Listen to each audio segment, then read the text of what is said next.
time comes, be ready, don't you hesitate. There's nobody left in the world who could ever shake my faith. Holding me back, holding this back, don't you see?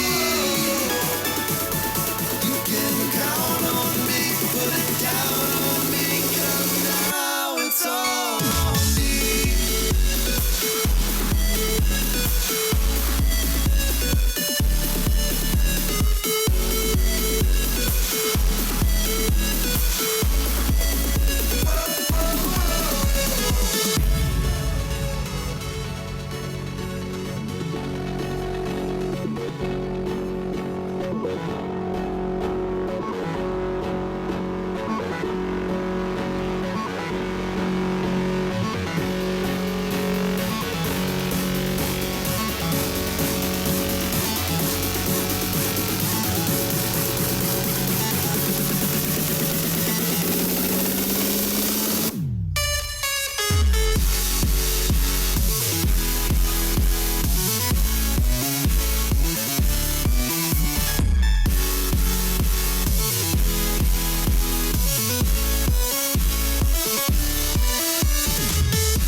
When the time comes, be ready, don't you hesitate. There's nobody left in the world who could ever shake my faith. Holding me back, holding this back, don't you see? You can count on me, put it down on me, 'cause now it's all on me.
ladies and gentlemen. Welcome to the first ever SMITE Tactics Patch Notes. Adonis here. I'm joined by Scott Lucier, also known, or better known, honestly, as Gandhi. Yep. How's it been, man? You know, moving over design and kind of helping work with tactics from the ground up. It's been a surreal experience. You know, I say it every single time, every single day. I live my dream, and you know, it's awesome to have the team that I have and everything else. So, the big thing though is, yeah, I think Scott Gandhi is the real name. I think Lucier is almost like irrelevant at this point. Just there's no even point. Just like change your last name. I don't know if your family's gonna. Yeah, no one cares about Scott Lucier, but Scott Gandhi. There's something there. Anyways, we got a lot of exciting stuff coming to this patch, and I think some look aheads as well at what we're going to be working on in tactics in the future.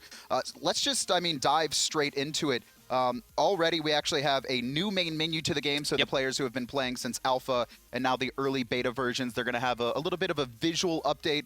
We're going to take a look at that in game here in just a little bit. And what was kind of the idea going into just making a new login screen? You know, I think the first thing when you take a look at it, so we had this brand new Egyptian map that went into our closed beta 1 patch, and we really liked the entire idea of it. And, you know, when we're sitting here, we're like, you know, we have these awesome models inside of the game, right? I mean, it's the SMITE models, but in Unreal 4, so we're able to soup them up, and they look so good in this game that we wanted to bring them front and center and make it feel more actiony, more exciting looking at it. And so, you know, Scott Zier actually came up with the idea of like, you know, let's put, you know, Cirquette behind, so she's like ambushing. It's very, it's very kind of like action intensive. Yeah, it's like a nod to old. Yeah, old. Not even that. And actually old SMITE, SMITE with login screens when we had the 3D animated scenes, which were they were super awesome. So I think the long-term plan when you're looking at these is that, you know, this is our first pass at this, right? Obviously, we're going to continue to make UI updates and change the layouts around and everything along those lines. But I think the long-term plan when you look at this main menu is we really want to have, every time you log into the screen, something different be there. Whether it's, you know, maybe it's not Cirquette there, maybe it's Loki, and then in the middle is like Ra. You know, just spicing it up every time. This is just the first patch, right? Or pass, excuse me, just the first login screen you've done. Plans for, or maybe plans for future ones we hear in a little bit of cycle through. And just a reminder too as well, guys, you can see the beta sign at the top there. SMITE Tactics is still in beta. It is not open beta, but there are codes being continuously released on SMITE Tactics Twitter. That's at SMITE Tactics. And actually at the end of the show, we're going to be releasing another 500 beta keys out to the public. So make sure you follow that and get ready for the end of the show to maybe nab yourself one on the new patch. Yeah, I think the big idea here with us, especially at High Res, is that we love using codes as giveaways. It's like our thing. So if you follow any of us on Twitter, Stu's also one of the best ones to do it. But myself, you, Scott Zier, Austin Goldman, the new designer on the project, any of us, just follow our accounts, and we normally give out around 200 to 600 keys a day.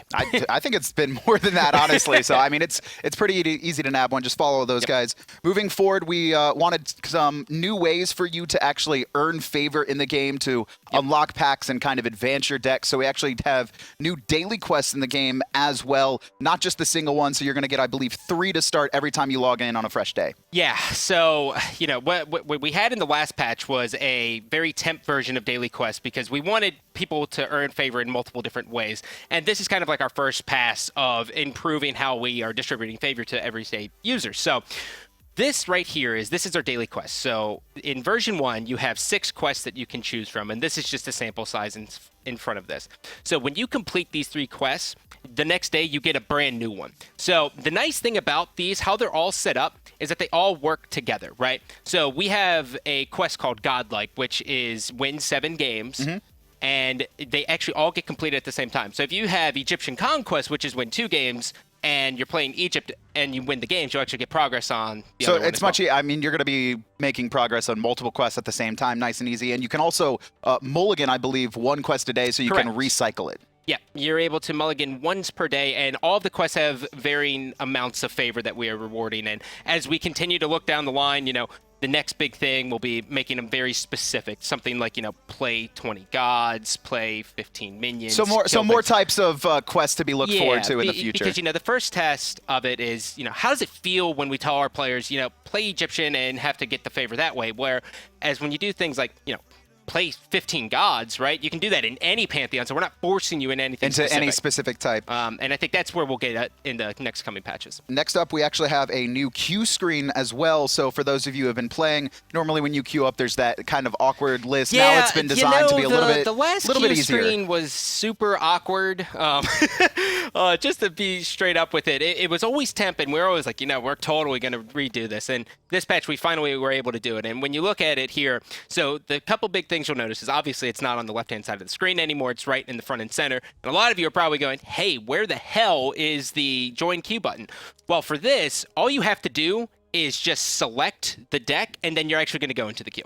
So once you select your deck, you are queuing for the game. Right there, for example, versus AI, we're going to have Austin. You just select that, and you'll be immediately brought into the AI or into the queue for versus mode if that's what you're looking to do. It's just making it a little bit easier. When very early on, a lot of people were actually genuinely confused as to how to join the queue. Yeah, and we were like, it's not the easiest. And when I looked at it, I was like, there's a join queue button in the middle of the screen. How are they missing it? And then I was like, oh, it's tucked on the side. So we're trying to improve that experience. A little bit more fluid. A lot of actually those kind of improvements that we're going to be looking forward in the future. Yes. Let's actually take a look here at the before and after images. We have a new HUD coming out, which is going to make it a little bit prettier.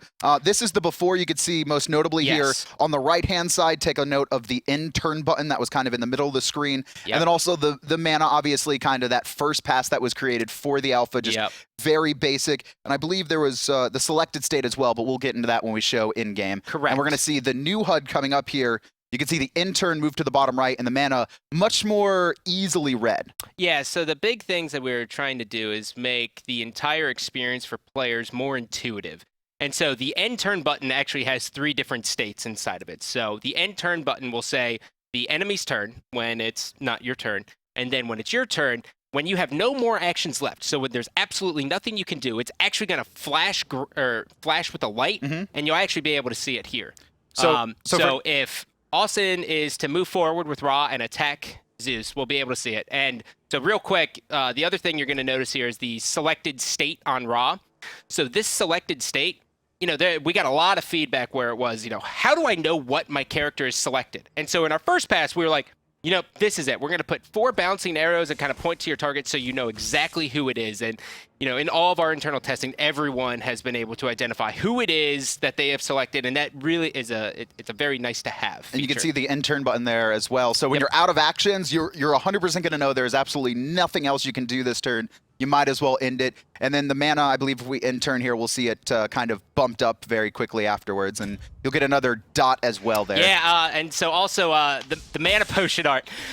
So I spoiled this the other day on Twitter. And, a lot of people, right, ever since the beginning in SMITE Alpha, there's a bunch of guys, Kelter, Shadow.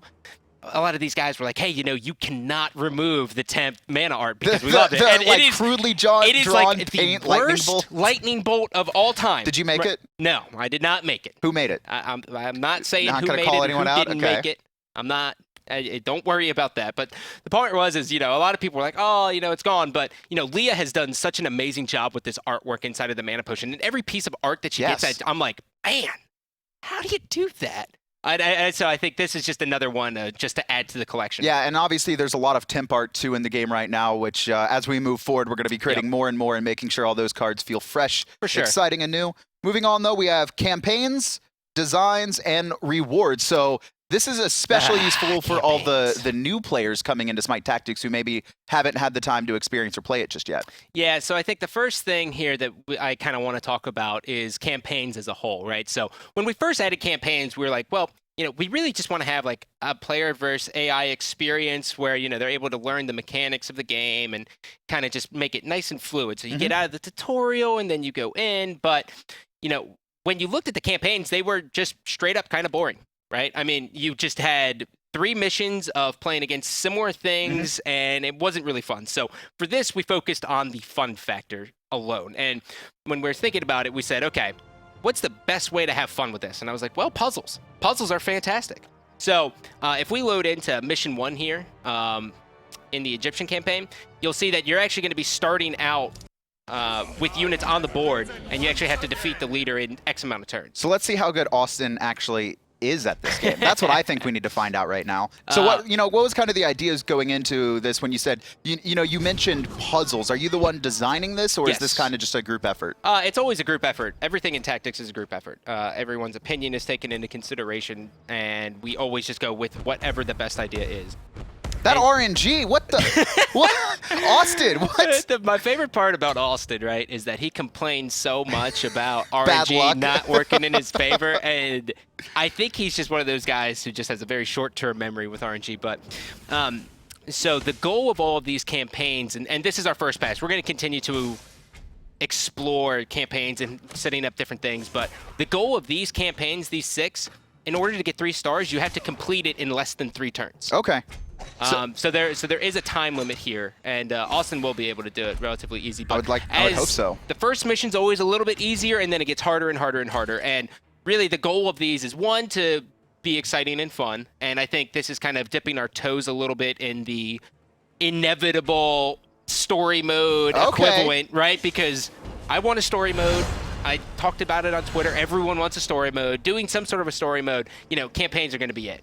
Obviously, we don't have a solidified time frame. No, this is more. This is looking timeline. okay. This is looking way more into the future for now. So if you're basically looking for like an inside scoop of what you can expect with the campaigns, this is. Imagine this is version 1, and we're going to continue to improve and improve. And these are all very basic and easy campaigns, just for now, just for those new players coming in to be able to, kind of learn and understand the tactics. If we can actually go back in game here shortly, we can actually see there's new rewards for all these as well. So just to give you an overview before we show it in game by completing it, we have both the Egyptian and the Norse. For Egyptian, you'll get a total of 300 favor for completing all 3, 100 favor for mission 1, 100 favor for mission 2, and then 100 favor for mission 3, and also the rare card Bastet. And then on Norse, it'll be a little bit different. 100 favor for mission 1, 100 favor for mission 2. Mission 3, same thing, 100 favor, but it'll actually be the rare card Frenzy.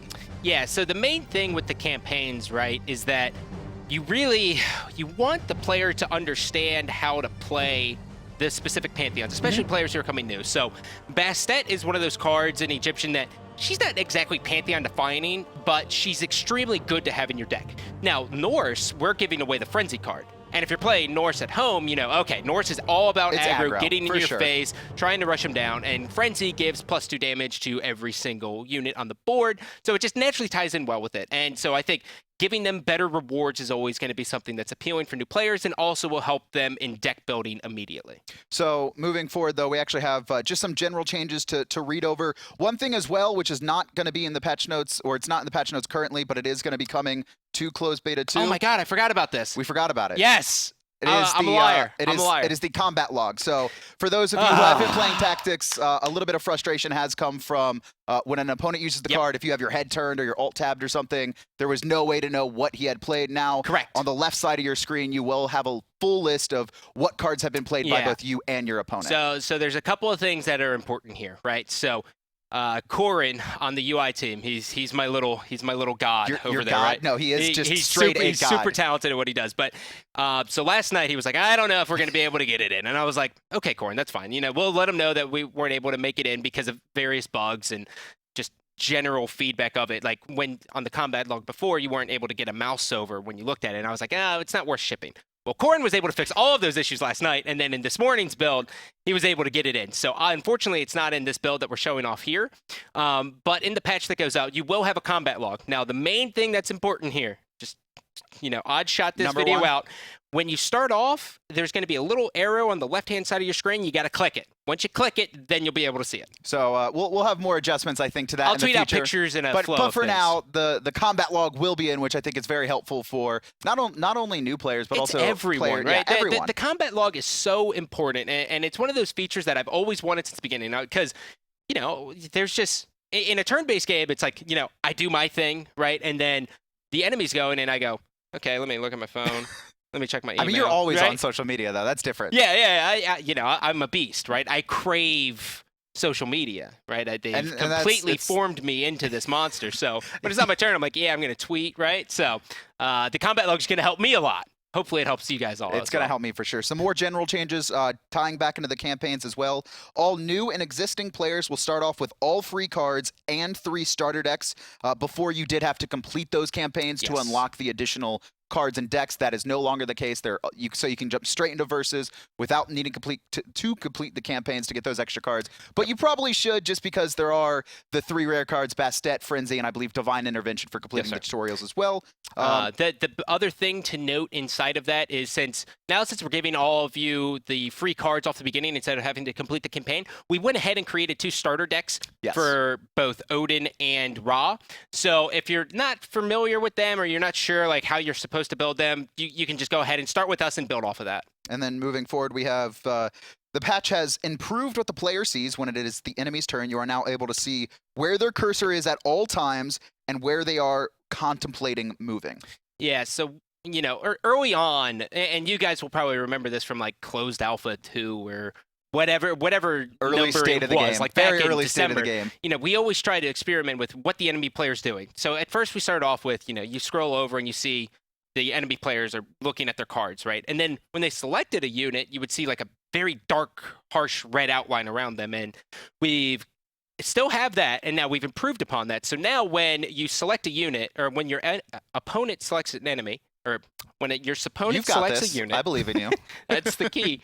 You'll actually see exactly where the crosshair is at all times. So you'll actually be able to see where they're contemplating moving or where they're contemplating attacking. And it makes it a little bit more exciting because you're like, okay, if he goes there, I am totally screwed, but let's pray to God that he goes down. But then there's also other times where it's like, are you going to make the move? Is he actually going to do it? Are you going to do it? He's not going to do it. What is he? What is he trying to play right now? Yeah. So it's fun. Also, we've made significant improvements to the behavior of our AI, and then added visibility of leader levels to more locations on the screen, such as the deck builder. So those people who like grinding out certain leaders, I know we have levels for those right now. Now it's going to be a little bit more accessible. And the big thing with the leader levels, and I know right now it's probably a lot of you are wondering, like, what is even the point of these leader levels, right? And future plans, long term, and not even long term. I'm going to try to get this in as fast as I can. But in the next coming patches, we really want to be giving favor rewards for leveling up your individual leaders, because the leader defines your Pantheon strategy. It defines who you are in its own way, right? Because if you identify yourself as Poseidon, you watch other Poseidons, you get better from them, right? And then you always want to slap Odins. So giving you a way to earn favor by leveling up your Pantheon as well as just general play is just another avenue for you to earn favor. And then moving forward, we do have some card balance, actually. So those who have been playing, we're going to be taking a look at a number of them. Yes. We've got about 5 changes, I believe, and we're going to be starting off with Book of the Dead. And the mana cost has been increased from 7 to 9, and I was just playtesting Book of the Dead. Even at 9 mana, it's still pretty impactful. Yeah. The other thing to note here is this is our brand new Egyptian scene. Yay! It just looks so nice. But yeah, Book of the Dead. Really, even when you think about the worst case scenario with Book of the Dead, when you're playing it, you would get, let's say you play Sobek, then you play Bastet, and then you play Anhur, right? If those 3 gods all die, it's still over 7 mana. And those are all low cost. Right? So really, this is a card that I really love. I love the entire idea of it, and I want to keep it in there. So I think by adjusting it by 2 mana, it's going to make it a little bit more worth. But the most important thing here is that you won't be able to do it on turn 7. Okay, moving forward, we have Geb. His ability, reduce the health gain from Geb's ability from 3 to 2. Yeah, so one of the popular strategies that came out of the woodworks in our last patch when we added Geb and Kepri and everything else was control Egyptian decks. And everyone was like, hey, control is okay. It's a cool avenue to have, but Geb was giving way too much stats for what he was worth. So you were able to give +3 health at any time every 2 turns. So we looked at it and we said, I don't want to adjust the mana cost. I think he's perfect at 5 costs. So let's just take a look at the cooldown, or let's take a look at the ability. And that's how we did it. And the next is Phantom Grasp, and that had a mana cost increase as well, moving over from, I believe, 8 to 9. No, we actually reverted that one. Okay, we reverted that one. And I didn't take that out of the patch. And you didn't tell me Phantom either. Grasp is the exact same. So never mind about Phantom Grasp, and we can all blame Gandhi for that one. It would have been nice to know beforehand, That's like the definition of a blame Adonis. No, that is definitely. I don't know about that. You literally just said you didn't take it out of the patch notes. I know. Adjustment to Scylla, though. Scylla's ability now targets units instead of tiles. This means she no longer is able to use her ability on units in high grass or who have ambush, which is very important. So Scylla is a very scary card when she comes out to play. She's my favorite card, actually. Is she really? I think so. I love playing with Scylla She's your favorite. in any Greek decks. So Scylla was just really strong, especially if you were player 1. What would happen is you would play Scylla out on turn 4, and then the enemy, especially if you were going against Norse, didn't really have any options, right? So even if you saved your mana coin and then you got Loki out, right? Scylla was just like, screw you, Loki, and just slam dunks him. So by making this change, she's a little bit more balanced. And it's going to be more fair, playing around those grasses as well when, you have your invisible character. Now you're not going to get, kind of hit when you shouldn't be able to. She also has to put herself you actually have to position Greek units more effectively to use her ability, especially if they're in high grass. And then Temporal Bead's going to be the last balance change. Is this one? This one went through, right? Yes, this one went through. Right. Yeah, so you're safe. mana cost increase from 3 to 4 on Temporal Beads. Yeah, the other thing, too, is that we've changed the wording on this text. So before it was just refresh the cooldown of all friendly gods. And we forgot to update the text, which is actually my fault in the last patch. So what it does now is it refreshes all of God's abilities that are on your side, and they're able to activate again. So if you Loki ability, and then you Temporal Bead, you'll be able to Loki ability again. Okay, so Hasten Fatalis, except instead of regular text. And it's a neutral card, so you can do this on anything. So it's actually really fun with Scylla, as you can imagine, because the slam dunk the funk. But also, that sounds like a lot of combo potential. Not gonna lie. Thanatos is. He's Thanatos gonna be nasty. Greek has a lot of really good ability. Yeah. I think god abilities. And then new cards actually going to be the next thing. New cards, always exciting.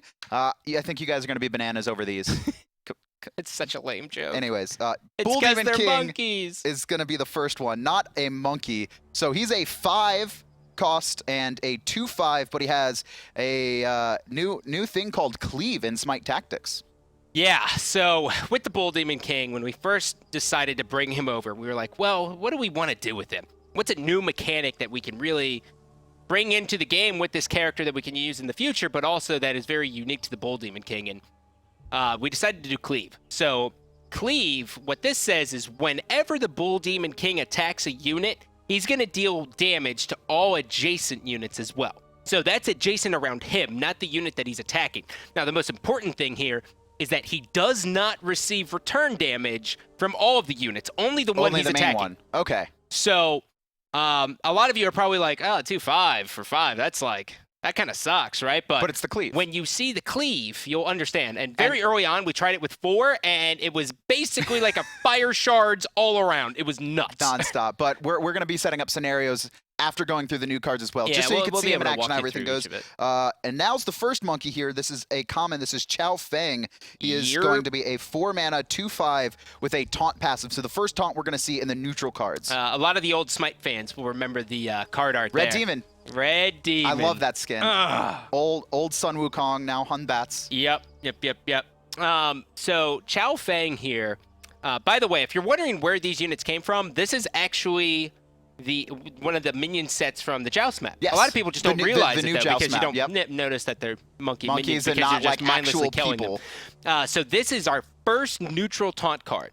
And a lot of people have always told me, why did you only put taunt inside of Greek? And I would say, hey, once I add more cards, we're going to have a bunch of neutral cards with taunt, just because taunt isn't really a pantheon defining No, I wouldn't think so. keyword, right? Like such as divinity or ambush. Taunt is more of just like general cards. And so Chow Fang is going to be our first neutral taunter, and he feels really good. So there's a lot of strategies that have changed. I mean, you can imagine what Norse feels like with a taunt. It's very strong. And then the second monkey is going to be Fanwei. He is a rare card, 4 mana, 4/2, but he is a ranged unit. So the second monkey just going to be able to kind of plop down there and fire from afar. Yes. So Fanwei, when we were looking at him, we said, okay, well, there's very few cards that we can get away with having low health unless we throw ambush on them. And so with Fanwei, we said, okay, there is a specific strategy that we can do this, but also if we cost them right in between 4 and 6, most likely the enemy has used their Sunders. They don't have really too much removal left to kind of deal with him. And so Fanwei is kind of like my new favorite to include inside of my Norse deck, right? Because when you run him with Odin, he becomes a 5/3. And Norse doesn't have a lot of ranged units, right? They just don't. They have the Cursed Hunters, and they have Soul and Scotty. That's it. So Fanwei gives them another tool inside of their arsenal that they can play around with, and Fanwei's been a lot of fun so far. And then the final monkey is actually going to be Kang. This is my favorite, by the way. This is an epic 5 mana cost, 4/5 with a new passive, just like Cleave, well, not like Cleave, but a Yep. new passive in addition to Cleave, and it's going to be immune, and this is a very specific one, immune ranged. Yes. So so immune is going to be a new keyword that we are going to be throwing on a lot of upcoming units. And really what immune does is Is this just neutral cards, or are you saying like this could be coming to the Pantheons as well? this will be coming to various Pantheons, whatever you can expect. Immune's going to be kind of thrown around as one of those cards that just allow you to deal with certain situations. Okay. And Kang, already in this game, there's a lot of ranged units in there, which is a little bit different than most tactical games. A lot of them are doing very sparingly. So for us, we were like, well, I love ranged. I love every single thing about a ranged unit. Let's just add ways to deal with it, right? And we're going to be able to do this for all of them. So what we have coming in the future will be immune to items, immune to spells, immune to melee. It's just ways that you can diversify your deck and deal with multiple situations. And the god that's going to be added as well to CB2 is actually going to be the Lord of the Afterlife. Osiris is coming to all you Egyptian Pantheon players, and he's actually pretty powerful. He's a big boy. I can't lie. I was playing with him a little bit earlier. He is an epic 6 mana cost, 5/7. He's a big boy. And his ability is Tether. All adjacent enemy units at the start of your next turn will be stunned if they're moved away. Yeah, so Osiris here, we had a lot of different options that we could do with them, and I got a lot of good community suggestions for what we should do with his passive. And a lot of them just kind of worked with like AoEs, and I was like, I don't really want to just do like a damaging ability or, he gets fragmented, so I really wanted to use the tether. And so we went through a couple different iterations, but what we ended up with Osiris is being able to tether adjacent units. That means that they have to deal with him. So they have to kill him in order to move. But if they move away, they're stunned instantly. And so then I remember there's some combos. And then with I was this like, too. oh wait, that's right. We have cards like Blink and Oh, Teleport. yeah. And so Blink, if you tether everyone with Osiris and then you blink them away, In the same everyone turn? is stunned. Yep. In the same turn it works Yep. like that? Oh, man. So okay. you activate his ability on everyone adjacent. You play Blink, you blink him away, and then everyone gets stunned, and then you just go in there and bombard him. And then- He's got a lot of fun. He's going to be fun. And we also have 2 new spell cards as well. The first one is going to be Taunt. Oh, so now you Yep. can actually give Taunt to any of your units. Any non-leader friendly can gain Taunt there just for 3 mana cost. Yes, sir. So we are going to be monitoring this card very closely. Very closely. Because it's one of those cards that, for 3 mana, it sounds like, it could fit into some decks. We're not exactly sure. In testing, there was a lot of scenarios that you could do it. I mean, you guys can imagine what a Ymir with Taunt is like. He is very Nasty. scary, and Then he it's can just one freeze of you those for the cards that- turn. yeah. And then finally we have Wind Demon, going to be the final new card in CB2. This is a rare 4 mana, and you give a non-leader friendly +1 attack, +1 range, which is the important part of this, and +1 movement. Yes. And we're going to see this in action, and this is super useful in so many scenarios. So a lot of you are probably saying to yourself, how do you give a melee unit +1 range? And I will show you here in a second. But how the +1 range works is, so if you've never played SMITE Tactics, or if you've just kind of just respected ranged units and how it works, is you have to be able to count 2 tiles to your enemy. And we don't do diagonals in our game. So a diagonal would basically be considered 2. So for melee units, if you give them this Wind Demon effect, that you're only going to be seeing a change on the cardinal direction, northeast, south, and west. So you'll be able to be far away from your units when you attack them, which means you won't be able to receive return damage.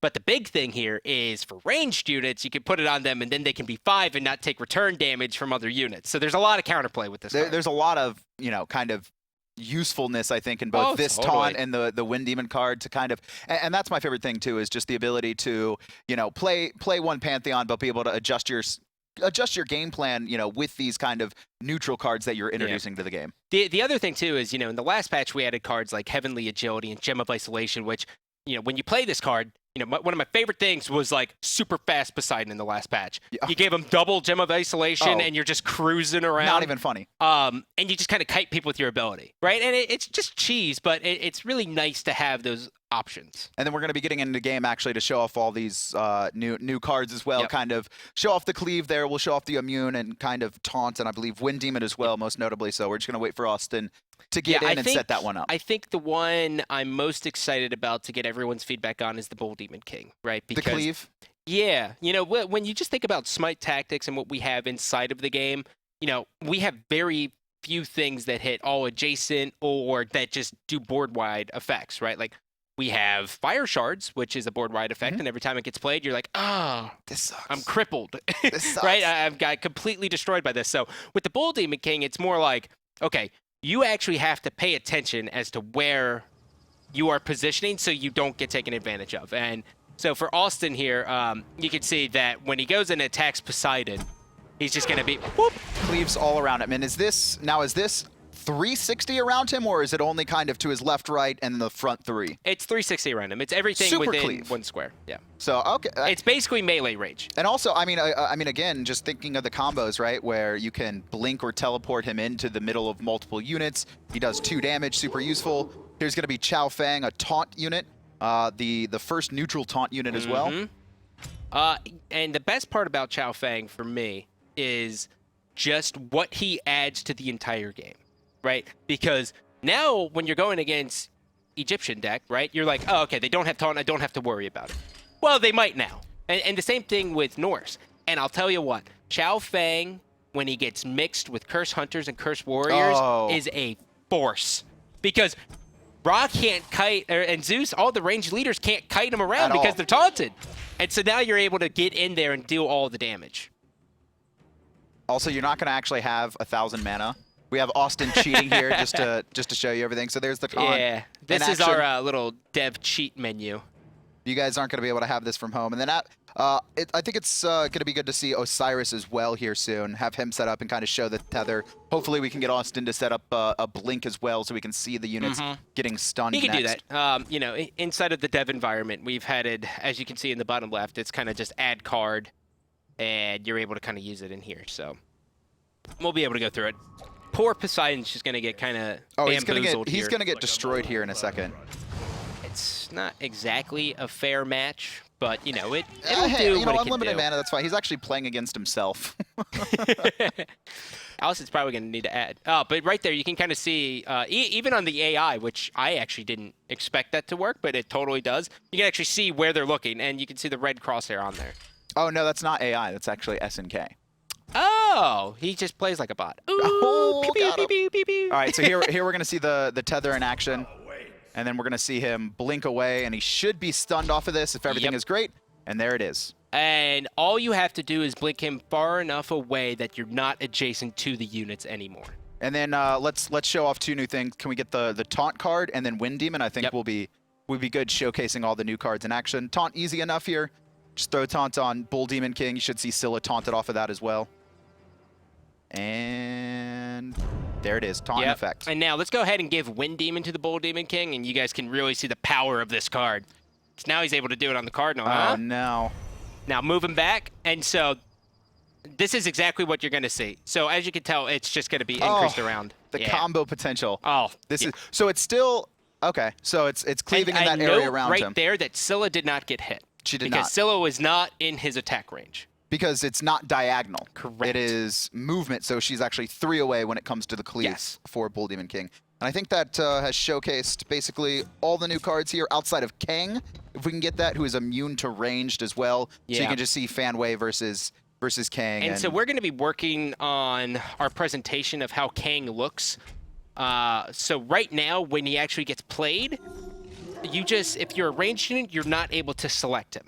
It doesn't give you an option to attack him. So normally when you go into a preview, right, you actually won't be able to see because... Here, we switched over to the other side. Yeah. Well, you won't be able to see because he's got a taunter there. But if you can just move the taunter away, this is... Add card... You know, backseat gaming is the Here worst we thing go. in Let's the world. add card death and kill the taunter. But you can actually see it right here because he actually can't select him. Can't That's select in him, four. but you can see the area around him. So all the new cards, exciting new stuff, a lot of combo potential. I think is the big thing. There's a lot of combos. There's this is kind of like our first step of showing you guys what all is going to come. And this, I mean, this is a small team in the game studio that has worked a long time and pushed everything. For sure. Done a really good job of getting the game to the state it is now in such a short amount of time, and just so much more I think to come. Yeah, our key is to always be consistently improving. That's it, right? We're going to be very aggressive in the schedule, and a lot of you are probably saying, you know, how did you guys only do, you know, that amount of cards during this period? And if you guys follow me on Twitter, if you just read anything from HRX, you know that Chinese Pantheon is coming. And so during this patch, like we actually picked up a lot of the Chinese cards in preparation for next patch. And next patch should feature around the bulk of the Chinese Pantheon. So Chinese Pantheon's coming next. And I believe we also have a spoiler. Now, this is a work in progress, I think, concept of the Chinese map that's going to come to. And we'll be able to show that to you in just a second. So a lot of exciting stuff on the new map. Yep. So this is our first passive arted version of it. And you guys might be wondering, what is going to be the environmental effect inside of this map? Because every Pantheon has their own, with the exception of Egypt, which Egypt will have one in the next patch. They will. But with Chinese Pantheon, we're kind of going between a couple of things, and I think we're going to get something. I want to do something with the dragon. I just don't. Speaking of dragons, do you have any updates on who the leaders are going to be for China? Is that announced yet? I'm not sure how. I guess that kind of lousely ties in with dragons. Kind of loosely. That was a stretch. It's a possibility. Yeah. So there was really, we've never done the Jade Emperor inside of Smite. So for us, we had to look at the people who were very high up in the Celestial family. So the first one there that we have is Nuwa. Nuwa is going to be one of the leaders. And the other one, this is a no-brainer, right? It's Guan Yu. It's the Master Tactician. So both of those leaders are going to have two completely different play styles and different cards that kind of go around with them to support. And then I believe you mentioned that there's going to be something after that. Are we willing to discuss that? Or are we just sticking with the... Are you talking about what kind of passives and stuff are inside of I'm talking Chinese, about or are we past talking... that. Are we just leaving it at China for now? Maybe spoils to come in the future. Well, first, I guess, we'll kind of answer what passives you can expect to see inside of the Chinese Pantheon. So the main one that we wanted to focus on was based on the creation of the world in Chinese mythology, which was based on Pangu separating the heavens and the earth. And so he grew 10 feet every single day as he pushed them apart, right? And so for us, we were like, oh, dude, this is perfect. This is the easiest 1-2 ever. They lobbed it up for us. They're getting growth. So you can expect to see some growth passives on there. Guan Yu has a different one called Command, but we'll save that one for later. So no indications on what that's going to be just yet? Nah, not yet. All right. Well, for those of you guys who are watching from home, there's two ways to get into the beta. Follow @SMITE Tactics or any number of the devs. Hi-Res Scott Gandhi. I'll be also tweeting out some codes. They've given me some. And I believe Austin as well, though I'm not sure on his Twitter. But Hi-Res Austin. Hi-Res We're Austin. very creative here. It's very unique. Or you can buy into the beta as well. $20, you get the Founders Pack. You get instant access, 15 core packs, 5 cards per pack, legendary leaders, Poseidon, Isis, Freya, limited Founders icon, limited Founders card back. You also get the Inyo card, which is actually really fun to play around. And then for Smite, you'll be able to get the exclusive Inyo skin for Bologna and the Tactics. She was probably my best design so far. Inyo? I think. Yeah. Where did that come from? The flag? Obviously, so it's a change of Bologna, right? It's Greek Bologna is what Enyo is. And so when we looked at the concept, I was like, well, eventually we're going to do Roman, which will actually be the next Pantheon after Chinese. Bologna's got to do something, right? She's got to have something special. Something unique. And so I knew for Bologna I wasn't going to use her flag. And so for Enyo, I was like, we got to do something with the flag. And originally it just started off as you claimed the land, and then it just was an area flex slow, and your units got buffed. And I was like, well, if you're claiming the land, let's just spawn units from there. And as soon as that happened, I went around and I asked everyone. They were like, yeah, that's an awesome idea. Let's go with it. Well, more spoils from Scott Gandhi there, too, if you were able to catch that one. We pulled some questions from Twitter, I believe, a little bit earlier today. There's only a couple, but we'll run through them before we close out the CB2 patch notes. Sweet. The first one is from Stanley. How often will patches be released? Which I think we kind of touched on that already. Yeah, so right now we're kind of looking at every 2-week pipeline that we're going to be pushing out. Very similar to Smite and Paladins. At Hi-Res Studios, we always try to patch very aggressively, and I think we're going to see grow that the game here. with the community. But that's going to be for the near term. Long term, we're not sure exactly what's going to happen, but for up until probably summer, you can expect every 2 weeks there to be a patch. And then the second question we have here going to be showing up from Jade Johnny Gamer. Will Neith ever be a leader, or will she remain a god? Which I think is a question in itself. Are we going to be, potentially reusing some of the gods that are in the game and moving them over to leaders? The current plan, and we say current because that's important. It's beta. It's beta, guys. The current plan is to always allow the leaders to be the leaders and the gods to be the gods. We've when we decided to do the whole leader approach, at the very beginning, we were using Titans and then the gods around them. And no one really kind of grasped onto that. But, we tried every god could be a leader, and it was just a little bit confusing for people. So for right now, if you're a leader, you're a leader. You'll never be a god unit. But if you're a god, you'll never be a leader. Okay, and I believe one more question here from Cuddy Sark 1. Any plans on having a grid overlay option? Yeah. Someone tweeted me the other day, and they called it paneling, and I was like, I guess that makes sense. I don't really get it, but in some patch to come eventually, the idea is that inside of the options screen that you could just toggle on the grid option so you can always see the grid. Well, lots of exciting stuff coming up for SMITE Tactics. These were the closed beta 2 patch notes. Obviously, still a long way to go. Make sure to hit up SMITE Tactics Twitter.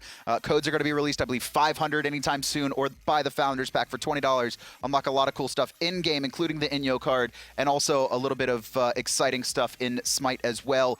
Before we let you go, though, when's the patch? Tonight. Season 4 for SMITE patch notes. They're going to be coming up just shortly. Stick around.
your way.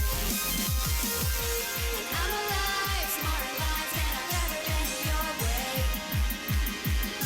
And I'm alive, smarter lives than I've ever been your way.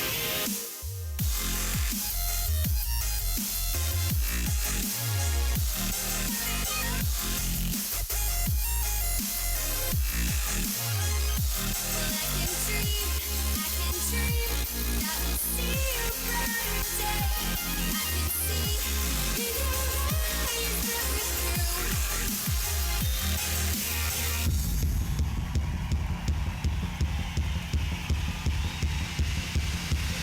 Sometimes I can hear you calling, telling me that I'm a fool. And when I see you in the morning, will you still want to be true? I can dream, I can dream that we'll see a brighter day.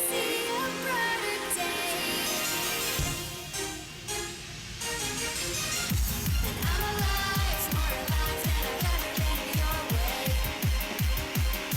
And I'm alive, smarter lives than I've ever been your way.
It's that time of year, once again, where SMITE gets an update, and not just a normal patch, it's a new season. Season 3 has now concluded, Season 4 is about to begin, and joining me on the set today is going to be Ajax, Head of Development, alongside Chuck, who's a big part of the art department, and of course Chris Larson as well, who's going to be joining me to go through all the changes for Season 4. We will have some people join us later, like our good old boy Pompon, to break things down and make mistakes like he usually does. It wouldn't be a normal week. Boys, how y'all doing today? Y'all good? I'm good. Awesome. Doing Yep. great. Yep. Really excited about A lot Tired of stuff, a lot of and things. sick from HRX, but that's I okay. think we're all Oh. still sick from HRX. it. for the Finally most part. recovering, finally. Yeah. That Well- con disease. I'm Yep. not joking when I say it's going to be a very, very long show. Okay, very long Strap show yourself indeed. in. Strap in. We're going to have even people changes on the set because it's that long of a show for the most part. Biggest patch ever. But we're going to start things off as usual with skins and visual updates and things like that. We're going to start with the Mana visual update. That's the one that AJ was talking yeah. about So earlier excited. on. And Yes. here he That is in the Vamana. card art. So cool. Vamana, no longer a giant mutant baby man No. creature Yeah. thing. He looks a little bit more mature now. He looks like a Yeah. little bit less squished. Just in the card art alone, he doesn't look as if he's got very stubby legs anymore. Hindu height. Actually got legs. It's cool. Yeah. And obviously, we'll be able to see him in game as well. Here's your first little look at him. And now, obviously, Chuck, with the design of this, what were the main goals we were looking for here with Vamana? Well, SMITE has just evolved visually over the years, and we just wanted to kind of get Vamana up to speed with everyone else.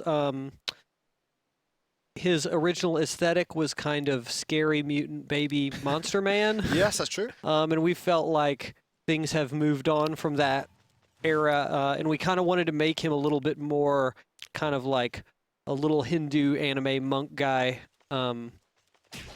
So we're was- pretty happy with the modifications. That was an S tier jump right there, by the way. It was. I do like that jump a lot. And yeah, we really Oh, went yeah, with the totally. kind of monk aesthetic with him.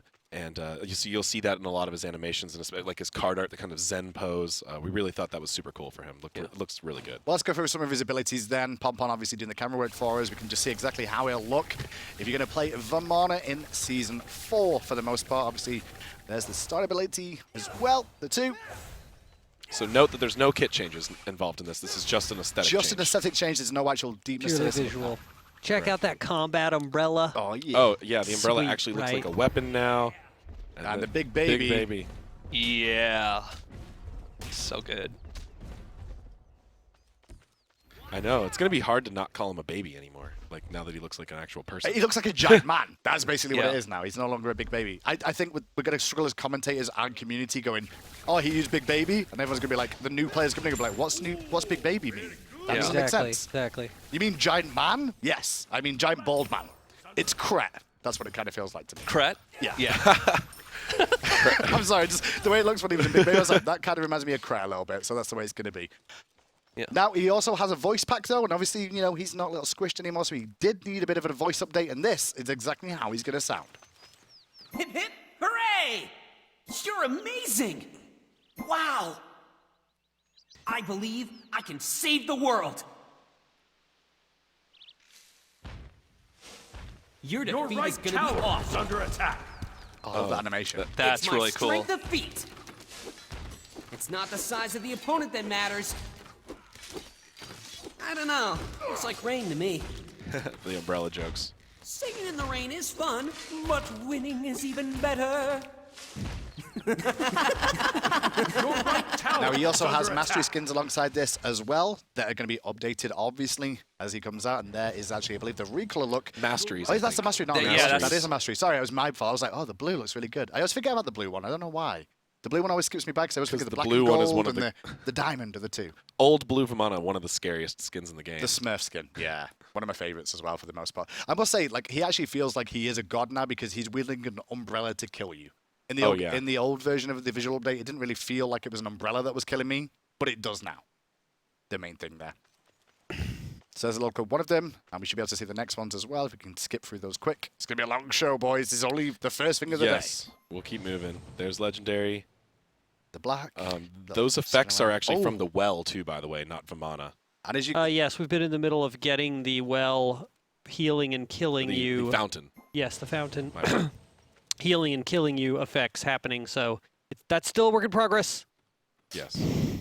But it's all going to be on PTS for you to be able to test out and see the differences anyway as we we move along with that as well. So let's have a look at Vamana. Before we move away Sure. from Vamana, a lot of people ask, like, why haven't we been doing Hindu gods? Correct.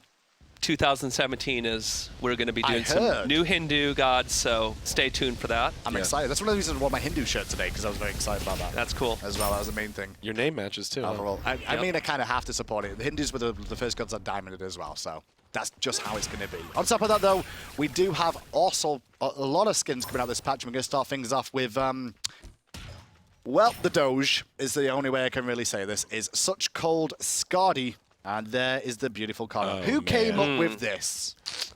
Whose idea was this? It's been rolling around Probably- for a while, yeah. right? I think the community has actually mentioned of it it a as couple well? times, yeah. We have Just a very own everybody meme skin. wanted the dog to be Yeah. the Doge.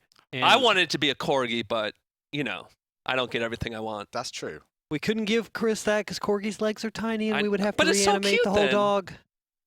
Yeah, it's true. So, we what have was the it? Doge. So with this skin as well, we should be able to see it in game as well and see how lovely the Doge looks as he's attacking Odin. And Chuck, the way that goes into this skin, obviously, like, it's a total sort of redesign to an extent of what Scotty looks like, with more of a happy appeal than her wintry, She's warm yes, appeal. she's extremely serious. So that's a little bit of a challenge to get her and Calder a little more whimsical. Look at that Doge. Look at him. He's So cute. He's got his stars, So cute. He is. He is. Yep. and she's got her little Doge pouch. This one's actually going to have an animated loading card as well, so I hear. Is Oh, that it correct? is? Chuck? Yep. I heard we were experimenting with that. It- I haven't actually seen the. It is the a thing. Final It card. is a saw thing. it. Cool. Okay. Cool. So this is an animated loading card as well, Mm-hmm. amongst all the other things. Well, here's a little look at the abilities in-game as well for this now. So with if you'd the like sound as your well. Scotty a little less serious, now you can have your pet Doge. Oh, it's like sparkly diamonds on the Starry floor now. dance It's floor. nice. Yeah, it's pink and yellow stars are all of her effects. I'm just worried about the voice pack, because if it's anything like Jingwei, I'm going to be really sad. I don't mean, think I can it's handle- probably can't- super kawaii. I can't handle another Bastet Jingwei. I don't think I could. Well, I'm sure Tina did it. look at you see the words in that's the amazing. ultimate. Do it again, Pon. Do Do it it again? again. So smite. I mean, if you're gonna So do it, Much you have victory. To, That's really good. you have to do it all the way. Oh yeah. Why have a giant swirling area and not put meme words in it? Exactly. Now, this skin does obviously have a voice pack with it as well, so if we take a moment, we can just sit in peace and listen to the new Scotty voice pack on Such Cold Scotty. Yippee! You are the sweetest! Whoa. Whoa. Go back to awesome. What was that? Whoa. So I the love dog, it. the The dog dog. talks too. Whoa. So that's Okay. the dog's voice, I guess. I hope it's a Cancel dog's that. voice. Such wolf. Very tough. You tell him, Doge. Wow. Don't come any Such closer, wolf. you thing you! Doge is gonna get you! Much lie. Such scared. Very funny. Such laugh. Such laugh. Doge, we're eating dinner soon. Don't fill up on homework and socks. If lost, please call 1-800-SOL. Very reward. Oh my God, I did not realize. Yeah. This she is the wrote first lines time for the I've. dog. Yeah. It's the first time I've heard Yay! it. Yeah, Tina did the dog too. I like that voice pack. It's definitely much It's more different. enjoyable than Kawaii. Kawaii Bastet. I Yeah, agree. I like Bastet, it. It's yeah. not so terribly squeaky high, but Yeah. it still fits the theme really well. She's- I'm pretty happy right. with it. That's much woe, and there's more skins still to come, and the next on the list is going to be Modern Mercenary Nemesis. That's going to be available in this patch as well. Oh yeah, this one's hype. And she looks like a badass. I love this. The card art alone, I've not actually seen it yet in game, but already it looks fantastic with that nice blowing blonde locks, Yes. And this is season ticket. This is season ticket. which we'll get to Spring, later on. spring edition. Right. About the season ticket for you guys at home, but we can see the skin in game and how it will look for you guys once Pompon's got it all ready. There's for been a us, lot but- of clamoring for modern era themed skins. So I love the jeans. This is community feedback. I mean, community's been posting these like crazy, and we heard, and it turned out awesome. She looks absolutely amazing in game right now as well. I'm excited to see how her abilities look and what her voice pack's going to be, because Tina told me something about the jokes as well that supposedly is a reference to me and him, according to Tina, I which guess I'm we'll really find worried out. about now, I guess we'll find out. about what it'll be, but we'll get to it. Oh, I know what the joke is she's referring to. Oh, okay. If we don't hear it, I'll tell you what it is. Okay, that's good. That's the main thing. Don't worry, it doesn't diss you. You're good. I'm not scared of that. Pawn tried to show her face. Don't do it, Pawn. Yeah, You can't see her eyes, Pawn. You're not can't see supposed to be able to see her Nemesis's eyes. It's Nemesis here. We're all We blind went- now. We went to a great deal of trouble to make sure her bangs covered them up. That's the other great thing about it. Nemesis's eyes are always covered, so we wanted something a little bit different instead of just clothing or a mask. So the hair worked out really cool. So there's a dash for you. Obviously, slice and dice as well. And the shield. She does have a lot of junk in her trunk, that's for sure. Just the way you like it. Which gods, Let's which make female it gods do we weird have that don't have while junk in we're- their trunk? while we're doing the patch notes. Yep. I was not saying you to Chris. I was saying you to all of Twitch chat collectively. Yeah. Because you can see what they're saying. Yeah, that's what they like. And there's a look at the ultimate as well. And we can also show you the voice pack when Pompon's ready. And she's got some shiny balls too. She does. Yeah. You can see those balls. What goes better with junk in the trunk? Yep. Shiny. Spam. You're doing well. That was bloody. You're welcome. Sorry. Cancel that. My shield is like karma. Hurt me and it'll come right back. Your Wanna right hear a Phoenix joke? is under attack. Pawn your Balance. Phoenix. Oh, you threatened Phoenix. people It was that over the joke. internet. We missed it. Yeah, I'm heard sorry. it. I The heard it. Phoenix ruined it. I heard it. It's okay. I've heard that. Should we recount it? No, we don't. Well, I mean, I guess we could. Her joke is, want to hear a joke? Balance. Balance. I That's, said that and on that's a patch Hindu notes. man line. That's when you made me dress up for Halloween. That's what happened. Yeah, that's when you're the As a happy jester. Yeah, the happy, Want to happy hear a patch joke? notes jester. Balance.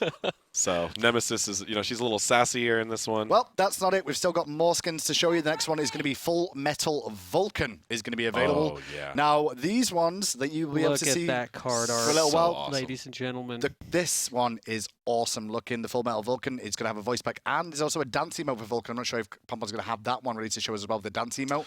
Just do want to let you guys know there is a dance emote in the patch for Vulcan as well. For all you Vulcan fans that were asking for it, is now finally here. But he looks like a badass. He's like friends with Zhonghui, G.I. Zhong. It feels like with this one. yeah, it's the same theme. I feel like that's gonna be a chest one of these times. GI chest. Ares' chest is already that. Ah. The Ares army one. Oh yeah. But we're going to come back to that one in a minute once production get that one ready for us. But we can go on to the next one that's going to be in the chest, or is going to be available as well in the Undying chest, as we mentioned, Encore Agony. Yeah. And there's a little look at that. Now, as you can see, this was available in the season ticket last year, correct, AJ? This was the Oh, friend no, this is a friend referral. referral So me and Chuck were kind of discussing what skins to put in the Undying chest. They're Yeah. the recolor tier 3s. We wanted some really cool skins for that, and we wanted to do recolors of some skins that were exclusive or limited or really hard to get otherwise, because those are ones that we always have people asking us for. Yeah. But that lets us get a little bit of both worlds. The people get to maintain the exclusivity of their original reward with the color, but now Oh. you still have access to that kind of skins theme and voice pack with the recolor. Right, so we can make these things available to people. And even if you have the original skin, you get a cool new version of it. If you Yep. don't have the original skin, sweet. Yeah, so all of the new Undying chests, which is what we're going through now with season ticket rewards, are, hopefully pretty hype picks Yeah. that me and Chuck went into. So with the original skins, guys, obviously the ability is going to look very similar. The voice pack is going to be the same as what you would have got in those as well. But obviously it's a recolored version that you're going to be able to get in the Undying chest as well. That's Which the is Agony part of version, the season ticket. which is going to be part of the season ticket, which we'll get to later on about the season ticket a little bit more in detail, because obviously we're going to be going through that. Next up is going to be Ool, who's also in this. Dragon's Bane Ool, if you remember that, with the evil eye on the chest. He's going to be back in a green version this time. So I love this green. is the green dragon version of Fool. I'm really stoked for this one. I'm bad at Uller, but I wanted the green dragon. Yep. So it looks really awesome. I love this card art. Well, we'll see what it's like in game when we get that as well, because obviously, like we said, it's going to be available in the Undying chest as part of the season ticket this year as well. We'll go into more detail about that a little bit later on. Yep. For the most part, we're just waiting for Pon to get in game. There we go, Pon. Pon's getting there today. He seems to. He needs to warm up. It's going to be a long day for him. Yeah, he's doing well. For now. Oh, this looks great. This model just is amazing. I'm very glad to do another recolor of it because it looks so great. And as we said before, obviously all these are going to be available. And they're just recolored versions of the ones we have had from the previous year, or exclusives that are no longer available. And obviously the abilities will be pretty much similar to what they were on the original one. The pelt on his cloak is just so good. Like the texture of it. And we do this every year. We feel like it's a cool way to give you guys cool rewards of things that you may not have gotten a hold They of might have in missed the it. year Yep. previous, right? Or you may have just started. Well, next up is Get going a to be cool new version. Also involved in this, the Agony Bologna skin will also be available in this as well. And there's another little the demon version that we saw from the previous year. As well, we should be able to go in game momentarily and show that one off as well with the little blue dress on. This is a skin we really liked, but we wanted to take the color up a bit. So Chuck did a lot of experimentation with the color here to really. Yeah, the original make was the very skin. dark, wasn't it? Yeah, she was originally had kind of a brown Demonic. tunic on, and her skin was more gray, and we wanted to kind of do like a highly saturated, very colorful version. Oh, I think it looks good. yeah, Super awesome. really nice.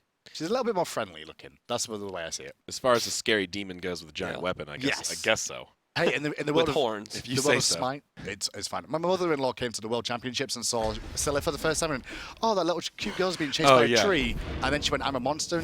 And then my mother-in-law went, oh, I don't like that little girl anymore. She seems a bit nastier than we first thought.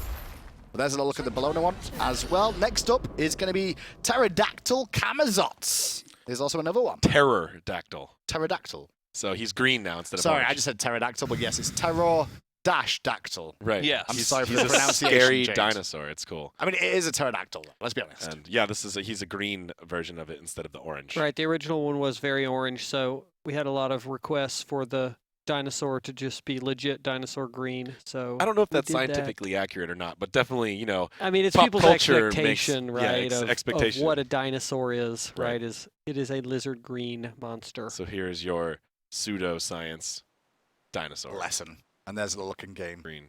He does look very much like a dinosaur in this one. And we're gonna get back to Vulcan chat. I know you guys are Don't worry. are asking. Vulcan's We'll get back to coming. him. Vulcan's coming. So It's just okay. like last year with the Undying chest, we had the new ROM skin, Mhm. the Army ROM, and then we had all the Undying. This is This is season the same ticket sort of- 2017. Undying chest is going to have Army Vulcan and these recolors with it. These Well, tier yep. 3s. Like I said, the abilities and the voice specs will be very, very similar. So if Pond just shows them off quickly, we can move on then to the next one. But he's a nice looking little guy with the green textures.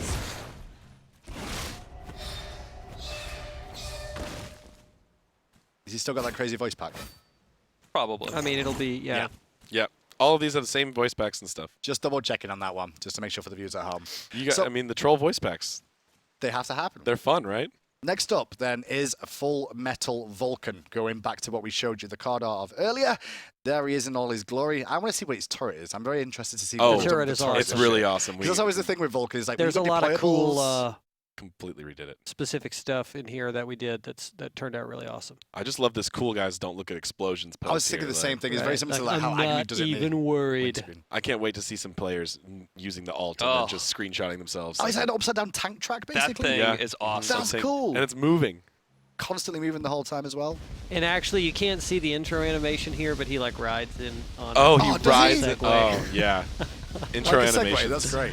A segue. That's a good point. That, Doesn't it? It's Like such a Nabil at random segue, HRS, Yeah, you know. right? Yeah, Nabil to HRX. oh, Pon's No, going to Pon's show gonna it show to us, us by I guess. respawning.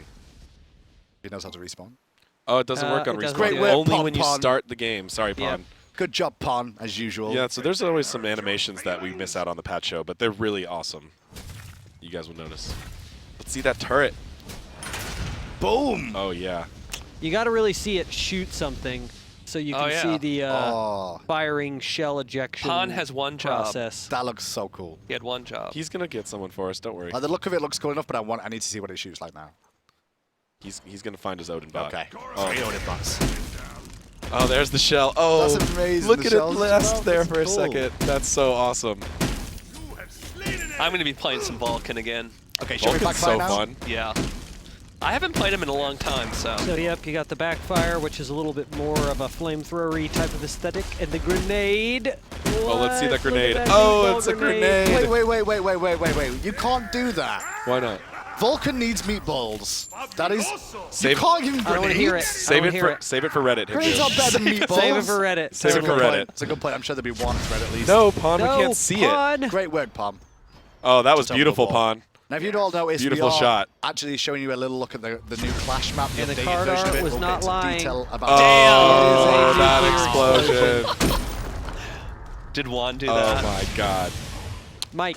Mike? Yeah. Yeah, he's killing it. Man, Yeah, it's that's That mushroom awesome. cloud is awesome. And he's got a voice pack as well. Pom, you showed it a little bit earlier. Show me a little bit more of that voice pack, please. Sweet mushroom cloud action. You may not be a complete disappointment yet. Outstanding. I am a killer. Outstanding. Oh, that idol. Cancel that. Did that hurt your feelings? Defend right lane. My grandma fights better than you, and she died in Montana. We stayed true to the reference on this one. You mistakes like your misery will be beyond the Old Testament.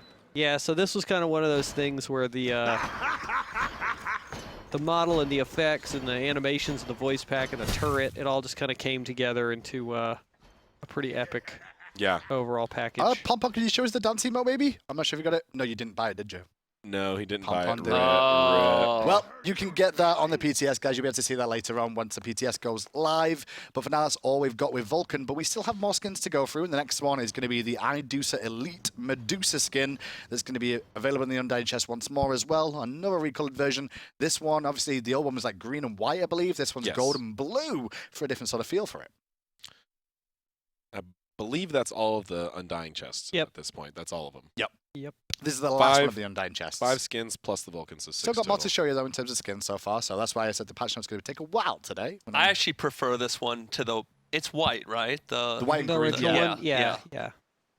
like this looks pretty awesome. I don't know. I really like the green emissives, but this one's cool too. Orange and blue, really good color scheme. Mm-hmm.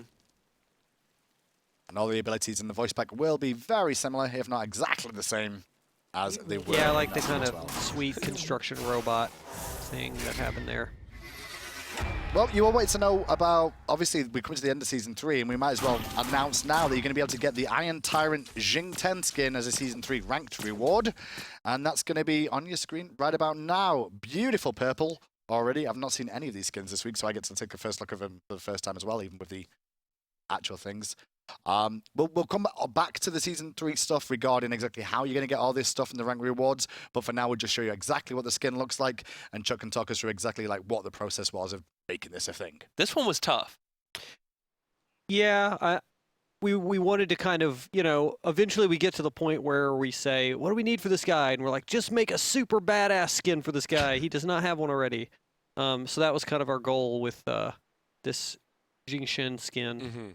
To get a completely different color scheme, and we switched from overbite to underbite. That turned out to be more of a big deal than we thought it was going to be.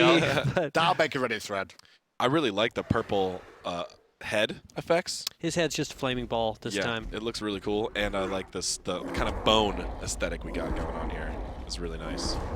A little look at the skin taste, so obviously you can get this in here as well. This is going to be part of the rank rewards. We'll come back to this a little bit later on so you can see exactly how it's going to go down. And I believe it does have a voice pack as well for you guys at home who are interested in that. We should be able to hear it right about now. Whoa. Congratulations. Damn. He's really enthusiastic. Wicked. It's creepy. You best praise me. Let's duel, you and me. You don't have a future. Man. Have you ever had that feeling of impending doom? My heart is just too dark to care for jokes. Oh, this guy's hardcore.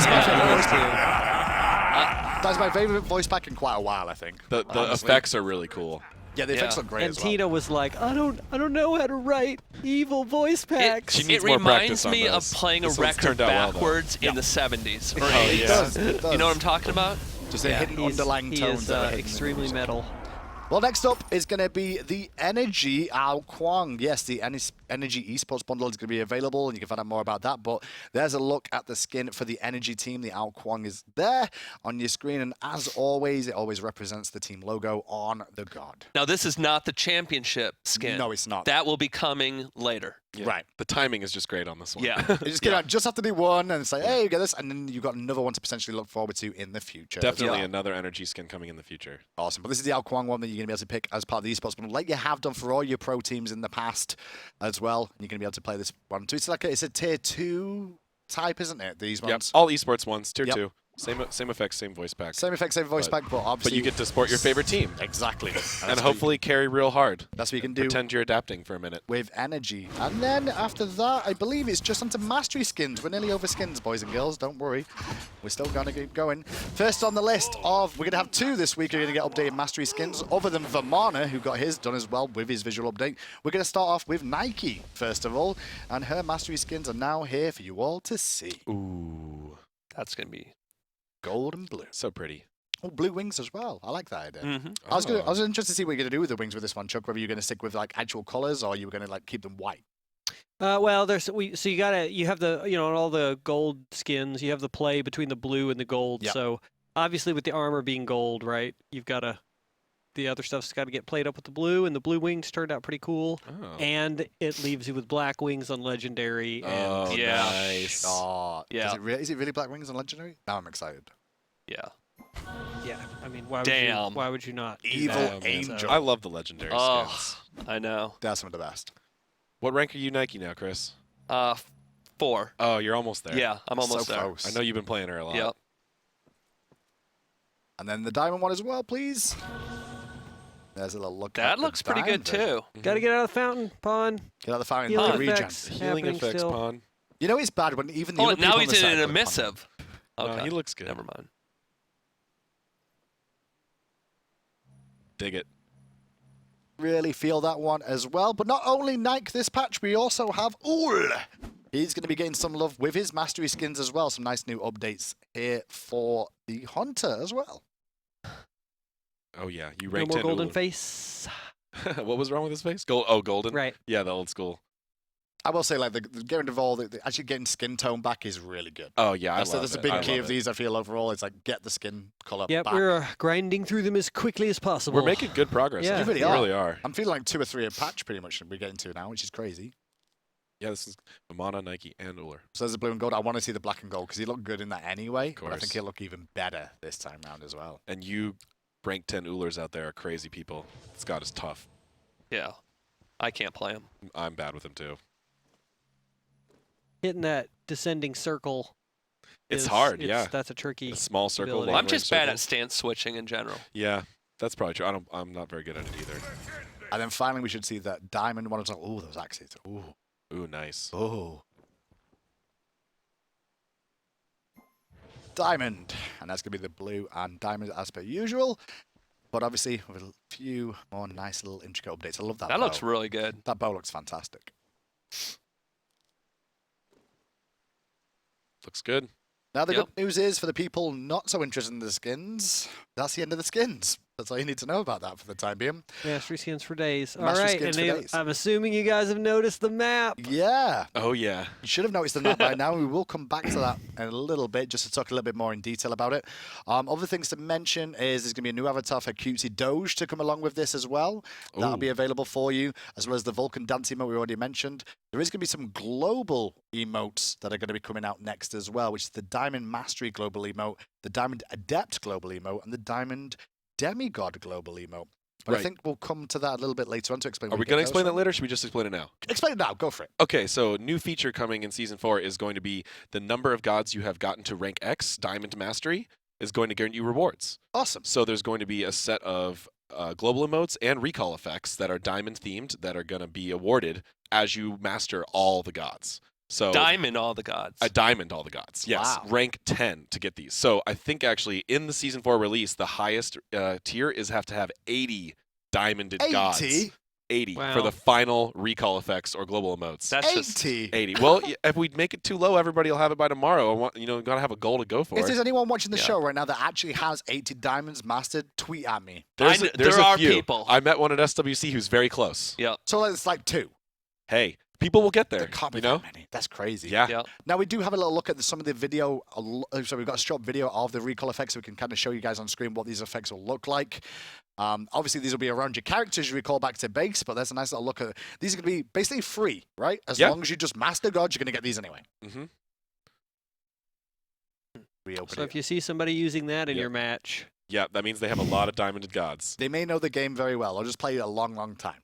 that means they're lazy backing Here's the because highest they Was killed that your the, whole that's team. the third one? That's the highest tier one. Oh yeah, my with the actual gosh. diamond pattern yeah, that on, looks on the That floor. looks awesome. So that's if you see that, just watch out. Watch out.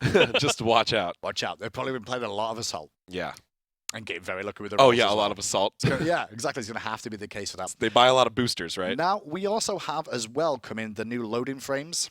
I'm just going to go through the patch in order. The new loading frames are going to have our Iron Tyrant loading frames available as ranked rewards. This is the... What's this one? So it's got the... Ranked. Ranked. That's the It's ranked. got Goes the with the Shin-Chin skin, right. look. Right. Just like last year's. Okay, and Yeah. with the Iron Tyrant loading frames, you get it from Rank Rewards, Diamond Conquest, Diamond Joust, Masters Conquest, Masters Joust, Platinum Conquest, Platinum Joust. Platinum, Diamond, Masters Yes. of all ranks. Of all different effects will be available on those based off that as well. Right. Now, on top of that, I'm just going through this. We've got Diamond Recall effects, which we just discussed. The new ward is going to be part of the energy bundle as well, and then it's on to God achievements is the next thing. Everyone's favorite time, and it's just going to be the Morrigan this week. The Morrigan. Player in a game that doesn't get bugged. Huh? Rip. We're trying. We're working as hard as we can on that. Okay.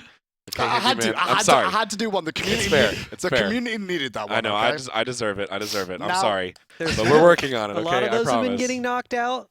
We've been making great progress on the Morrigan bugs, and thank you everybody for helping and giving us really good reports. It's like we're making constant progress on it, and we And couldn't have done it without our players. Keep doing it. Obviously, a god like Morrigan, when there's so many things that could happen in interactions with someone that can turn into anybody, there's going to be a few bugs.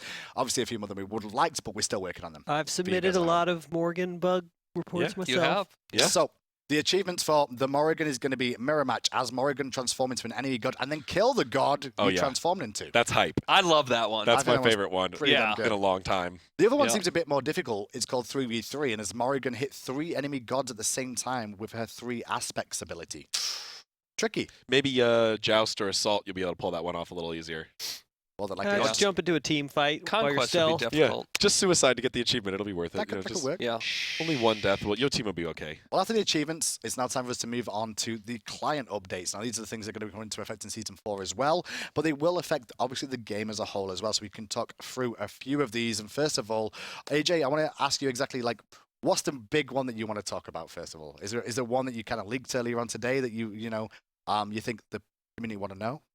I mean, we're gonna go through everything, right? We're just doing some previews here. Just some teasers. All right, fine. I mean, I did too many teasers. I don't know. I just want to Okay. get into it. He doesn't know which one it is, so we're going to Yeah. go for it. Rejoice T-Screen is back. Oh for yeah, you okay. guys Oh, and girls T-Screen. out I there. did just spoil this one. You did just spoil it, and there's a little look at it in game right Very now. redesigned. So I wanted to speak to this a little bit. Is that we got rid of the graphs and we were instead replacing this with a much better version of a combat log. Cool. So one of the issues in Smite is people have a tough time accessing the combat log. You either have to have it instead of chat, or it's very small and scrolls very fast. So here you're gonna be able to pull up T and see the most recent damage you dealt. There's a minion section at the top which will be more summarized, and then gods, so you get more specific information. And then damage taken, the same thing. So you can constantly be seeing, like, if you're just running through the jungle and take a big clip for half your health and you don't know what it was, You know just tap T and you can see, oh, Scylla hit me with Crush for 500 health, and you're boom. And this is just your personal as well, correct? This is just your personal stuff, not the team stuff as a whole. It's just your personal thing. Just your personal for the damage dealt and damage taken. Obviously for the top stats, Yeah. you got your team there. Of course, yeah. But now you can't see the Gold Fury, whether it's been killed anymore, which you shouldn't be able to do anyway. See if the Fire Giant's dead. Like, would you easily be able to tell with those graphs? And so we've updated with this. This will You be can see available that the for... top gold was earned by Meat Hammer. Yeah. Yeah, Hammer's a pretty good dude. Our That's all I'm UI gonna say. good. designers placeholder names are Yeah. awesome. Yeah. They're really good. And that's the T-Screen. We also have mastery features. After rank 10, players will begin to unlock bonus stars for every 1,000 worshippers obtained. These Yep. stars will appear on your loading frame, and playing that god and has no cap. But while playing that god and has no cap. So there's no cap on it. After you get over 1,000, you can start getting stars. Correct? Yes. So what you'll see Okay. is on your loading frame, there's the X there. As you get to 2,000, 3,000, 4,000, these stars will appear around it and just keep filling up. So you can really show that. Yeah, you know, if it's I'm all not, blinged out, you Right. know that this guy only plays that right, god. you're like, I'm not just rank X. I'm like way above that. So we already mentioned the recall effects that you'll get from doing this, but there'll also be that star pip system as So you well. can still two continue guys. to get the good earning feels with your guys that you've diamonded out. Right. So we have two systems. One is to give you something aesthetic for grinding one god really high, and one to give you some better rewards for mastering a whole variety of gods, which we believe is much harder to do. Awesome. Well, that's great to see. The last thing on this is going to be... One guy's got 40, will have 40 stars on his daily. The Really? highest his worshiper icon. in the game. Yeah, Yeah. we checked the stats. 40 stars. How, There's is it one gonna be small guy stars, with or- one god. What Is it gonna be little character does he stars that play? show up on We it? don't It'll- know actually. it'll- How are you going to fit 40 stars on They It'll start to they'll overlap. overlap each other slightly. Okay. The screen just. That makes sense now. Yeah. So at some point it'll be hard to count them, but his skill will be known by just the, You see the hundreds amount of of stars, stuff you're going like, on. yeah. wow, this guy plays Terrifying his whole- circle of Yeah, stars. you won't Yeah. even be able to see the X anymore. It's just It's all just stars. Yeah. So, with Season 3 ending, we also have the rank rewards. Now, obviously, the Jing 10 skin is going to be available for that and the loading frame as well. I'm just going to double check if I missed any other information off this. And these two players who are Platinum 5 or higher will receive a loading frame that is representative of their achievements. You will need to be Platinum 5 or higher by January 31st, 2017. RIP. If you're Yes. still waiting for it. If you already got it, congratulations. And then obviously the loading frames are going to be available for Joust as well as Conquest for you boys at home to all know as well. And duel. Okay. Yeah, dual I guess too. Duel as well, just added in because it's not in the patch notes right now that I'm reading. Oh. So It's as there, per though. usual. They're there. But it is for Duel, just in case everyone's very upset for that. But now it's time to turn towards Season 4 a little bit more for a second and actually look at the ranked updates that are going to be happening this season. And that's why one of the reasons Chris is on the sit here. Chris, what's the overall arcing goals and what are we looking to do with Season 4 ranked? Yeah, I mean, I've mentioned it before, but we're going to split the season to 3 splits. Yep. We're going to have a summer split, or I mean, a spring split, summer split, and fall split. Just like the Pro League. Yeah. Just like the Pro League, and also just like the season ticket.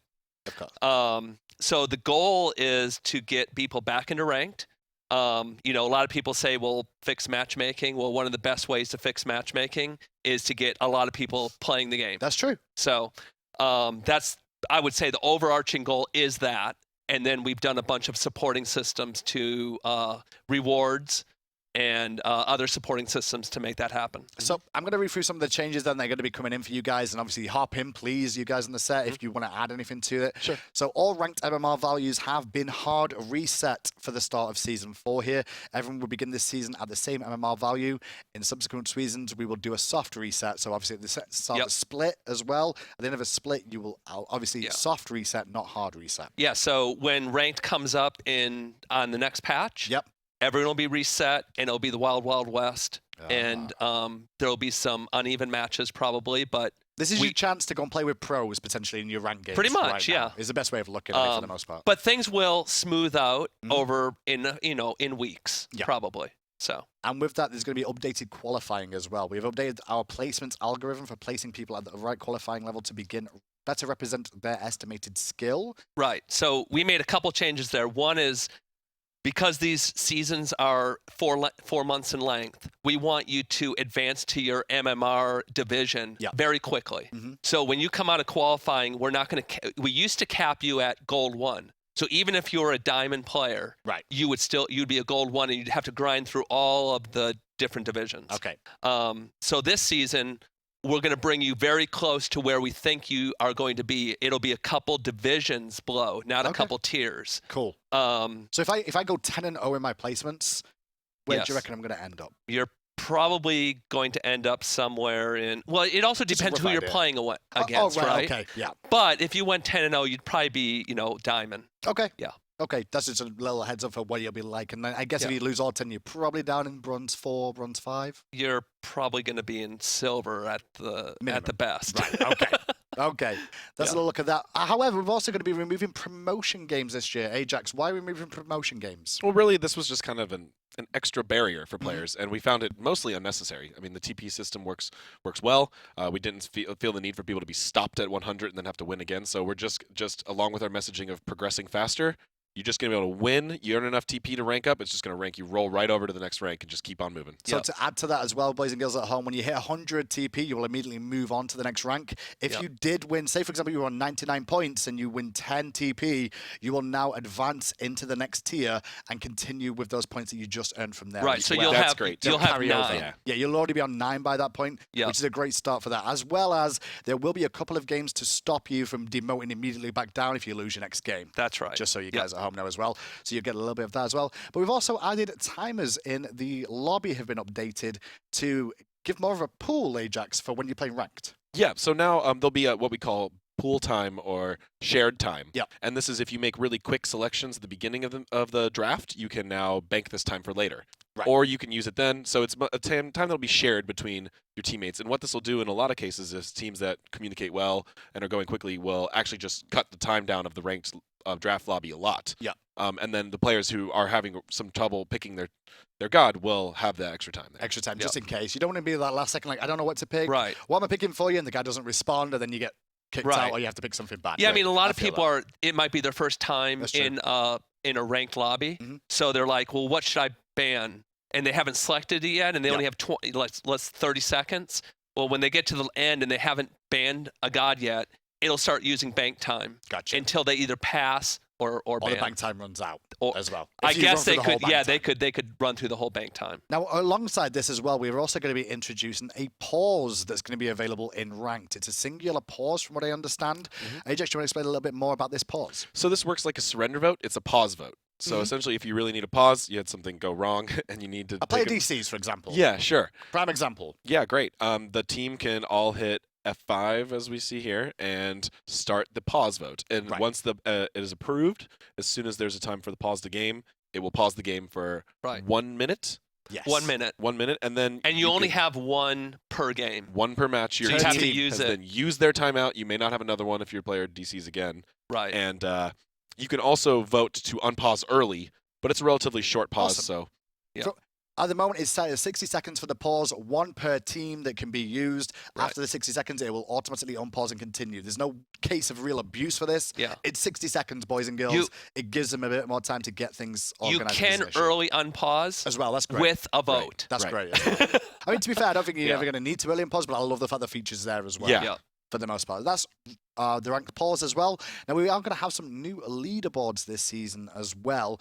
Now, these leaderboards, obviously, we're going to have, first of all, I should mention, Masters is going to be back this year. Oh, Not yes. just Grandmasters, but Masters is also going to be there as well, correct? yes, Larson, you want to talk about that a little more?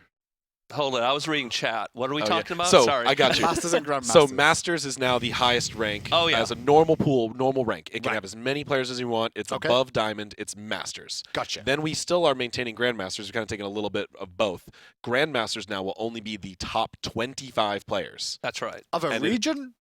No. Of the The world? league. Of Of the world. Yes. Of the world? Yes. So Only Grandmasters, 25 players can be Grandma. it's effectively, for many other the systems in the game, it's effectively counts as the same rank. Masters and Grandmasters, you get a lot of the same rewards, but it does. But you're Grandmasters, and you're one of the top 25 in the world. And actually, Yeah. those top 25 do get additional rewards at the end of the splits. Well, we'll get to Yes. that in a moment as Yes. well. But Yep. yeah, for you guys at home, now you all need to know is that Masters is now a division itself, that you can then get promoted to Grandmasters, where there's only 25 players that can be in Grandmasters at any given time. Now, if you do get to Grandmasters, I'm just reading this, there is rewards, gem rewards available to the top 25 players in each of the leagues. So when we talk about leagues, we talk about Conquest, Joust, and I guess Right. Duel. Duel. Yeah, we're excited well. about this because we've never had something for the actual best players in the world Yeah. to compete for. I mean, of course, they were obviously on the leaderboards and things like that, but they didn't have anything special to compete for against each other. So, like the top 5 players will get large gem packs. The 10 through 15 will get a little bit smaller gem packs, and Yep. then the bottom half of the 25. I'll would read them get up so low. Chris is Yeah. exactly Oh, correct, okay, so you don't yeah. get so people don't get upset about it. He said it was this and it wasn't. So it's going to be the top 5 players will receive 3,500 gems. Players 6 through 20 in Grandma will get 2,500 gems, and 21st to 25th will receive 1,500 gems each. But there is also a God leaderboard as well. And Right. that is per split too. So when we do a soft reset, Right. you'll be able to earn that again in the next reset. Well, there's a little look on your screen now of the ranked leaderboard of how that's going to actually look for yourselves. And you can see where people are around in the region as well, which is kind of cool.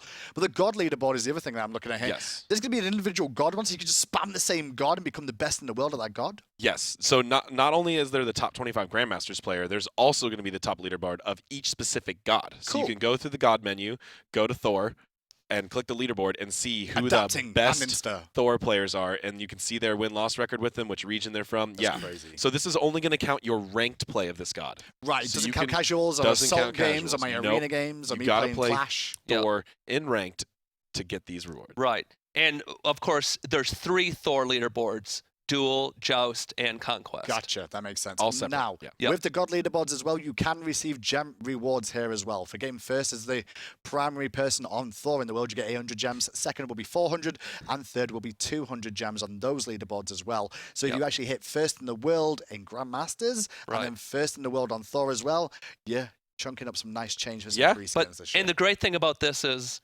there's lots of opportunities for you to get on a leaderboard. That's true. If you're an expert on an obscure god, you're going to be on the leaderboard. And sometimes that's the best thing, because sometimes you don't realize you're good at a god until you check the leaderboard. I'm like, actually, I played pretty well on that god. You'll find out really if you surprised. happen to be the best Hades in the world. The last thing to mention as well is on part of this is going to be the intelligent matchmaking of low population regions. Yeah, this is great because... Tell me a little bit more about this. Yes, I mean, some players that are playing ranked in smaller regions at certain times just don't have the population to do ranked. Yeah. So we will bubble them up to larger regions that have larger populations at that time, but ping-wise, as they'll still be close. Okay. Like, you know, Australia might roll up into Asia or Asia into Europe or whatever it happens to be. There's some automatic verification to see which region rolls up into when, and it's all dynamic. Right. So as things get better or servers have lower ping, then you could get moved to a different region. Now, is this only on low population queues, for example, or in ranked, as an example of that? So, for example, if you're queuing ranked in Europe at 4 a.m. in the morning, am I going to get rolled into another region to increase the pool? You might. It just all depends on, for your particular ELO, yes, is there enough players for you to participate in? Gotcha. If not, you might go to NA if the ping is within the threshold. So if I'm queuing at 4 a.m. in the morning and I'm currently in Grandmasters, I'm not going to get a Bronze 5, hopefully, because I should be getting brought with maybe a Diamond dude from NA instead. Usually that happens when you're in the queue for a long time, and it's like, okay, I can't find you a match within a certain time threshold, so I'm just going to give you something. Yep. And I'll give you the best I can do. Makes perfect sense. Well, we talked a little bit about that. That's some of the updates for that. But we also have the season ticket 2017. We've mentioned a few things about that. But obviously, we should go into a little bit more detail about that as well. AJ, do you want to talk us through a little bit about the season ticket this year? Sure. So season ticket this year is a little bit of a different setup because of the split setup. Right. So one thing that's really exciting about the season ticket this year is everyone will be earning fantasy points towards unlocking rewards, no matter whether you buy it or not. For free? For free. Okay. If you were just playing Smite, you will be earning fantasy points for winning games that you can unlock the unlockable rewards. Along with that, we're also going to be having a bundle available for each split that is going to give you a lot of ways to increase the way you gain fantasy points, going to unlock your ability to vote on matches, and is going to come with instant content as well. So, just to clear something, so FP-wise, we're going to be able to start earning FP straight away before even buying the unlock for it. Right. We can't vote on games, however, which will give us an increase of FP. Right. And by purchasing the pack that's going to be available for people, you can also increase the amount of FP you earn in games as well. Right. That's right. Okay. That makes a lot of sense overall there. And that's also going to be available 3 times a year now. Obviously, with the different splits that we have, we're going to divide the season ticket up into splits, correct? The ticket is one long. Yes. One long. Yeah, so unlockable the goal. voting rights and the FP booster and some of the other skins that come with it are per split. Right. But you're earning rewards for the whole year.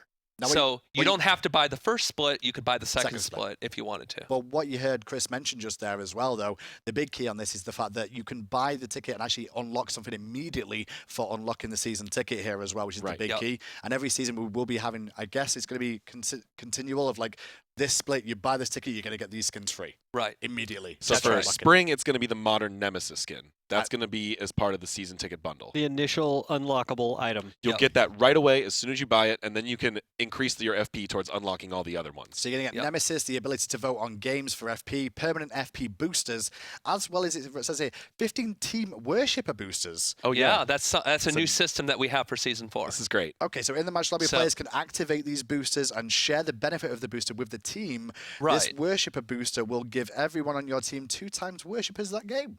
Right, so well then, the beauty of this is like you're in the match lobby. Yep. You want to give a gift to your fellow teammates. Yep. Maybe give them some hurrah, hurrah, let's win this game. I got it. You blow one of your team Congrats boosters. for picking a good team comp. Oh, That's yeah, right. that's great. Congrats Yeah. for like actually making good choices in the match lobby. Yep. And so you will be able to use one of these consumables. Only one person can use one type, and Right, the so you first type that we're going to have is worshippers. Okay.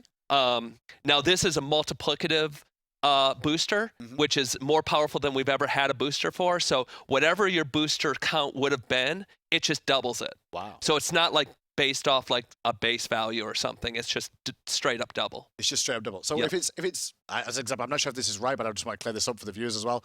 If it's double XP, double worship a weekend, say for example, Yep. for setting a party of 2, and then I use this, It'll be is whatever it double? It just doubles whatever your final value would have been. Big. Okay. Yep. It's big. So if you want to get those diamonds unlocked, there's definitely an easy way to do that. That's for sure. And these items are going to be hard to come by in the game. Yeah. And at first, we're not going to be able to allow people to purchase them. They're always going to be part of an event. Cool. But at some point, they might be in the store. And also, this is going to be a bundle of quests that are going to be available as well, which will actually help you to complete some quests by using the season ticket. That will allow you to get extra FP as well, is what I'm reading on here as And well. that's going to be similar to the Odyssey quest stuff, but it's Okay. F points. And then I've got next on this list about the, obviously the season tickets to be the unlocked through FP unlocks, is what it says. Free to all players. So by using the FP that you're going to be able to get free this year, you're going to be able to get cutesy chests, Enigma chest rolls, season ticket 2017 spring recall effects, 2017 spring ticket loading frames, Enigma chest rolls, Undying chest rolls, skins, cutest global emote. Cutesy. It says cutest. Well, that's a typo. Well, it will be the I'm sorry, cutest. I'm It will gonna be read the off cutest another- global I get emote. confused with you guys. Global Is that something new? So the unlockables for the beginning it's are all through FP. And then next on the list is something that a lot of people have been asking for a long time, and finally I can stop seeing it on Reddit, is the Never Cake Announcer Pack. Yes. Will be available for you. Part of the season as well as ticket. Enigma chest rolls and the Swarm Sentry Amusen Carb available later in 4.2, and there's an early look at it. Yes, this is just the early concept. This is kind of this is the artwork we work off to make the model. So This won't be available till 4.2. Right. But it will be added for the, we call it the spring split season ticket The start content. of the spring That's split, right. basically, is when it's going to be out for that one. Okay. Nemesis, if you buy the bundle, a Musen Cob just for playing. Yep.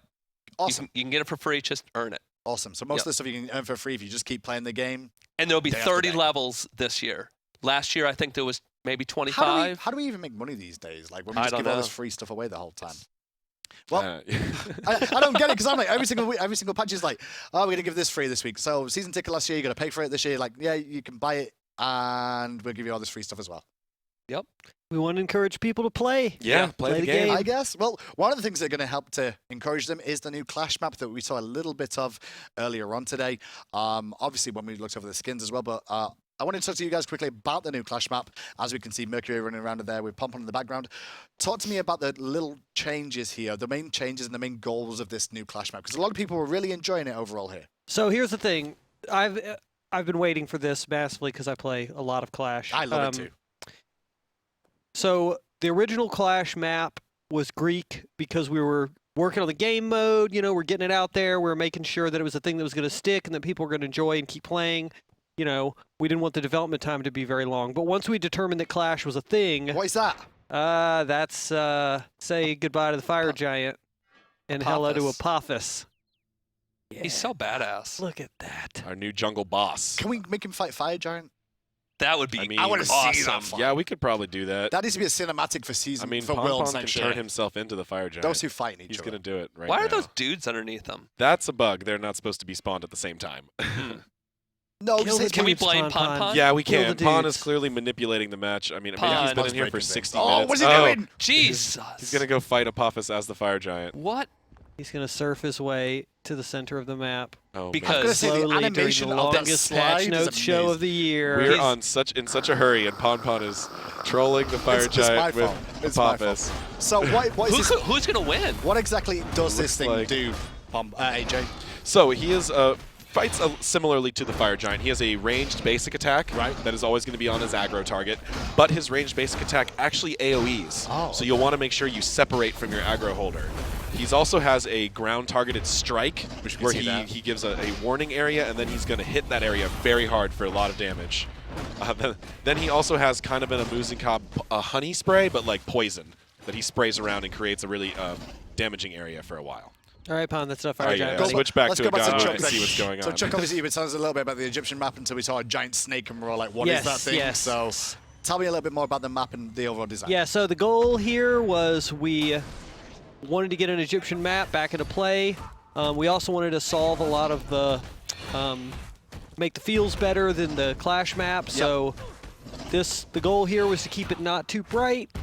It's a lot better targeter visibility. It feels a lot more like Conquest from a gameplay standpoint. Very clear lane definitions and which side you're on. We wanted to make it very easy when you're looking around the map to tell, you know, where you are. If you're playing a lot of cash. Yeah, I like these these new back and forth. monkey creatures. Everything is remodeled. monkeys? So there's These are the mana monkeys. The blue camp is remodeled. The red camp is a hyena warrior. We have new lane minions, new towers, new phoenixes, new titans, and new jungle boss. Yep. All on this map, as well as some geography changes. There's some extra paths in the middle, if you can see on the mini map. The paths on the side have been changed a little bit. There's 2 blue buffs per side, because Clash is in a game mode where you're fighting a lot. You're just throwing out abilities. So the Harpy camp was not very exciting just for XP, so it's now a 2nd blue buff. So you can have 2 people on your team that are hitting abilities all the time. And we have, I mean, just so much going on in here. Yeah, there's also been some layout changes. If you'll notice, Apophis's location is in the center of the map. Yeah, it's a little bit bigger so there that as well starts now. off as the red buff, and then when Apophis comes into being, he eats it. He scorches the earth. Yeah, he becomes one with it. And note, if you are standing in the area when Apophis spawns, he does what?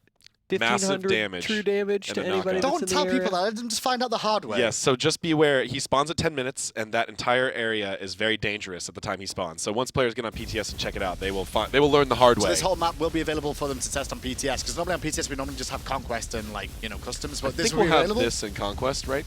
Yeah, Chris? we're definitely going to have Conquest, and we'll probably have this on also. Yeah, I think so. But last PTS we had this on also. We did. So. We had a sneak preview. Those laser eyes look Now, amazing. also notice the laser sphinxes. Yeah. We have sphinxes instead of phoenixes on this map, and they have a different attack type, which cool. is a persistent laser.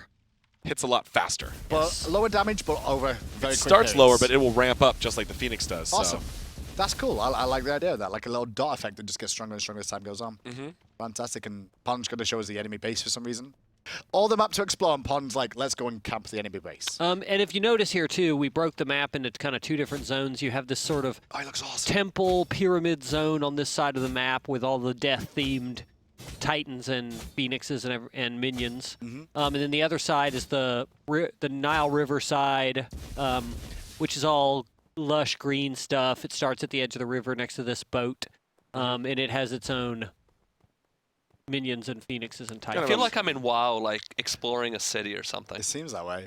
Just like randomly turning around a So corner. yeah, we You're in the wanted game better than that. We You're in wanted the Smite. 2 different sides of the map to just feel wholly different, like you get in Conquest, just so it's much easier to tell That guy what's looks going awesome. on. Yeah. Well, Yeah, there's those guys your are first badass. look at the new Clash map. Obviously, the full notes will be available to you after the patch notes as well. So if you want to go into the nitty-gritty of exactly what's going to change in this, you can do so. There's a lot. We've been going for an hour now, so what we're going to do is like show you a little animated video of what's gone down with the Clash, and after the break, we'll be back to go through the stuff with Season 4, the item, The good stuff. and I'm the out of balance here. stuff. We'll be Chuck back and I are out of here. in Yeah, a moment. peace. Peace. We got a lot of gameplay. Yep. Drawn our attention to a new battlefield. A dry, foreign battlefront, battered by the winds and sands, boiling with water.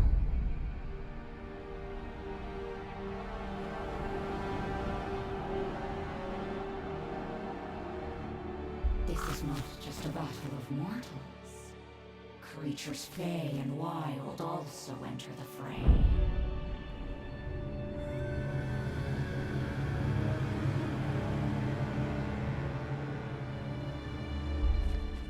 And gods, the lords of other lands war here. A larger struggle is afoot.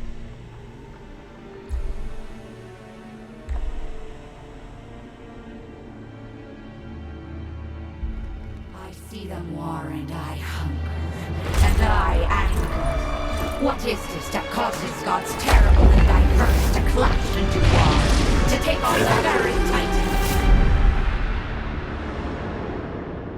We see our path clear. The Celts should not be absent from this fight. The Morrigan comes to feed on blood and chaos.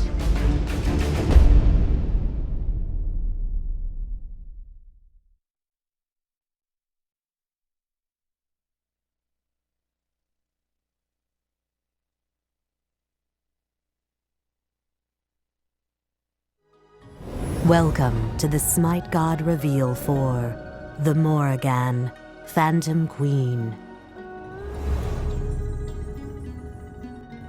Fate is an unusual thing, an unseen force predicting every action of every being. Many deities can see it, recognize the flow of the plan. However, there is only one that claims mastery over it. She has many goddesses, with many names and forms, but there is only one title, the Morrigan. Long ago, there were 3 sisters, Anu, Maka, and Bav, who were the progenitors of sovereignty, war, and death. They were caretakers of their lush green air, champions for soldiers, and guides for the deceased. The strength of their bond was unknown. Whether it was brought on by a curse or a more sinister reason, they were inseparable, and eventually they became the Morrigan. Now, she takes on many shapes: the lurid seductress, the wrinkled hag, the screaming crow. Amidst these facades, she takes the worst one of all, the washer in the river. Subtle and manipulative, there is no war the Morrigan did not incite. No dying breath she did not collect. Even this war, a war between gods, must secretly be of her making. So beware those that behold her, for the Morrigan controls your fate. Morrigan's passive is Doomsayer. The 3rd hit of the Morrigan's hit chain will explode, dealing damage to all enemies within range and dooming all enemies hit. Doomed enemies will take additional damage over time. Morrigan's first ability is Deadly Aspects. The Morrigan summons her alternate forms to her side. When activated again, they focus their power together to damage and stun enemies in front of them. Morrigan's second ability is Dark Omen. Morrigan launches a wave of dark magic at her enemies, dealing damage and applying an omen to them for a short time. Enemies with an omen will take bonus damage the next time they are hit by any allied ability. Morrigan's third ability is Confusion. The Morrigan creates a phantom of herself while becoming stealthed and gaining increased movement speed. The phantom runs to the target area, deals no damage, and will die if it takes any damage. Morrigan loses any bonuses from this ability if she takes damage. Morrigan's ultimate is Changeling. The Morrigan selects a god from the current match and becomes a copy of them. She copies all their current stats, items, and may use all of their abilities for the duration. She retains her own relics and cannot use consumables. Additionally, the rank of her abilities will transfer to the skills of the god she copies. This ability's cooldown will increase if the targeted god's ultimate is used and has a longer cooldown than the Morrigan's base cooldown. Confusion is a powerful tool that, when used well, can be a great way to escape or misdirect your opponents. If an enemy cannot see you, have your clone run directly at them while you sneak behind them. They will either run towards the real you or waste an ability on the clone, giving you an advantage either way. Additionally, be aware that taking any damage will break the stealth and make you lose your movement speed. Be careful using this when in persistent area of effects, like Ra's Solar Blessing, or if you are affected by a damage over time effect. Doomsayer has a strong ability to combo with your other sources of damage. When alone, Doomsayer can be procced by 3 aspects or another Doomsayer, letting you either proc it at close range or from far away. The difference between a good Phantom Queen or a great Phantom Queen will come down to how you use her ultimate. When launching into a game, make a note of all the gods you can transform into and think of which synergies or strengths you can take advantage of. When a team fight hits, it can become hectic fast, so planning ahead into which god you want to transform could be the difference between being a playmaker or dying early. The Morrigan is our first Celtic god. Her role is that of a mage. The Morrigan focuses on confusing her opponents and looking for opportunities to get in close and burst down her enemies. Dark Omen allows her damage to be quite high on a few targets when combined with other abilities, while Confusion lets her sneak in and out of fights as needed. Additionally, she is a flexible god in that she can be any god from the current game during her ultimate. The ability to choose helps her have the right tool at the right time to defeat her opponents. Pair the Morrigan with aggressive frontline characters like Sobek, Nike, or Odin, as they will give her the protection needed to deal her damage and transform into the right god. Also, be aware that the gods you pair with the Morrigan have a direct role in what choices she has during her ultimate. The Morrigan can play as both a jungler or a mid laner, but for this video, we are going to focus on her mid laning capability. You will want to start and prioritize Dark Omen, as this acts as your primary clear tool. At level 2, pick up 3 aspects, and at level 4, pick up Confusion. Getting this early will give the Morrigan additional tools to be aggressive or survive the lane. Once you hit level 5, you will want to prioritize Changeling, followed by Dark Omen, then Deadly Aspects, and finally, Confusion. The Morrigan's build will vary depending on which role you are playing. As a mid laner, you will want to balance power, cooldown, and utility to focus more on team fights in the mid game. Start with Soul Stone, Shoes, and Health Potions. This will give you extra clear power, mana regeneration, and enough health potions to get through the early game. Next, Rush Shoes of the Magi and Chronos Pendant. The early pen and cooldown reduction will allow you to poke enemies effectively while looking for a kill. Gem of Isolation is a strong third item, giving the Morrigan additional utility with a nice health boost, which helps her get in close with Deadly Aspects. Round out her build with Obsidian Shard, Rod of Tahuti, and Soul Reaver. These items provide needed stats such as penetration, power, a burst damage to help her scale into the late game. Thank you for watching the Smite God reveal for the Morrigan, Phantom Queen. Yes, the timer was indeed a lie. It wasn't exactly going to be that long. If you're still here, congratulations. If you went to the bathroom, you made the mistakes. Pompon and Toli are joining us in their matching outfits today. They walk around like twins all the time in the office. You just guys don't going to say it. Pon, Toli, you ready for this? Yeah. Yes. Excited? A lot of changes. Well, let's start things off because we're going to talk straight away about all the Season 4 changes to do with Conquest, then go into items, then on to God Balance as well for the start of Season 4. AJ, before we even start, I want you to tell me a little bit about what the main aims with the Conquest map are this year and where we're going to aim with them. So one thing we first of all wanted to do was make big changes. We wanted the Conquest to feel really fresh and new and be very, a real adventure where everyone trying to figure out how to min-max it again. So we made a lot of changes. One thing we were really looking at was the start of the game and the end of the game. Mm-hmm. So we made a lot of changes as far as starting builds, starting items, the prices of Tier 1 items, so that more gods can vary up their starts more. We also changed the way the jungle spawns, which is going to be really exciting. There's going to be a lot more ways to start your match as opposed to just always starting in the same buff, rotating all the same. And then we looked at the end game. We added a lot of new objectives, new things to fight over with really unique rewards for killing them, as well as some really interesting late game strong consumables. Okay, well, the start of things, what we can discuss first of all is going to be the initial map changes, which is going to be very small corrections to the order speed buff and the chaos damage camps as well. Pompon, just explain that a little bit for me. Basically, it's just to prevent line of sight and to make the camp a little bit more wholesome. Yeah, there is a little bit of discrepancy between what sides kind of had the advantage when they could start. Some could pull camps a little bit better than others, and so that kind of stuff has just been cleaned up. So it's just all cleaned up together, and that should be sorted for the start of this. The next one that's going to be part of the game that you heard AJ mention a little bit is going to be the general gameplay changes. And this is going to be the game start changes overall. The game starts at -130 as per usual. However, the minions spawn at 0 seconds, and the entire jungle spawns at 30 seconds.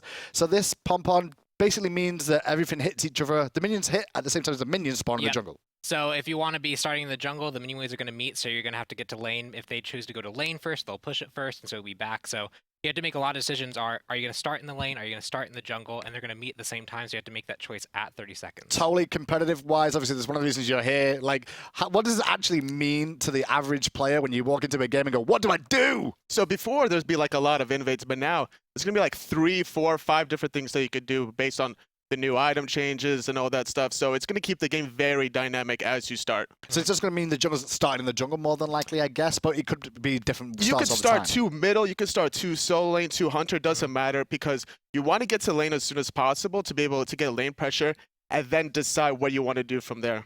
Well, there's going to be a lot of changes in the jungle as well this year as well. We're going to go through those one by one as best we can. But there's likely to be changes as well, which you're going to have to read through the patch notes because it's very, very long. Yes, and we it's a can't lot. just go through everything. But what you need to know for the most part is that the jungle experience is going to be bigger overall this year. You're going to get a little bit more experience from the jungle.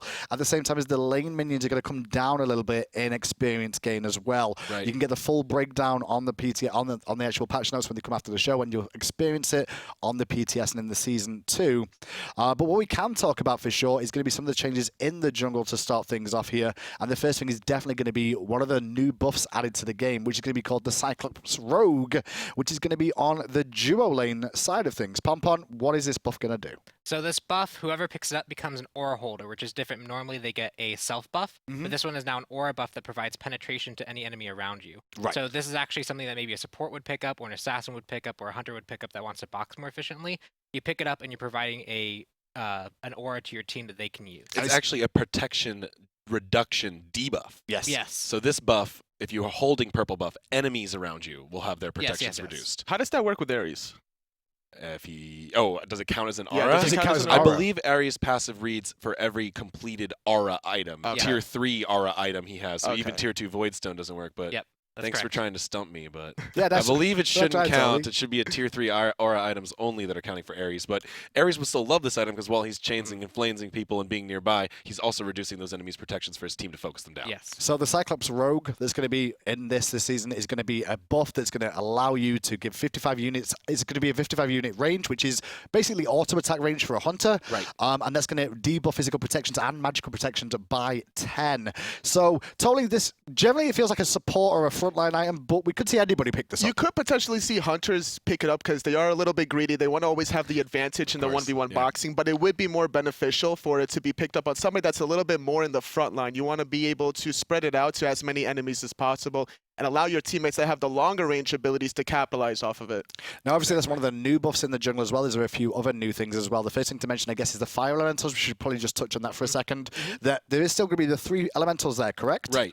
Now, the only thing with those 3 elementals, however, is that one of them is now an enlarged version of those elementals. The Elder Elemental, yes. And what's his real job there, AJ? So what we really wanted to do was take that camp, and it was really just like a one-shot and move and go. We wanted to make it an actual contestable experience camp. So now it's got experience and gold rewards that are much more close to an actual Cyclops camp, and it's going to be about as difficult to kill. Right. So right now, the early fire imps are there, the fire elementals are there, and they're going to be a new source of experience. 1, that's large for junglers, and 2, a new way to contest on that side of the map. Now, are they still spawning after 10 minutes as well, where the fire giant spawns, or are they despawning like they used to? They're going to despawn when the fire giant spawns. Just still. like they do right now. Yes. Just to check for you guys at home, so you know that as well. But there is 2 other additional things in the jungle, and we're going to start things off with the Oracle Harpies. I guess is probably the best thing to start off with here. Sure. Pompon, where is the Oracle Harpy going to be, or what are the Oracle Harpies? So the Oracle Harpies are 2 powerful Harpies that are going to be at the Gold Fury camp. Right. And when they're there, if you kill them, if your team kills both of them, they're Mhm. going to drop a ward that actually sits at the Gold Fury pit and provide vision for the Gold Fury pit for the short time. And this isn't a normal ward. This is like it just is there to provide vision, but it can't be countered by sentries.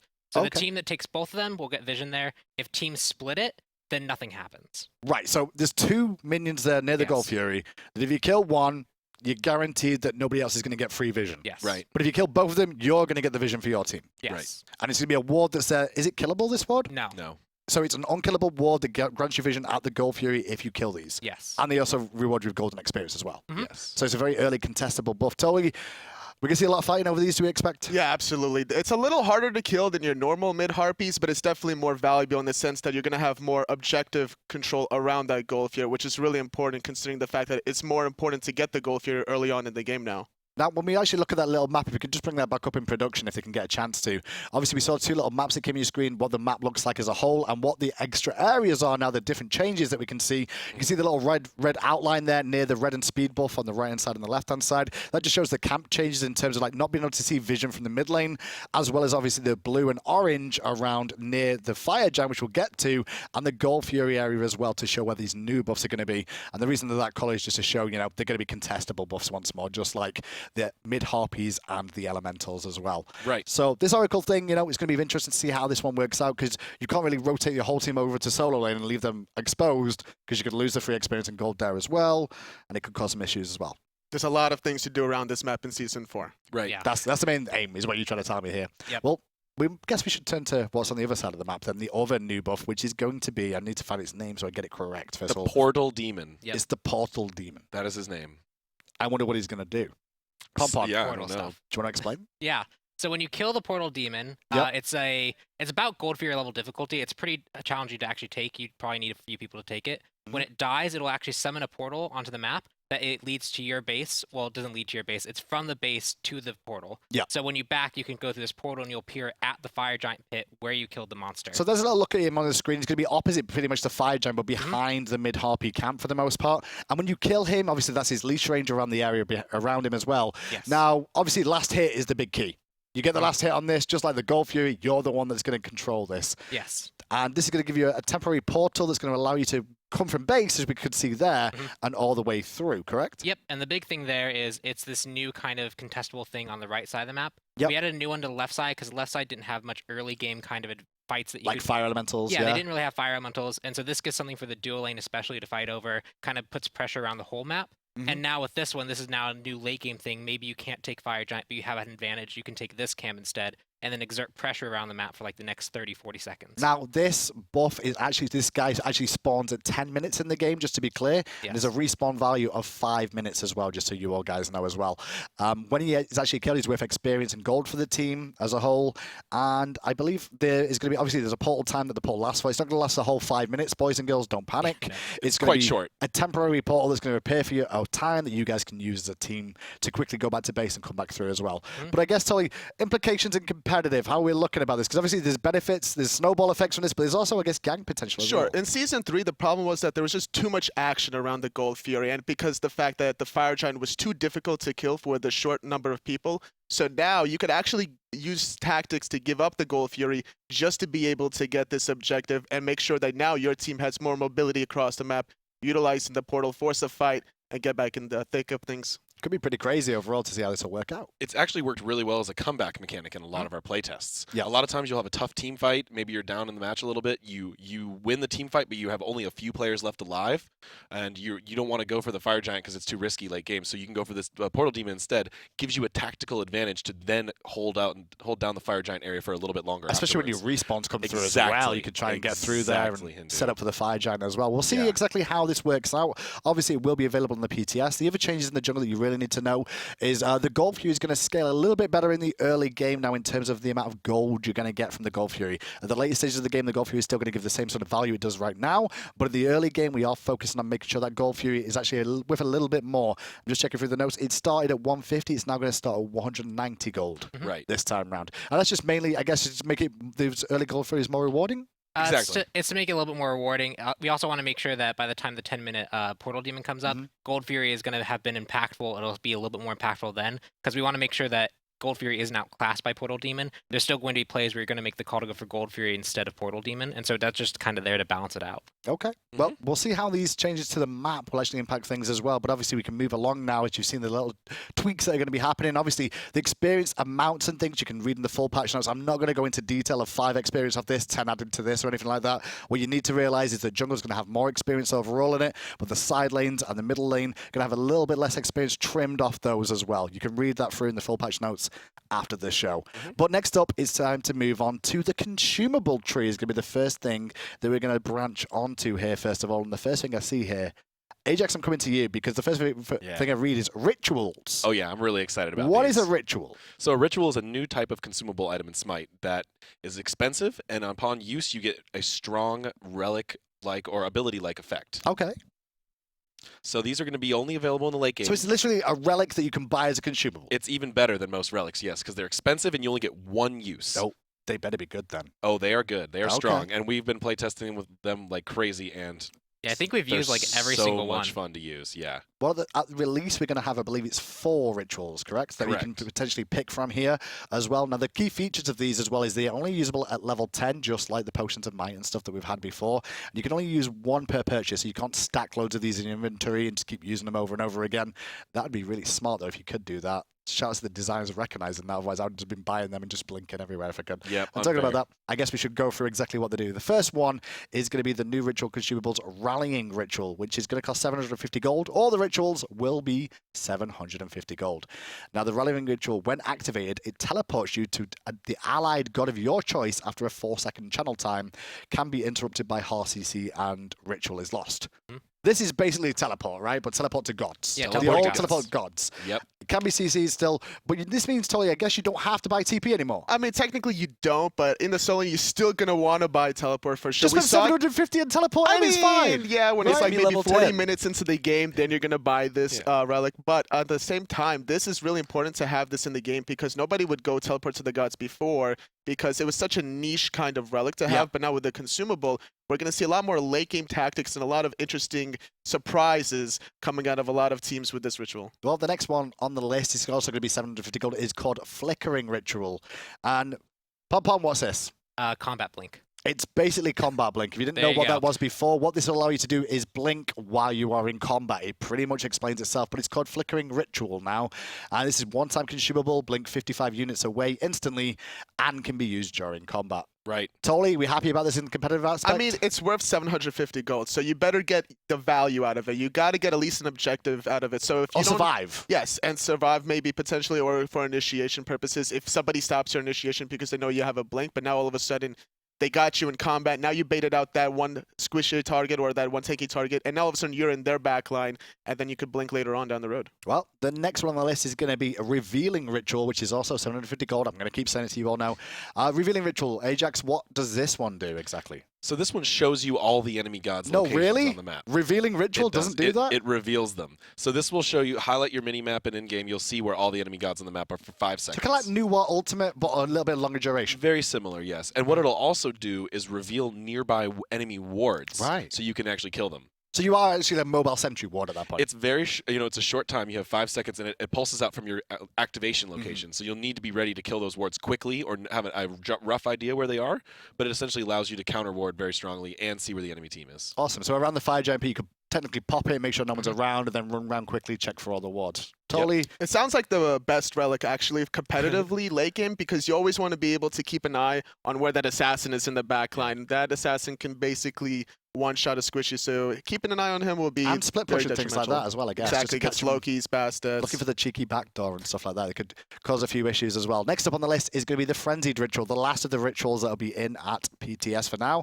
And this one is going to be Frenzy, basically. Pom-Pom, correct? It's frenzy, but a lot stronger. Oh, God, it is. Yeah, it gives you attack speed, it gives you % damage increase, and it does so for 10 seconds to all allies around you when you activate it. So it's a 55 unit to all allies around you and yourself, increasing your damage output by 25% on all targets and increases your attack speed by 20% for 10 seconds. Tolly? It's pretty good. How are we feeling about this one? It's not too shabby. You know, who can complain about all those stats? But it is not permanent. You know, you have a duration on it, and it's yet again late game. If you buy this ritual in the mid game and it doesn't work out, now all of a sudden you're not going to be able to complete that tier 3 item that you really wanted to. So we could potentially see this being picked up earlier on, like that risk versus reward. So the other ones I would say are more late game, but this one could be potentially picked up. I would say the earlier on. rituals over all Tolly is, like we said, they all seem risk versus reward here for the most part, and it kind of comes across to me that if you're behind, you could pick one of these up to try and turn the tides maybe a little bit, or make them even worse for yourself. Or at the same time, like if you've got that bonus gold, you could be like, hey, I wonder if we can like push the advantage even more. If you decide some team and then you get 2 towers down the mid lane, you pick up Gold Fury, all of a sudden now it's paying it off for the whole team that you got it for. Well, that's rituals for now, but there is other consumable changes as well coming this patch, and the next one on the list is going to be chalices. I'm going to go over to Pompon, and Pompon's going to tell us what a chalice actually is going to do. So a chalice is a consumable that you can buy. It's 300 gold.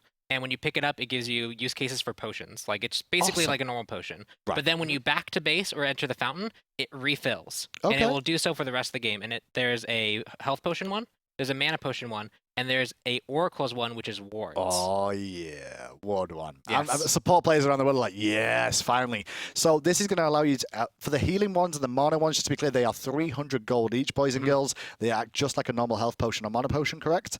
Apart from there's going to be 3 stacks in this overall. Yes. Every time you go back to base, the stacks will refresh back to 3. When you sell this item, you don't get anything for it, though. Correct. You So get this nothing is for another investment risk reward mechanic. Yeah. And there is one key difference between them and normal potions, which is the duration will not stack. So you can't just drink all 3 and then increase it to 75 seconds. Just so you know, you just will so you know, refresh. that was thanks to Yeah. me that got He fixed. he broke that. Because the first day I got to playtest that, I immediately just popped all the potions in base over and over and just kept refreshing. And I was there with like 17 minutes of potions ticking. I was like, this is great as backers. Yeah, I feel like I've got That's infinite mana balanced, right right? now. And I was Yeah. like, probably need to do something about that. So they did, which is good. Yes, and I'm really glad we included you guys on a lot of early playtests. I'm we got sad some because great there's people out there that are feedback. very upset about that too, because they're like, man, I would have loved to have run around as, infinite health. We would have backers fixed it region." before PTS Yeah. is shipped anyway. We'll see. We'll see. We would have fixed it the next day. Now, the Someone would have Oracle found it. on there as well, the Ward version of this is an additional 100 gold, so it's 400 gold for the Ward version. This will give you maximum of 2 wards. They are normal wards, not sentry wards, okay? Right. And you can place 1 ward per use, so 2 wards per use, go back to base and regen. So for the fact it's 400 gold, it's pretty useful in the earlier game, Tolly, would you say? Obviously, sentries is still going to be useful, but constant free ward so you can escalate your build. Yeah, absolutely. This is a must-buy for a lot of side lanes as well. There should be no excuse really? for a solo laner at all to not pick this up after their initial starting build. They might not want to pick it up right off the Really? bat because sometimes you might want to fight, get your health potions online, multi-pots. But then once your first back, you might as well pick this up right off the bat and try to help your team out. Get vision around that portal demon and the fire giant elementals as early as possible. Okay, that makes a lot of sense. Well, they're the 3 chalices that are going to be in the game, but we're also going to make a small change as well to the potion of magical might and the potion of physical might this patch as well. And it's going to extend the timer from 3 minutes to 5 minutes. Now, the main reason I think we're doing this is because we want people to be buying the rituals. Yes. And you can't really buy them if you've got to hold these potions in your hand. At 3 minutes, you have to hold on to those potions, and so if you have to pop it immediately because you want a frenzied ritual as well as your wards, Yep. then you have to pop it immediately. You're going to waste a ton of it. So So in- now you can pop it. You get an extra 2 minutes, so it's not that Yeah, detrimental to you. in theory, you're probably going to pop it after 2 minutes anyway, for the most part. So you're still Yeah. getting the same 3 minutes. It's just a little bit more useful for you. Maybe you pop it, use the teleport ritual, and then gank with the extra power too, and it lasts the whole 5 minutes. Then we'll find out. You guys at home are going to get the chance to do this. So much skill potential in these. And Yeah. now it's on to relics next. Now, obviously, relics, they still exist in the game. They're still going to be here for season 4. Right. But Ajax, we've had a little look at these overall now, and things have been changed a little bit. Tell me a little bit about the plans with relics this season. So you're going to see a lot of relic balance. A lot of them are going to be adjusted up and down, and there's Yep. going to be one key new feature, which is relic upgrading. Okay. So at season 4, for 500 gold at any time in the match, you can upgrade a relic you already own and to a more powerful version. Anytime in the match. You got to go back to shop, but and there's no Yeah. time limit, there's no level restriction. Just if you have the money, you can spend it to improve your relic. And it'll improve the relic, which you still get the relic base for free at level 1, and then one again at level 12, I should say. Correct. And then you can upgrade it for 500 gold. And then it's obviously some changes to the relics, which I guess we should go through now as well. Yeah, so this is we got going to some add a lot rules. more diversity to build order, and this is going to be another risk reward and timing thing, like Yep. when to do this. If you wait till late game, yeah, maybe it's too late. If you do this early, maybe you're costing yourself an item. But the point is we wanted to give people a little bit more control over their relics. Well, the first thing we need to mention about the relics then is that Frenzied Relic and the Scout Relic have both been removed from the game. Shocking, I know, but it might be because of the fact they're both part of consumables now, so you can still get those effects. We didn't want them double stacking. But then we have Aegis Amulet, which is Aegis. It used to be known, artist formerly known as Sanctuary, artist formerly known as Aegis Amulet, is now back again. Yeah, so just to touch on that Thanks for for a that. moment, all relics are being renamed. Oh, and yeah? a lot of them are having new icons for this season because, relic is a word that means some sort of legendary object, and we wanted to make that more consistent in Smite. So all of the relics now, if it was possible, we really tried hard to bring back some of the fan favorite names, and then they're also going to be consistently these legendary objects. Just as a heads up from everybody who does commentary work or everybody who works with this game, thank you so much for renaming them over again after we had to spend the last year changing the way we said the name of the same thing. But at least we can go back to beads again now. Yes, beads and Aegis. You can say that again. Yeah. And you will be correct. Yeah. And I never broke the habit, so I'm sorry, but I know you guys have. We had to. We I know, don't I get a know. choice. We get told off for It that. is part of your otherwise. job, though, so. I guess. It's part of your job to balance things correctly, AJ. Don't start that game. It's all in the fine print. We are we'll all carry trying. that We're one. all trying our best, okay? So, AJ Samuel is back, and for the upgraded version of it, the base version of this is going to be the same as what it currently is in the game. However, the upgraded version for 500 gold will lower the cooldown, I should say, by 30 seconds. So it'll go from 160 seconds to 130 seconds. The next one on the list is going to be Blink Rune. Blink, basically, boys and girls. The upgraded version of this will lower the cooldown from 120 seconds down to 90 seconds, so it'll up a little bit more often. And then we move on to the Cursed Ankh, which is a new relic this season. Pompon, what is it? So I have to make sure they all straight in my head. We basically split the attack speed and movement speed slow as well as the healing reduction. I thought this was a new one. It's technically not. So It's I apologize for technically that. not. It's not that new. It basically used to be called Curse, boys and girls, but Yeah. it doesn't slow anymore. It's just a healing reduction, correct? Yes, and so the big thing there is it makes the effect more powerful because it's not tied to anything, so you can make the anti-heal a little bit better. Right. And it's very specific in its goal. When you buy it, you're getting it for this specific reason.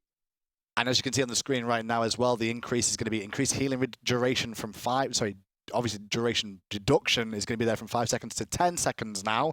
10 seconds is a long time, but it no longer slows. And if you upgrade this to the next version, you'll get a 65% slow instead of 65% healing reduction instead of a slow, and also increase the length of time from 10 seconds to 15. Wow, totally. That's really important, actually. Goodbye, because, healers. well, the whole point is... Do we need more tissues now? Is that what needs to happen right here? Well, Like, healers are they already done? have it rough, but we have some other changes for healers later down the Yes, road. we sure do. Okay. The whole anti-healing aspect was, sure, you can anti-heal somebody for 4 seconds, but they're just going to go out of combat and heal anyway. So now this will have that lingering effect to still limit their out-of-combat healing. Okay.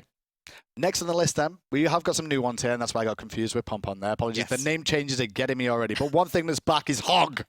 Hog is back. No longer called Wrath. It is now called Hog. And if you don't know what Hog means, it means Hand of the Gods is back in the game right now. Why is Hog still in the game, AJ? Because we changed it a lot. You better have. I know, I did. Better so have. what we really discussed with this item is, along with Curse, we're trying to make these relics more. It's okay to abbreviate the names, right? You can still call Cursed Aren't Curse. It's perfect. It's still going to get Both called names Curse. are in there. Yeah, it's fine. We're done with your relic decisions now. We're going to name them what They're we both see in fit. there, yeah, and that's part of the text. So Hog now is going to have much more focus on jungle clear. So previously, this item was actually picked up a lot more for boss secure. Correct. Jungle boss secure as like a guardian item. That seems like two very different things for us. So in season 4, this item is going to be no longer affecting jungle bosses at all. No Gold Fury or Fire Giant secure with it. What about the oracles? Are they okay to be hit by Those this? are not jungle bosses. The Portal Demon. The Portal Demon is counting as a jungle boss. Okay. He is not going to be able to. Just wanted to clear be that hit up for by it people. either. Yes. So you can now use this as a jungler to aid your clear or to quicken up your rotations, and you're going to get rewarded for using it as an execute on those jungle camps. So lower cooldown and taking away the boss secure part of it. So it's only going to be used for normal camps, so it's mainly a jungle item you're going to see if this does get picked up now as well. It's going to deal 300 damage plus 10 per level, damage to a single enemy minion or jungle monster within 12 units. And also the upgraded version of this, if you're missing it, you are going to be able to upgrade this and get the stun back that you used to get from Wrath, where you could stun people around it, so it becomes Fist of the Gods and still deals damage to the camp as well. Right, so no stun until you upgrade it. Okay, Tolly, how are we feeling about this? Are we going to see Wrath every game now? A Hog every game, I should say? I hope not. Honestly, in Season 3, we saw a lot of junglers have to pick up Wrath because it did just too many things at once. You're able to secure your own buffs. You're able to invade. A lot of versatility, being able to execute Fire Giant. But now with this decrease of damage, we'll see a lot of gods like Ra, Kukulkan, being able to actually utilize their ultimates to secure it instead of Wrath. Exactly. Well, we'll see how that works out, because the next one is going to be an interesting one. Zapman, are you watching? Bet you are. You'll be happy here. Heavenly Wings is up next, and this is what used to be what Sprint was called, but it's now going to be called Heavenly Wings, but we will all refer to it as Sprint, because that's exactly what we're going to call it this We're going year. to trip through the names for a little bit, but we're going to get there. Heavenly, like everyone's used to calling it Heavenly, Now, old school players. Sprint, or now Heavenly Wings, is now only going to cleanse slows upon activation, not the whole duration of the effect of this. Does not provide slow immunity through the duration. We're going to have to come back in a moment. I apologize for this. We've got a bit of a technical issue. We'll be back after the break.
Welcome back once again after the impromptu break. Don't worry about it, though, because you're not missed anything, because we're going to roll it back just a little bit, just in case you did miss it because of the disconnect. So it should be sorted out now anyway, and we can continue with Season 4. Don't worry, we'll be here as long as you guys are here until these notes are done.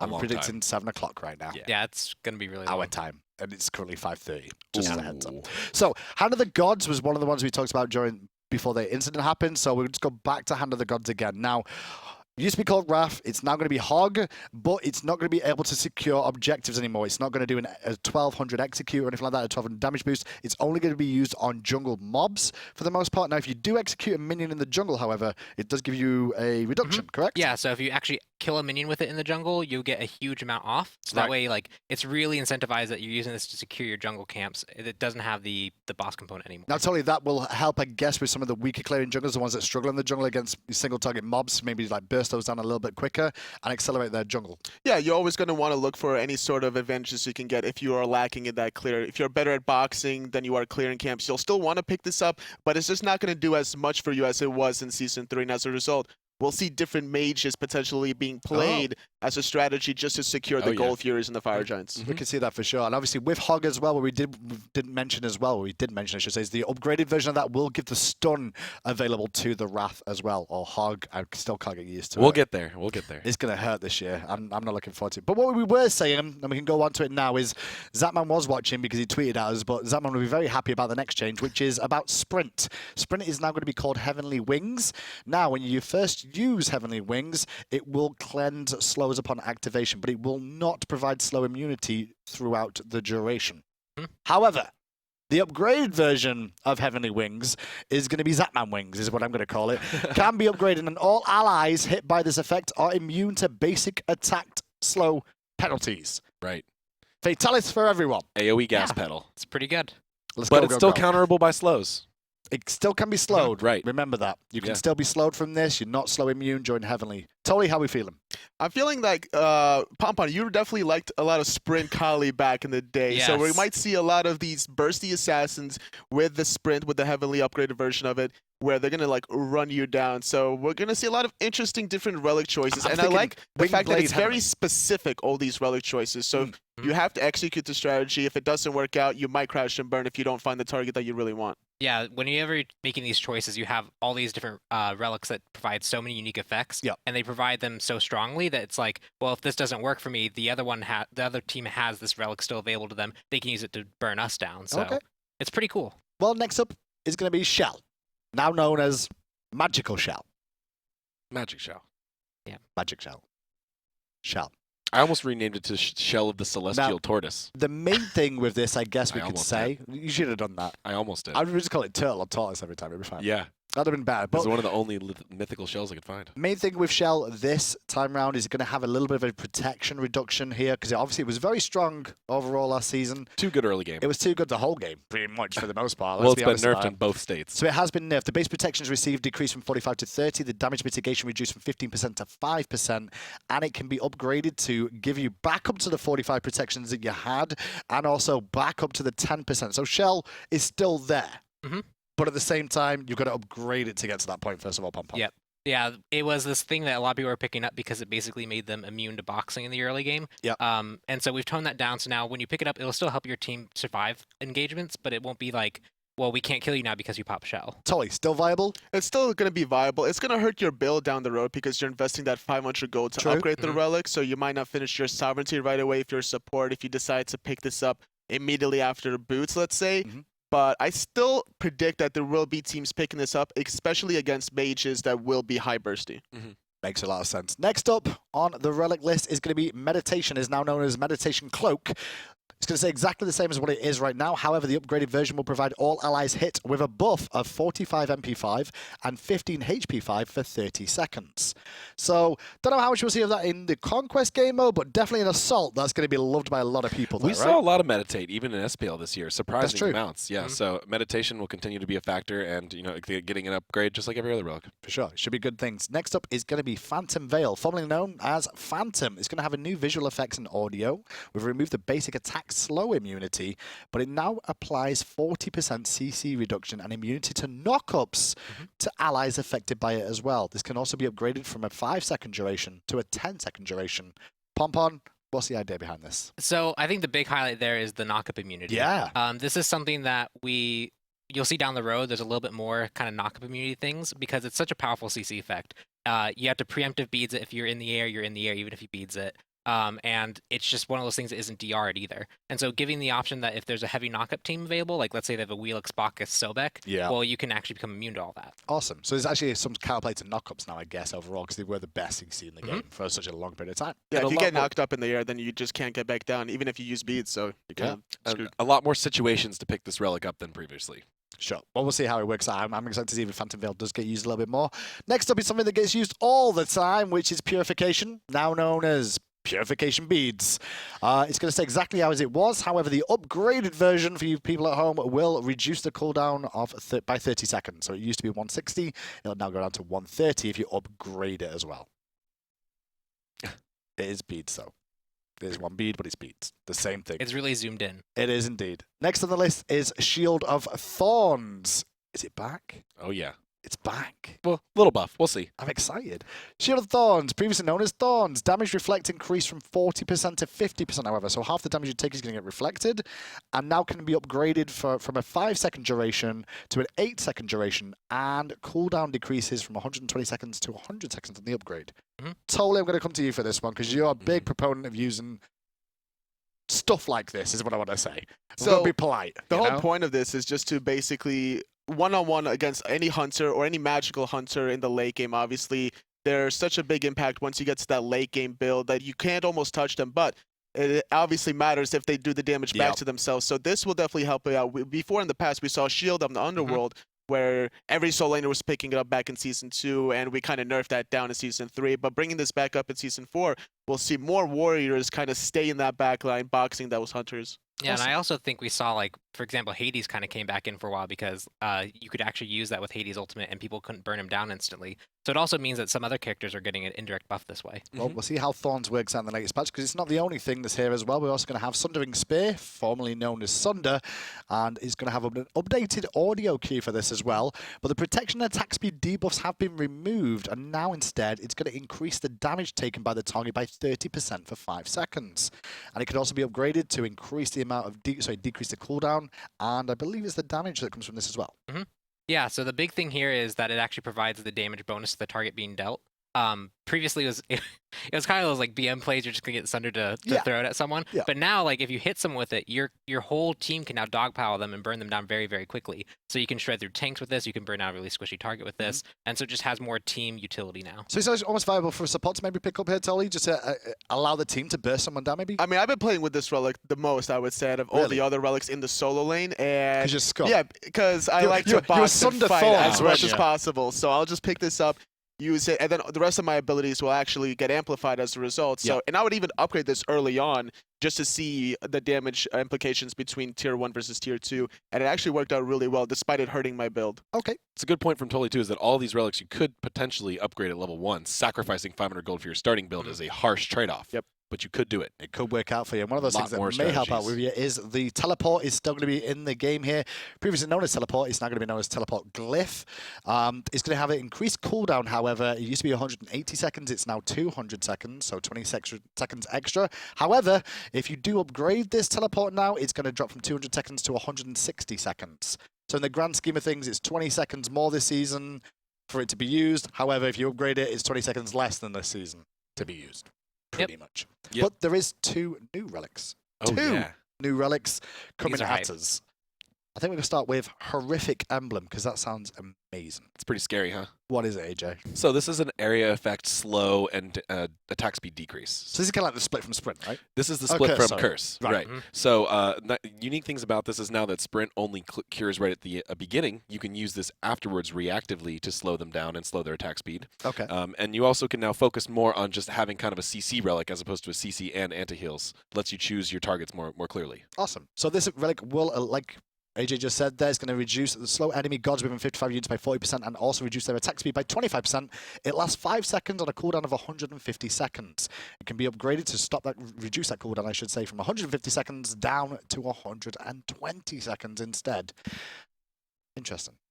Interesting. We'll see how that one works out. Tony, we're liking that one? I like it a lot because of the changes that we also did to sprint, because the fact that before in Season 3, you would just get... If you had to choose between sprint and curse, you would always get sprint anyway, because once they curse, you just sprint away, and that's it. But now you actually have to decide about which one is more beneficial to your team versus their team. And execution, timing, and area will matter a lot more, whereas previously you just press one button, you just countered them. Yeah. Awesome. Well, we'll see what the next one's going to be, because this is probably my favorite one here, because it was very interesting for the most part. Bracer of the Undoing, because I was trying to break this item as much as possible, this relic, because I fell in love with it straight away. What's the overall idea of this, Palm? What's it supposed to do? So it undoes things, clearly, and the way this works is when you take damage, it kind of stores that damage for 3 seconds at the base form, and then you can heal up 50% of that damage you took. So if you got bursted by a Kraken, you can heal 50% of that back if you use it within the time window, and it also reduces your cooldowns by 3 seconds. So remember those hype purification beads plays? They're back. You can do that. Yep. So you have to sacrifice survivability to do it. You junglers out there that know the old days of beads, well, the 3-second cooldown is going to be used here. You can immediately reset your cooldown by 3 seconds of all your abilities, but also you will heal, I should say. Let me just read this out. Using this ability item, subtract 3 seconds from all abilities currently on cooldown and restores 50% health from mana lost within the last 3 seconds. It's got a cooldown of 120 seconds, and when you upgrade this, it's not going to lower the cooldown, but it is going to increase the window that you can heal for from 3 seconds to 5 seconds overall. Totally big play changer here, right? Absolutely. I tried this a lot in the hunter position when during the play test, and it worked out really efficiently for the cooldown specifically, more so than the healing, because there would be times where the anti-healing did play a part. I couldn't survive that, but I was able to get off more cooldowns and actually win those little 1v1 skirmishes. Not gonna lie, I did break this in playtest too, because Pompon all into me as Sir Cat, but he didn't have his ultimate. Hit me with all his poisons, everything. I was on 10% health, and then went undying. And you're just back.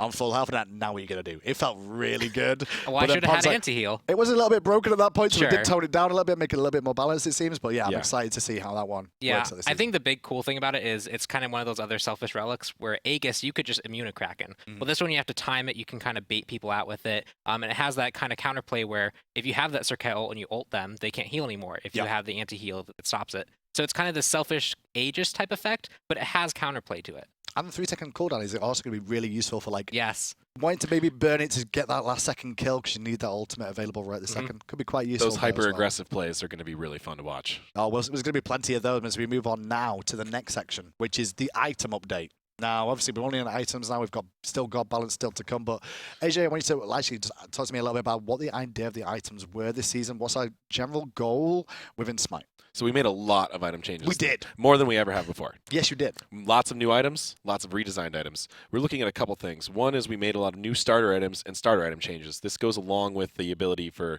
relic upgrading and the jungle starts. We really wanted people to have more diversity in their starts and more control over how they play. Okay. So we also lowered the price of a lot of tier 1 items to allow you to skip some of these starters if you want to go right for your full build items too, which we think should be a more viable strategy even in Conquest. We also looked at a bunch of items that we really didn't think were being used very often. The passives were maybe a little unreliable, and try to give those items more reliable things or new exciting things. Then we have a lot of new items that just do cool stuff and stuff that we think we needed in the game. Okay, cool. Well, we'll see exactly how this is all going to break down, because it's going to be a very long run through these patches now. I'm going to clear this up a little bit right now. We're not going to go into detail about every single item, the reason the devs have changed it. There is dev notes with most of these things that are going to be on the patch notes for you to ask about. But for the most part, if I skim read something or I skip past it, you'll see it on the patch notes, you'll understand it yourself. We just don't have the time, otherwise we'll be here till tomorrow. And I don't want to be here till tomorrow, because it's my day off. And it's my birthday. And it's AJ's birthday. It is your birthday. So we have to go party. We can go party once we see how Reddit respond, okay? Yeah, hopefully they're nice to us. It's either a hanging or a birthday that's happening tomorrow. I guess with you, so. AJ. We'll see one. Okay, we'll find out. But we're going to start things off with starter items first of all, because obviously that's where we start the game. Got a couple of new additions here and some changes. First of all, Bluestone Pendant. Going to have a decreased mana from 100 to 50 and added 5 MP5 here overall. Next up is going to be Bumba's Mask on the list. Now, we will stop and talk about Bumba's Mask a little bit, because there's been a lot of changes to Bumba's Mask here. Pompon, what's the goal intended and why are we doing this? So the goal is junglers kind of have this really clearly defined start. You go Bumbas, you go Boots, you get your potions, maybe you get Wrath if you need it, and now Hand of the Gods. And we would just want to make sure that the hunters, or not the hunters, the assassins and the mage junglers had more variety. So now it's 500 gold. It has no 500 gold? Yeah. Oh, yeah. It's 500 gold, and that means you can pair it with any other starter choice, which opens up a whole new plethora of starts and item choices and decisions you have to So make. you can get 2 starter items, technically. Yes. Right? Or you could get, like, tier 2 boots. No, you can't get tier 2 boots, can you? Yeah, you can. You can get tier 2 boots and this. You'll That's have not 100 gold left over, but you could. You could. That's okay. So many combinations to do, man. So many. Quick breakdown for you. Decreased gold from 800 to 500. Removed MP5 from this item, however. Added 50 health. Added 50 mana. Increased true damage on basic attacks on jungle camps from 10 to 15. Increased ability damage bonus on jungle camps from 10% to 15%. Removed gold sharing bonus. Added 4 gold and 25 mana bonus per jungle camp kill. Yeah, so more focus on yourself now, right? Yeah, we want to probably focus on that removed gold sharing. Yes. We made a lot of map changes just overall to make it so that the jungler didn't feel like they had to sit mid. They didn't feel like they had to be efficient. They didn't have to split with someone else. Yeah. So that's gone. So now the jungler doesn't have to feel guilty if he takes his camp by himself. Okay. And the whole map has been kind of like the experience values have been changed to make sure that the jungler can do that. And it also, like, with that buff as well, to the ability damage done to it and actual basic attack damage seems to, consider that as well when you're going to be soloing it a little bit more often now. Not sharing it as much. Exactly. Okay. So 500 gold for that. That's the new Bombers. And we'll move on to Death's Toll next on the list. And Death's Toll is going to get small little changes here. Decrease the physical power from 15 to 10. Increase the health, however, from 90 to 100. Increase the passive heal from 6 to 8 health. And increase the passive mana restoration from 2 to 3 mana as well. Not going to go in detail about that one. You can read the dev notes later on yourself because we've got to move on to a new item that's available. And I'm excited about this one because I think it's amazing. And it's going to be called Rangdar's Mask. AJ, what's the design goal of this item? Rangdar's Mask. So first of all, this one's really cool because like Boomba's Mask is from a type of mythology that's not in Smite. So is this. This is from Bali, from that country. Their mythologies. This is the demon mask their like demon queen wears. Rang does, who that is. So that's a really fun little lore tidbit. Now for the design, this item is the alternate to Boomba's Mask. It's also 500 gold, and this is what it's going to do is give you very little stats at first, but it's going to build stacks off of kills and assists and build into very powerful stats if you are very aggressive. Okay, well let's break it down for you. As AJ just said, it's going to be 500 gold, and the only stat you're going to get is 5 MP5. That's it. That's it. 5 MP5. But it does have a fantastic passive. Okay? Now the passive is each time you get an assist, you gain a stack. Or 2, you get a kill. And at 8 stacks, this item provides 7% movement speed and 10% cooldown reduction. At 16 stacks, this item provides 15 penetration, 10% movement speed, and 15% cooldown reduction. And let me mention here that with penetration now, we have this as a regular stat, just penetration. This will apply to either magical or physical, whatever works for your god. So this item is a purchasable at any god, and you can use that bonus penetration. I'll be honest, I have bought this every game of support when I've gone back to base and I couldn't afford like base of sovereignty. So I was like, you know what I'm going to do? I'm going to get Rangdar's Mask. And because the amount of fighting I've seen in the playtest so far, not sure it's going to be every game, there's going to be this much fighting, but I have pretty much got the max of that, of the 15% cooldown reduction, 10% movement speed, and 15 pen. Jolly good show. That's what I'm going to say. Ares is in love with this item. Totally, what's your take on this one? Actually, Aggro ran this item in the jungle as Mercury one time, and he got this, and he was just destroying everybody with it once he did get it to the max stacks. It was very difficult to lock him down. So this is not something you pick up right off the bat. Obviously, you kind of gauge the situation. Hang on. You say not off the bat, but in the jungle now, you could get that and Bumbas. That's true. And Boots. But it's only 5 MP5 to start, right? So think about this. You're spending 500 gold for 5 MP5 initially, right? Until you get those stacks. Personally, I feel like you have to gauge the situation based off of the game, feel the flow out, because a lot of teams will prefer to farm over fighting. So if there is a lot of fighting, then this is definitely a must-buy, almost for everybody in the game. Or it's just 5-on-5s. Or just commit to invading and go for it. I mean, we've had lots of playtests where that's been the case, but there's also been plenty of times where people bought this and never filled it full stacks. You know, and the funny thing is, you got to be there, you got to be fighting, you got to be doing well. Even if you do get to late game at the time, it's very difficult to almost want to sell it for something that's going to be a big luxury item that you could normally go for, because you don't really want to give up the cooldown reduction, the movement speed. But then again, you're losing a lot of power or defenses because Right. you're going for this item too. It's going to be interesting to see how this one works out. I'm excited to see feedback on that one because we also have another new item to bring you, which is going to be the Sands of Time. Oh, yeah. Who did the last one? I think I want to handle this one anyway. Go though, on just then, a little AJ. bit. Okay, thank you. Go for it. What Sands of Time? So buddy? one of the things we're doing too with starter items is helping them more be clearly defined as power items, mana items, or sustain health items. Okay. So this is specifically going to be most displayed by the mage starters. So Sands of Time is a new mage starter item that's going to give you cooldown reduction and lots of MP5. This is kind of bleed the changes into Soulstone, which is now particularly just bonus damage, Okay. and Vamp Shroud, which is going to be able to give you a lot more health. Well, we can go through then Sands of Time and his Wholesome and Soulstone as well. Then it's going to be 800 gold for Sands of Time. It's going to give you 20 magical power, 5 MP5, and 10% cooldown reduction, as well as a passive that this item grants 1 additional MP5 per 10% of your missing mana. So a bit more regen there for you. Oh, and yeah. then Soulstone, to move on, as AJ was saying, like it's been defined a little bit differently now. The passive on Soulstone has now changed. It's now going to be a buff that all abilities used after the stacks are consumed for 3 seconds instead of only buffing one ability. So it's actually going to allow you to hit him with multiple abilities here, correct? Correct. But there's no And a more window. MP5 on it. No MP5 on it though. No more mana heal. You just get the damage. Yep. So, but it does better use it. It allows you to use that window for 3 seconds though. Yes. So, Toli, what kind of mage are we going to see using this? Just anything that's super spammy. We could even see potentially Hebo, Hobwa coming out of the Agni. mix. Definitely something like that. Combo Throw gods. out all the bombs and then just go all in. All in gods definitely will benefit off of Sands of Time. Okay, and Soulstone as well, I guess, Yeah. with the buff there as well. And we also have another new starter item coming in as well, which is called Swift Wing. Pompon, what's Yeah. Swift Wing, buddy? This one I played with a lot. I both started with it and I built it later on. But basically, it's a lot of health. It's a lot of health regen, and then when you leave the fountain, you actually get a huge amount of movement speed for like 14 seconds. Okay. And this is kind of one of those things where if you want to get back to lane really quickly, like maybe you don't want to invest in teleport, but you want to get back to lane quickly, you can pick this up. If you're going to be constantly like diving, getting low, going If you back to didn't get base. the portal, Yeah, if you didn't get the portal, you can go out Demon, really fast. you can just buy this and run there as quick If as you're you not can. Jingwei. If you're not Jingwei. Yeah, it was really fun. I was playing the Ymir jungle, and I was just literally running past everyone, and going like, haha. So, as you can see on the screen, it's going to cost 800 gold, it's 100 health, 10 HP 5 movement speed, and the passive, whenever you leave the fountain, you gain bonus 40% movement speed for 15 seconds. Now, 1 second. I just saw something that I've not even thought to tell you guys, but I'm going to ask you now. So, if I'm Jingwei, Doesn't affect it. and I buy this, and I leave the fountain with my whee, and then land, do I still get the passive to run afterwards? You'll get it. It'll for- be yeah, timing yeah. down For the while time you're there. left. Yeah, but it won't speed up her airtime. She could ward really quick at the start of the game. It's not a great item for a hunter by any stretch of the imagination. I'm just like, how fast can you get to the Also, event? this speed is supposed to break if you're damaged Ah, or go into combat. I'll need to double check that. That's not in the notes, but I definitely remember just in case. us intending that. What if you step out of the fountain and then teleport to a ward and then continue to walk? you As continue long to go. as you don't take damage, Okay. it should keep it on That's for the cool. full 15 seconds. Yeah, Well, there was a You can time where I used the teleport. portal monster, and I literally Yes. walked through the portal, and I still had my movement speed. It was Yes. pretty good. That's amazing. Well, we'll see how that works out in the next patch because we've also got another new item coming up in a second. But first up is going to be Vampiric Shroud. You all love it. You all know it. I'm just going to add 4% magical lifesteal now. And a as new well. icon.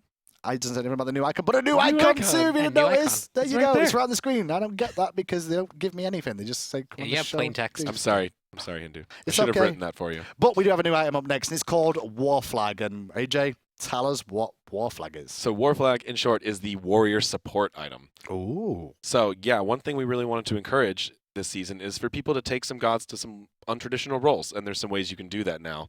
And War Flag is really there. It's going to have a Watcher's Gift type of trigger. So Okay. if you are near a minion or jungle creep dying but don't get the killing blow, you're going to get a much more aggressive version of Watcher's Gift. Okay, so what we'll do with this item is going to be 800 gold, as you can see, 10 physical power, 100 health, as well as 5 MP5, and the passive, being in range of a minion or jungle camp death without dealing the killing blow, restores 5 health and 5 mana to all allies within 55 units, also provides you with a stacking self buff of 1% movement speed and 1% attack speed that lasts 3 seconds.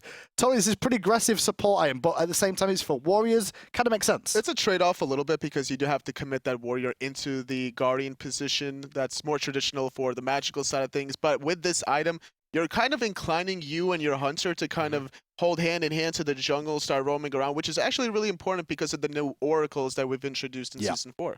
Okay, we'll see how that one works out. The final star item, obviously, for all the support players out there, is Watcher's Gift. It's still in the game. It's going to have a few little changes this patch. Watcher's Gift has seen more slight adjustments to provide more of the stats Guardians really need. It's going to get 5 physical protection on this, 5 magical protection. We've removed the 5 HP 5 from this, though, I guess, because of the protections. And the passive, we've increased the health restoration from 7 to 12 and the mana restoration from 7 to 10, and increased the gold from assists from 4 to 5 as well. And that's just starter items. Yeah, we still have. We have so much left to go. I think like if I were to look at the doc, I think we'd literally only be about halfway there. Yeah, we got. Let's keep moving. Yeah, we have to go. But those were hype, and I want to. I just need to breathe for a second. Yeah, okay? let's like, I'm just not stopped. Let's take one quick minute to miss, and we skipped a note before starter items, which is PTS. I just want to stress the importance of PTS. Stress the importance of PTS for this. Like, I'm going to be playing PTS. We're all going to be playing it. We're going to have. You can too. We're going to try to get as many people on there. We want to keep playing things, testing things. So, you know, if some of these numbers might look a little scary to you, we're going to be there together, playing and testing and feeling these things out. And we'll make some changes before we go live. And the big key about being live as well, most patches we normally come out on the Tuesday after the patch notes, but this is the start of a new season, AJ, right? This is going to take a little bit longer for us to release. Have we got a scheduled day for this yet? We're doing a 2-week PTS. Right. So I believe the scheduled live date for Season 4 is January 31st. Yes. And for console, it'll be the week after. Right. So we're going to have 2 weeks of PTS, so let's play a lot on PTS. And PTS is going to be up most of the time for this then, I guess? Yeah, it should be. There will be constant updates. Oh, yeah. Cool. We'll be constantly, doing fixes and doing even some balance changes during PTS, and we will release another patch notes for post-PTS changes. And I just want to get a big crowd in there so we can get in there, start testing early, and find out what's fun. I ain't hosting that show. I'm not doing that one. No way. Right, After doing this one. Me and Pon will record it in the closet like old school high-res days. Next up on the list is the magical items. The magical lifesteal tree is the next thing up on this list. And overall, what's the arcing goal here, AJ, I guess, of the magical lifesteal tree changes? So we're buffing magical lifesteal a little bit across the board. There's a lot of changes in this as far as healing, anti-healing, healing gods. You're going to see this as a bigger picture thing. Yep. It's hard to see just in the little itemized list, but overall there's a lot of adjustments here. And one thing we noticed is that mage lifesteal items were mostly just purchased for their unique passives or something else they did, and the lifesteal was really not doing that much. So we just increased that a little bit. Well, time for a little skim session with the Hindu man. Get ready for this bit because we're going to go through this fast and furious for right now. Tiny Trinket increased cost from 540 to 550, decreased magical power from 20 to 15, increased magical lifesteal from 4% to 16%. Enchanted Trinket is the next on the list, which is going to be increased cost from 1,000 to 1,100, increased magical lifesteal from 10% to 12%. Next on the list is Polynomicon, increased magical lifesteal from 10% to 12%. Divine Ruin has been removed to a different tree. We'll come back to that later when we get to that point. Pythagoras Piece, next on the list. Pythagoras Piece has always been an okay item in a few different things. Instead of being good at one thing, the item will now clearly be positioned in lifesteal aura roll, and that would mean decreased cost from 2,400 to 2,300. Now builds from Enchanted Trinket, now adds 200 mana. New aura, allies within 70 units gain 15% magical lifesteal and 30 magical power, or 10% physical lifesteal and 20 physical power depending on their class. It works for both. Yes. Oh, yeah. So now you don't have to draft 3 mages to make Pythagoras worth it. Now you can actually just get it for whenever. And it'll work for the whole team. Yeah, it'll work for the whole team. We didn't have a Guardian power aura item, so it was like, boom, everybody. Yeah. Turn up that. Guardians Rejoice and some support mages. So can be used. That the aura now affects both physical and magical. Fantastic. We'll move along after a little bit of a shocking moment there. Talon Trinket is now going to cost 1,370. It used to be, is now 1,400. Bancroft's Talon reduced the magical lifesteal from 12% to 10%. The passive now also adds up to 15% bonus magical lifesteal scaling from missing health. And then we're on to a new item, which is called the Book of the Dead. Oh, yeah. AJ? This is a hype one. What's the Book of the Dead? So Book of the Dead is a lifesteal item that allows you to get a little bit more tankiness as a mage without really having to itemize directly into a protection item. Okay. So what Book of the Dead is going to do is if you're already full health and you continue to lifesteal, you'll be able to gain a building health shield. Okay. So, yeah, you'll be running around as Anubis now, and if you're not getting poked a lot, you'll be able to build up this health shield a little bit and make you a little bit tankier in these team fights. So it does have a cap. It doesn't just go forever. Okay, I was just like just it sit caps there all game. Oh yeah, it caps at 20% of your. Oh yeah, you're just gonna infinitely have this blue health bar. That'd be great. Solo lane all day, and he walks over with just an infinite blue bar. No, it caps at 20%. 20% of your maximum health, and There you can see on we'll your adjust screen if right needed. now. It's going to be 100 magical power, 15 magical lifesteal, 200 health, and the passive of the shield that'll heal you. And then when you're at full health, you can get a shield that goes up to 20%. It's also a very expensive item. It is. How much is it? 3,000. 3,000. Yeah, we're in, Rod of Tahuti tier here. Just below Tahuti, though. Or is it? Who knows? We're still going down the patch notes. We'll find out later We'll get on. there. But we now move on to the magical penetration tree. Now, overall This with one's this hype. one, why is it hype? Because we made a lot of changes. Now, what's the main focus of the changes, then? Well, previously, I think most mage players would agree there was really only one Shard. very viable item Shard. in this tree, and it was Obsidian Shard. So we're seeing a lot of changes to the other items in this tree, and a little bit with Shard too, to bring them all more into the battleground. Okay, and Divine Ruin is moving to this tree as well. I guess we should mention that now, right? We'll Divine see Ruin's- this in 1 second, but yes, Divine Ruin has been relocated to the penetration tree. Well, here we go. Start off again. Magic Focus, decreased cost from 760 to 650. Enchanted Spear, decreased cost from 1550 to 1450. Obsidian Shard, increased cost from 2050 to 2300. Divine Ruin. And now we can go into Divine Ruin of exactly what it's going to do. It's going to cost 2400 gold. Now upgrades from Enchanted Spear. It's 18 magical power, as well as 15 magical penetration.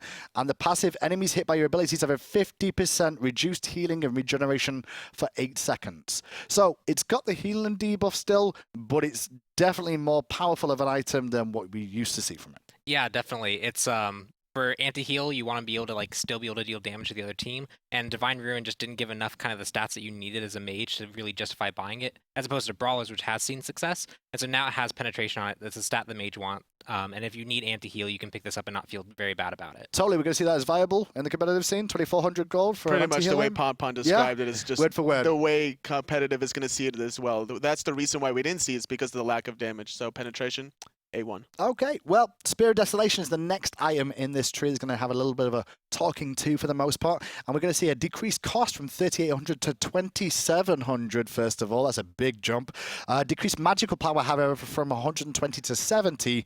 And we've added 10% CDR from this, but removed the passive as well. Was this an identity crisis? Is that what the issue was with this? I mean, there was a couple issues with this item. It was incredibly expensive for a very unreliable passive that was even difficult to use when it did trigger sometimes. It had way too much magical power, and so this item didn't see very much purchase. It was there for, kind of for the lulls sometimes. Okay. And we wanted to bring this down and give mages a new penetration option. So right here, they're going to see essentially some sacrificed penetration and power for a cooldown reduction item with also that has these stats. Interesting. At a pretty significant cost, though, still. Yeah, we'll see how that works out. Also, in this tree, Wardstone and Voidstone have both been removed. They've been moved to a new tree, as you can see there.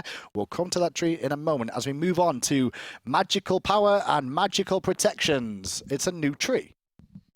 A new tree of magical power and protections. Oh, this is exciting. This is the Celtic item tree. Is it Celtic items? Is that what it is? Yeah, last year Okay. we introduced the Kusaris and the Katanas, which were Japanese items. Yep. And this year we're going to introduce, first of all, the Druid Stone tree, which is magical protection and magical power.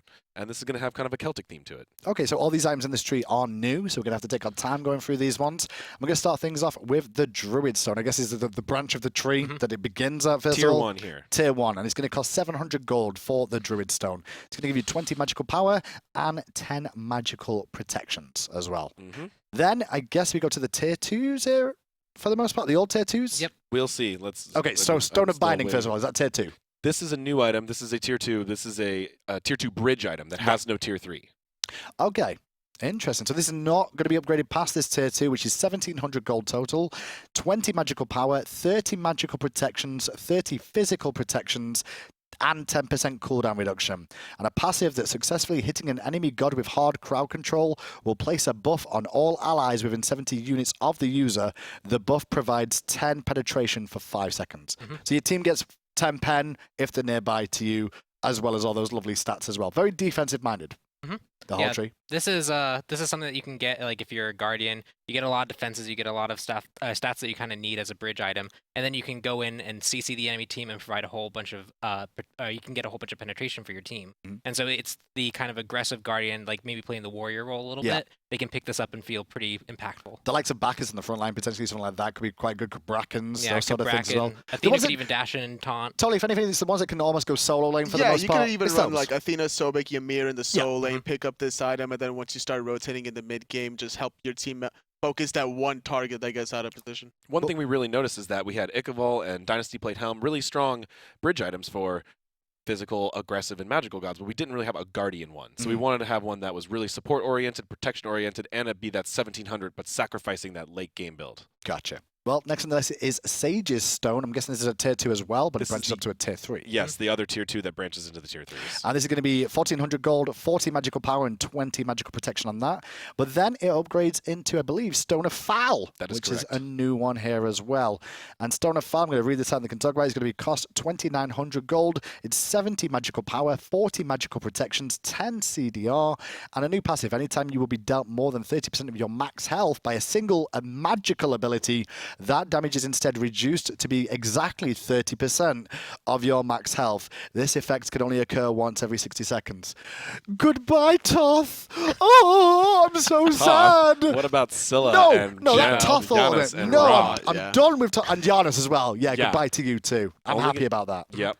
How do we like the item though overall? I mean, 2900 gold totally, looking pretty solid. It is definitely a must-buy against these bursty mages, but at the same time, it's only 60 seconds. Their regular abilities could also proc this if you don't have the health pool, so you might have to pick up this item and also go even more health just to make sure that their initial ability, like let's say the first ability from Rod doesn't proc it, and then all of a sudden the Searing Pain is doing full damage to you. So you still have to itemize accordingly. Definitely risk reward then. Yes. For the most part, it can be very useful in a lot of situations. You'll also be sacrificing power if you go for this in your mage build. There's a lot of other late game items with a lot more power. Very true, indeed. We'll see how that one works out going into testing as well. Ward Stone now built off of Druid Stone item tree, and the Void Stone now built off the Druid Stone item tree. Magical protection increased from 60 to 70 on the Void Stone as well, just for you guys at home who want to know that. And then we move on to the magical power and physical protection tree. Now this tree overall here, Pompon, I guess, I mean, we had like one major thing that was always picked and then two that weren't really picked. Yeah, this one kind of had like a little bit of weirdness to it. I think Dynasty Plate Helm was one that like really kind of started getting into the fold of things. It gave you a lot of protections that you needed. But there was one specifically that is the first one to talk about, which is Celestial Legion Helm. This one was one of these items that was kind of like it had a passive that was good for the thing it did, but the thing it did didn't come up really often. So it got buffed and buffed and buffed, and then it had a new problem of, well, it just gives you a whole bunch of protections, and it really enabled this mage EDC kind of dominance that we saw. Okay, well now you can see on the screen exactly what it is, which is 60 magical power, 30 physical protections, 20 MP5, and a new passive. Any god affected by your ability heals gains 20 increased physical and magical power for 5 seconds. Yeah, so now this is the aggressive mirror to Lotus Crown. Okay. Yeah, so now instead of, you get a lot more power from this, you get a little bit less protections, and you get to share your power with your team versus sharing defense with your team that Lotus Crown does. So now it mirrors. Okay. And next on this list is going to be a new, it says new next to it, so I'm guessing it's new Jade Emperor's Crown. Of course it is. I've never said that name before in my life. And I'll say exactly what it's going to do first of all, and you can talk about it. It's going to be cost 2150 gold for Jade Emperor's Crown, 20 magical power, 60 physical protection, 100 health, and then aura. Enemies within 55 units of you have their physical power reduced by 30. Yes, I'm really excited about this one. Okay. So there was a weird kind of mismatch in Smite where we have these items that are auras that reduce enemies' power, but Witchblade, which was physical power and attack speed, was available to everyone, and Runic Shield, which did magical power, was only available to mage physicals. Yes, getting mixed up in saying physical. It's okay, it's been a long times. patch. So what we're doing is splitting these up. So now on this tree, the physical protection tree, magical power, you can get the anti-physical item, makes sense with physical protection, right? Gotcha. And it's only on counter classes. And then we're going to see some other changes with Witchblade ahead of here that's going to be matching that. And it'll make sense overall with that. It'll all come together. And this is awesome because actually there was a big thread on Reddit about this recently that was like, that's kind of weird that this exists. And I was like literally yesterday. Yesterday. And I'm like, we've had this change and we've been testing with it and it's been going great. And I love when we come up with ideas and the community comes up with ideas at like the same time and it just comes together perfectly. Like one big happy family. We are one big happy family. We are. No matter how much I stutter through item descriptions. It's fine.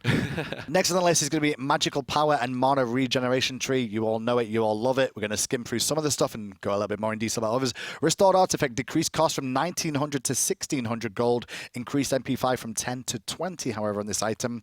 And then it's on to Chronos Pendant. Now, Chronos Pendant, the cost has been increased from 2400 to 2900. However, we've decreased the magical power from 75 to 60. However, it's got now a new passive that every 10 seconds, the pendant activates, subtracting 1 second from all abilities currently on cooldown.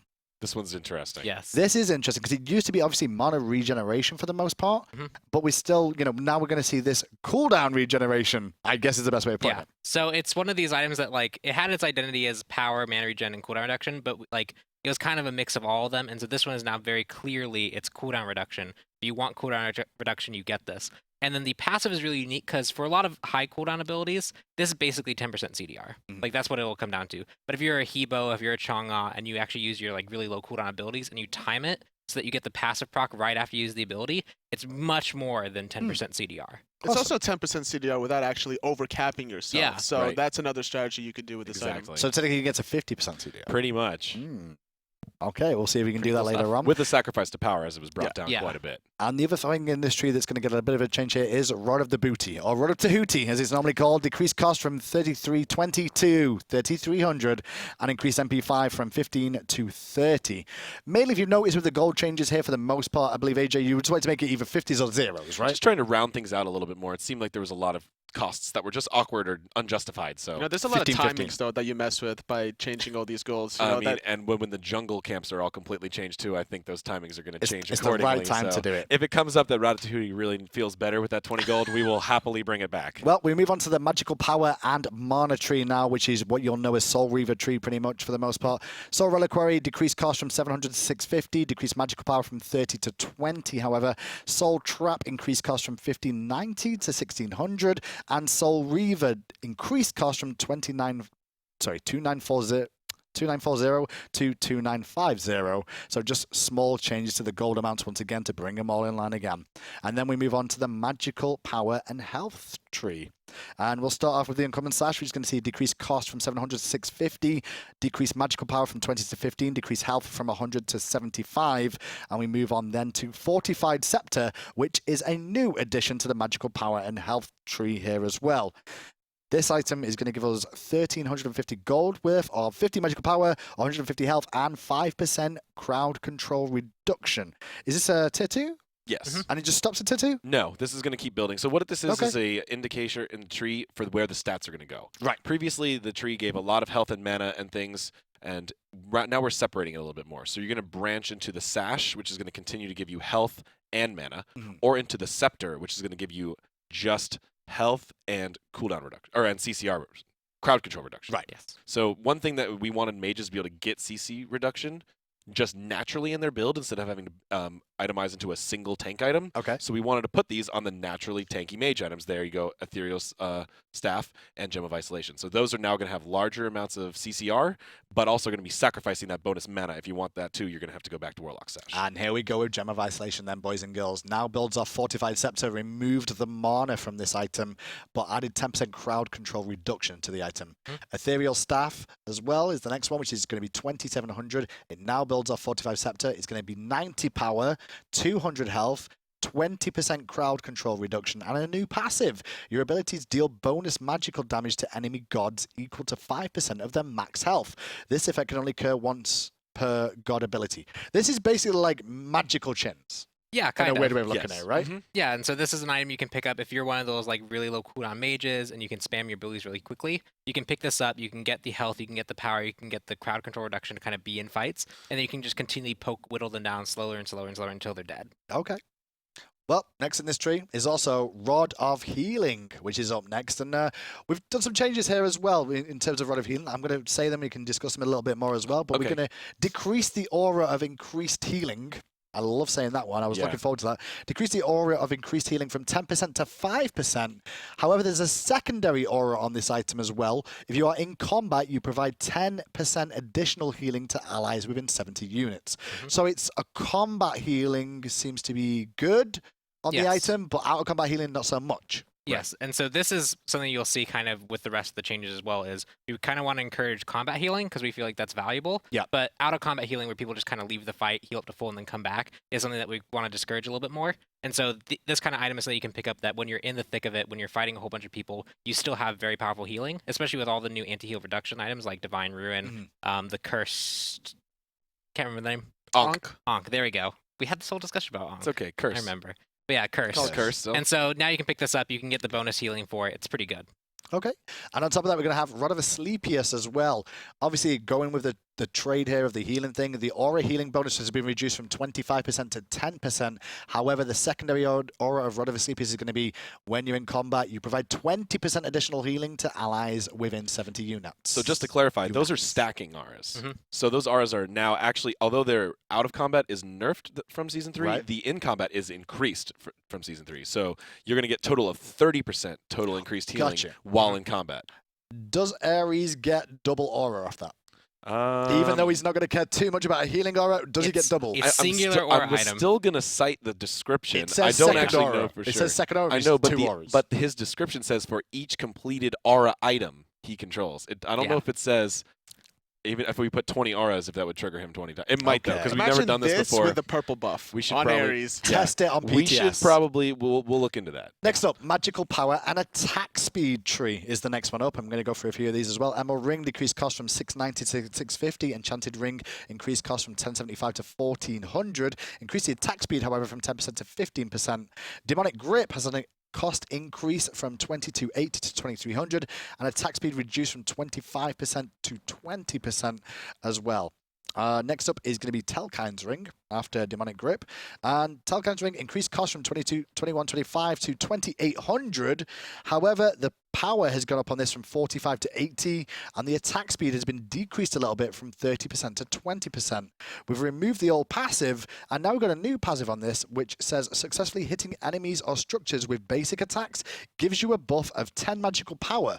This buff stacks up to 5 times and lasts 5 seconds. Yes. So this was mainly to make it so that before it was a weird math problem. It was Telkine better, was Demonic Grip better? Because you could work out the math and figure that out, and that would be what you chose. And generally, it was Demonic Grip. Right. And so now Telkine's Ring is a whole new item. It's in a whole new division of like cost. So it's very different, and so that way we could give it more power, give it its own identity. If you want to invest a whole bunch of gold in this, you can get this very powerful effect. And additionally, this works off abilities now better. So if you're someone who just auto-attacks, Demonic Grip is probably going to shred, it's going to help your team. But if you're someone that like Kronos, who weaves his abilities in pretty heavily, so if he wants to like stack it up all the way and then use his slow and then into the one, you get a whole bunch more benefit from this than someone like Freya can. Now, Tony as well, I'm talking about Freya a little bit more. I mean, it does have structure damage here, and that's what I think Freya struggles with, right? Yes, I mean, absolutely. You could see her potentially pick this up to help with the structures. I wanted to talk about that a little bit because we could see Sol, Kronos, and Freya just kind of push their lead a little bit. If the enemy hunter backs, now you have to be mindful, okay, this god has Telekine's Ring, and now all of a sudden they're pushing my tower. And I was going to defend the wave, all of a sudden now my tower is gone. So you have to be very mindful about leaving the wave, or have somebody at least cover your wave for you if the magical hunter has this item. Well, there's going to be an additional new item, I believe, in this tree called the Shaman's Ring. Do you call it Shaman over here? I would say Shaman. I prefer Shaman, but I think people say both. It's not a big deal. Tomato. It's not really a thing. But it's Shaman's Ring, then whatever. And it's going to cost 2,400 gold. It's 40 magical power, 30 attack speed, and a passive. Each basic attack that hits an enemy god heals you for 3% of your maximum health and mana per hit. Ooh. Yeah, so it's a bit of your. So we have the real true attack speed item, or demonic grip shred item. We have the luxury item. Now we have a bit of a sustain item mixture to kind of round this tree out, as opposed to just 2 very similar items. Now you have 3 clearly, distinctly different options. Awesome. We'll see how that one works out in testing as well. So now we move on to, if you don't like playing the magicals, it's okay. It's time for physical time. Finally. Yeah, we're literally. There's a lot of physical changes too. I know that felt like a lot of magical. You're probably thinking mages are buffed right now, but the physical stuff is coming too. So let's get ready. But this is good because it keeps the scene very healthy. You know, obviously there's a lot of people that might be complaining about like changes in general, but overall, like, would you rather be playing the same game for like a year straight, or would you rather, be experimenting a little bit and keep the scenes? Go back to your $60 box games if you want to play the same one forever, right? 2.5 hours in, and we're on to physical items. Let's go. Physical lifesteal. Bound Gauntlet. Removed the attack speed from Bound Gauntlet, added 75 mana, and added 10% crowd control reduction. And that obviously builds towards Soul Eater. And Soul Eater is increased cost from 2,000 to 2,200. We've removed the attack speed from this and added 200 mana to this and added 20% crowd control reduction to this. And it's got a new passive as well, which is hitting an enemy god with a basic attack heals you for 3% of your max HP per hit. So what this did is, again, more clearly defined the split in a tree. So a lot of the lifesteal tree was just a lot of the same stuff just kind of thrown around. Now we more clearly have the mana and crowd control reduction side and kind of more defensive, almost more warrior item side, and opposed to the normal Blood Forge and what else is over there? Diva gloves. Gloves. That is much more clearly Hunter. So now there's a separation here, and we've got Soul Eater pretty much completely redesigned with a much more focus on a little bit of tankiness, a little bit of warrior action. Could come in handy for a lot of times there. We'll move on to the physical penetration side of things next. I'm going to start things off with the Mace, which is going to see a decreased cost in gold from 750 to 650. Warrior's Bane, same sort of treatment here, but it's going to go up from 1450 to 1500. And Titan's Bane is going up in cost from 2050 to 2300. And that matches Obsidian Shards increase. So it's along the same sort of scale for all penetration items. And then we move on to Brawler's Beat Stick overall here as well, which is going to have a decreased cost from 2400 to 2200, decreased physical penetration from 20 to 15, and the passive healing reduction increased from 40% to 50% overall here. So it's gone down in cost, but it has lost a few stats here, Pom Pom. Yeah, so it's gone down in cost. It lost a little bit of pen, but its focus is very much the anti-heal. And so when you buy it, you get a little bit more anti-heal for it. It's a little bit cheaper, so it's a little bit easier to build into. A little bit less pen on this as well, Yeah. which is what we saw in this pen tree a lot of the times, where everyone was just buying all the pen items. Yeah, there's actually more just pen overall kind of options for people to get, and so Right. it's kind of more splashed on more items and came down on a few. I mentioned in that as well, then Crusher has always also had some changes here. It's now going to cost 2300 gold. It's 30 physical power, 15% attack speed, 15 physical penetration, and a passive that successfully hitting an enemy god with a basic attack will subtract 1 second from all your abilities currently on cooldown. This effect can only occur once every 5 seconds. So kind of like Chronos Pendant, but not exactly. Yeah, this one's a bit more kind of in the realm of like the ability hunters, right? Like there's no real good mace for the hunters there, but this one can be that. It gives you the attack speed you want to scale into late game. Yep. It gives you a good amount of power. It gives you a good amount of stats, and then you also get this effect where if you land your basic attack, so like let's say you're Neath and you auto attack after your one, now it's on lower cooldown. You get to use it again more often. And so I don't really see many of like roles outside of hunters really want to pick this up just because of the value, the cost of it compared to the stats. I mean, you could potentially see it on some assassins Maybe depending Kali. on what they want to do. Yeah, you could potentially also see it on a split push Loki if they really wanted to That's true. exploit that kind of strategy. But they would have had just mention split push just to Loki be, still you know, viable. more annoying. Good job, But Tolly. split I know push- Season 4, I know split push Pekis is Loki out can still be there. worked. Pekis is just having a blast right now with all these item Previously, changes. Split Push Loki could have had a penetration item that actually just encourages him to only use Split it to push. split push. And now we have instead a new penetration item that opens up to a lot of class that needed one, as well as giving us much more penetration options for all classes. You will not be invited back to the show talking about Loki Split and push those Loki. remarks. That's right. Look, man, Pekis I will like be playing here and he'll Loki. still talk about it. Physical power and physical protection tree is up next, and the round shield is going to see a decrease in cost from 1890 to 650, and decreased physical power, however, from 15 to 10. On top of that, the spiked shield decreased cost in gold from 1610 to 1600. Shield of Regrowth removed from this tree and now built off the glowing emerald. We'll come to that a little bit later, I guess. And then there's a new item, the Gladiator Shield. It's going to cost 1700 gold. It's going to be 25 physical power and 40 physical protection plus 10% cooldown reduction. And it's got a new passive, I guess a passive, first of all, it doesn't have to be a new one because it's already a new item. Anytime you hit an enemy god with an ability, you are healed for 2% of your max health and max mana. What roles is for, Pom Pom? This one's very much for like the warrior solo lane in most cases. It's the kind of the mirror for the bridge item for the warriors. Assassins and hunters had like Aussie and Ikval. Now warriors have kind of another bridge item they can get, similar to the guardian one that we talked about earlier. You can pick this up, you can get into lane, you get the protection you need to survive, a little bit of CDR, a little bit of power, and this effect that when you're boxing your lane opponent, you're healing up a little bit more than they are. Awesome.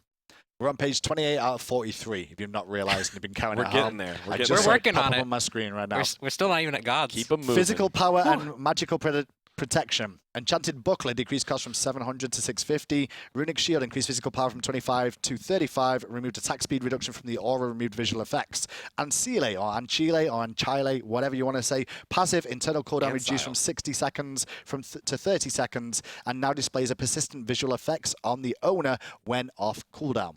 Next up on the tree is physical power and mana, which is the Morning Star. Decreased cost from 650 to 550.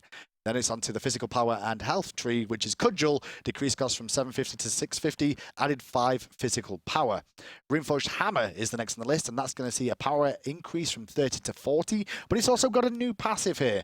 Enemies take 10% bonus damage if they are affected by any form of crowd control.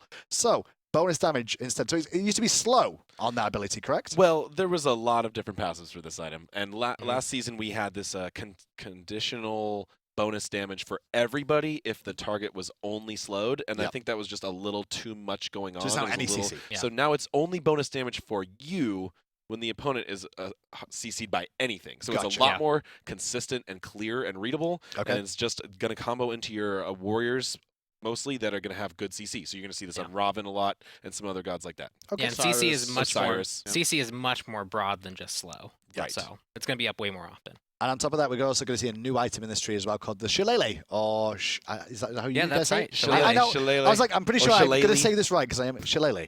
And it's going to be 1,500 gold. It's going to give 10 physical power, 100 health, and 100 mana. So it's a base level. Is this?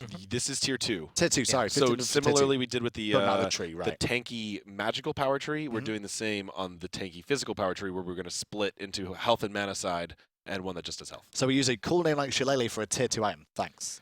Well, we needed Celtic. But items. we do have Celtic a cool Pantheon is here. I guess I mean, the the tier next 3 one's item here. really cool. The tier 3 item. Blackthorn Hammer Oh, yeah. is next on the list, This which is one's going to cost 2,300 gold. It is 30 physical power, 200 health, and 200 mana. And the passive is if you are reduced to below 30% HP, all of your cooldowns are reduced by 3 seconds, and all of your ability costs 0 mana. For the next 5 seconds. This effect can only be activated once every 60 seconds. 0 mana, boys, really? Yeah. It's your emergency item. Yeah, it's your 0 mana. It's your emergency. Yeah, if you're the Sun Wukong, Totally- you get really, really low. Tony's grinning I'm over just there. thinking about the casting plays. Like all of a sudden, oh, he has no mana. There's no way he's gonna get out. Then all of a sudden, boom, this passive happens. Well, it procced and he lived. Yep. Or even better, turns and gets a kill. That's true too. I mean, That it's could very well generally a happen. tanky item. This is 200 health, 200 mana. It's sustain more than Yeah. anything else, but it's not like got any regen. It's no real power to it. 30 fat power. This isn't the greatest thing in the world. Well, this feels like literally the prime example would be your Sun Wukong. You can sit there and you can fight a little bit low because you get the extra protections when you're low. Yep. You have your ultimate to get out. You can do a lot of CC, and so you can actually bait these fights and get these effects at low health, and then use the effect to get out. Very true. Still always risky, though, being at that Yeah. low health. Blackthorn It's Hammer. scary. Keep an eye out for that one. Next up on the tree is going to be physical power and attack speed tree, I should say, which is the light blade. That's going to have a cost reduction from 700 to 600, and Assy is going to get a cost reduction as well from 1780 to 1750. The physical attack speed tree, the short bow increased from 600 to 650. Hunter's bow, a new item here, is going to be built off the short bow, and it's going to cost 1150 gold. And it's going to have 25% attack speed on this item. And I guess that builds into the silver branch bow overall, which is going to cost 1700 gold. So it's 550 gold more after building the Hunter's Bow, and it's built off the Hunter's Bow. 10% physical penetration, 30% attack speed, and a new passive. Every successful basic attack increases your physical power by 10 and reduces your target's magical power from items by 10 for 3 seconds for max 3 stacks. I was going to say, hang on a minute, I know this Yes, it item does look really familiar. well. Why is it really similar? But then it's magical power reduction, so it's against mages. Yeah, so if you're against a mage hunter, a mage ADC, you can sit there and fight them and box them more efficiently. You don't have to buy Iqbal and then waste half the passive. Or if like the enemy mage is a little bit ahead and you know you can get a few auto attacks off before a fight starts, you can get this and get that effect. Tell you, how do we feel about this competitive wise? Like seeing different hunters coming in, mages coming in? It's I gonna be just wanted viable. to know, like, because it says magical power from items now, so theoretically, I can get this and Ikaval if I really wanted to, and still get those stacks and get a like 60 power if I really want to, and like a lot of attack speed. Yes. Yep. But you're gonna. I like it. That's like what, I 3,400 like with it. no power. And That's yeah, true. no power and 2 tier 2 items. That's true. As long as you're building those stacks, could, you though. will get the power. You have a lot of attack speed. So we could see this is what's keeping it really refreshing to see all these item changes and being able to experiment along the way. Well, we're going to move on to the physical power and movement speed tree now as well, which is basically the katana tree for the most part. Correct. And this tree, like we experimented with melee on this tree only, and this year it's going to just be melee only. Yeah, so for Season 4, if you're a hunter, you won't even see this tree in your item store. Ha. Only assassins and warriors. So that's going to prevent any sort of accidental building. Gotcha. Yeah, as well as The just mistake builds. Just bad building. I Well, guess. here we go. Katana is going to be, as you can see on the screen, 800 to 700 gold, but Masamune is going to be 2,500 gold. It's 50 physical power, 100 health, 10% movement speed. Passive for each enemy god within 55 units of you, you gain a stacking buff that provides 5 magical protection and 5 physical protection. Stacks up to stacks up to 5 times, which means it's 25. Is what I Right. was saying there. So it's 25 magical power and 25. Sorry, magical Protections, protection and physical protection for 2,500, and it stacks over time with movement speed. It seems pretty solid, Yeah. solid tank item. If you're the diving warrior, maybe like you're the collie that can dive the back line and try and get that play. this is going to be the item for you. It's not a terrible item support version as well, I guess. in one way of Previously, doing we had this tree was very aggressive. It was pretty much assassins and hunters. So when it made melee only, warrior physical melee is a key thing. They needed their marquee item in here too. Yeah. And next in this tree is the Heartseeker. It's going to have an increased cost from 1,800 to 2,100. We have added 10 physical penetration to this. We have removed the old passive because now there's a new passive. And the new passive is every successful basic attack gives you 1 stack of focus. At 5 stacks of focus, your next ability consumes the stacks and deals bonus damage equal to 100% of your physical power to the first enemy god hit. This is Assassin Soul Reaver. Yeah. What about like damage over time abilities? It would proc on the first part. Just the first one. Yeah, so as opposed to Soulstone, which gets a little confusing because it has to go through the magical ability or the physical ability scaling or magical ability scaling, this does not. This is just a bonus damage one-time proc. Gotcha. Doesn't matter what you hit him with. 100% of your physical power. You're going to do a bonus damage. Ow. Yeah. Hercules But boys? then again, you're going to have an ability to Sure, like bursty have a warriors massive too. shield on these mages anyway, so I'm not too worried about them for the most There's part. a counter for every new item. There's a I've counter noticed. item. Just got to hunt for it. Physical power and critical chance is what's up next, and that's going to be the hidden dagger tree, whereas we're going to start here. And the cost is increased from 670 to 700, and then it's on to rage next. Now rage is going to have an increased cost from 2,400 to 2,600. We've removed the old passive, however, and the new passive reads: earning a kill or assist fills you with rage. Of course, You get right? mad. Increasing your critical strike chance by 20%. This buff can stack up to 3 times in the last 5 seconds. Kill or assist. So if we see 3 enemies die, we've got a 60% crit chance from this item for the next 5 seconds. Plus the base. Yeah, plus the base. Plus the base, which is Yes. still there. Yes. It's all about the base. Yes. No trouble. Base. No, Base. never base. any trouble. Yeah, Never any so trouble. Rage, kind of not being picked up, not very popular, had a lot of changes.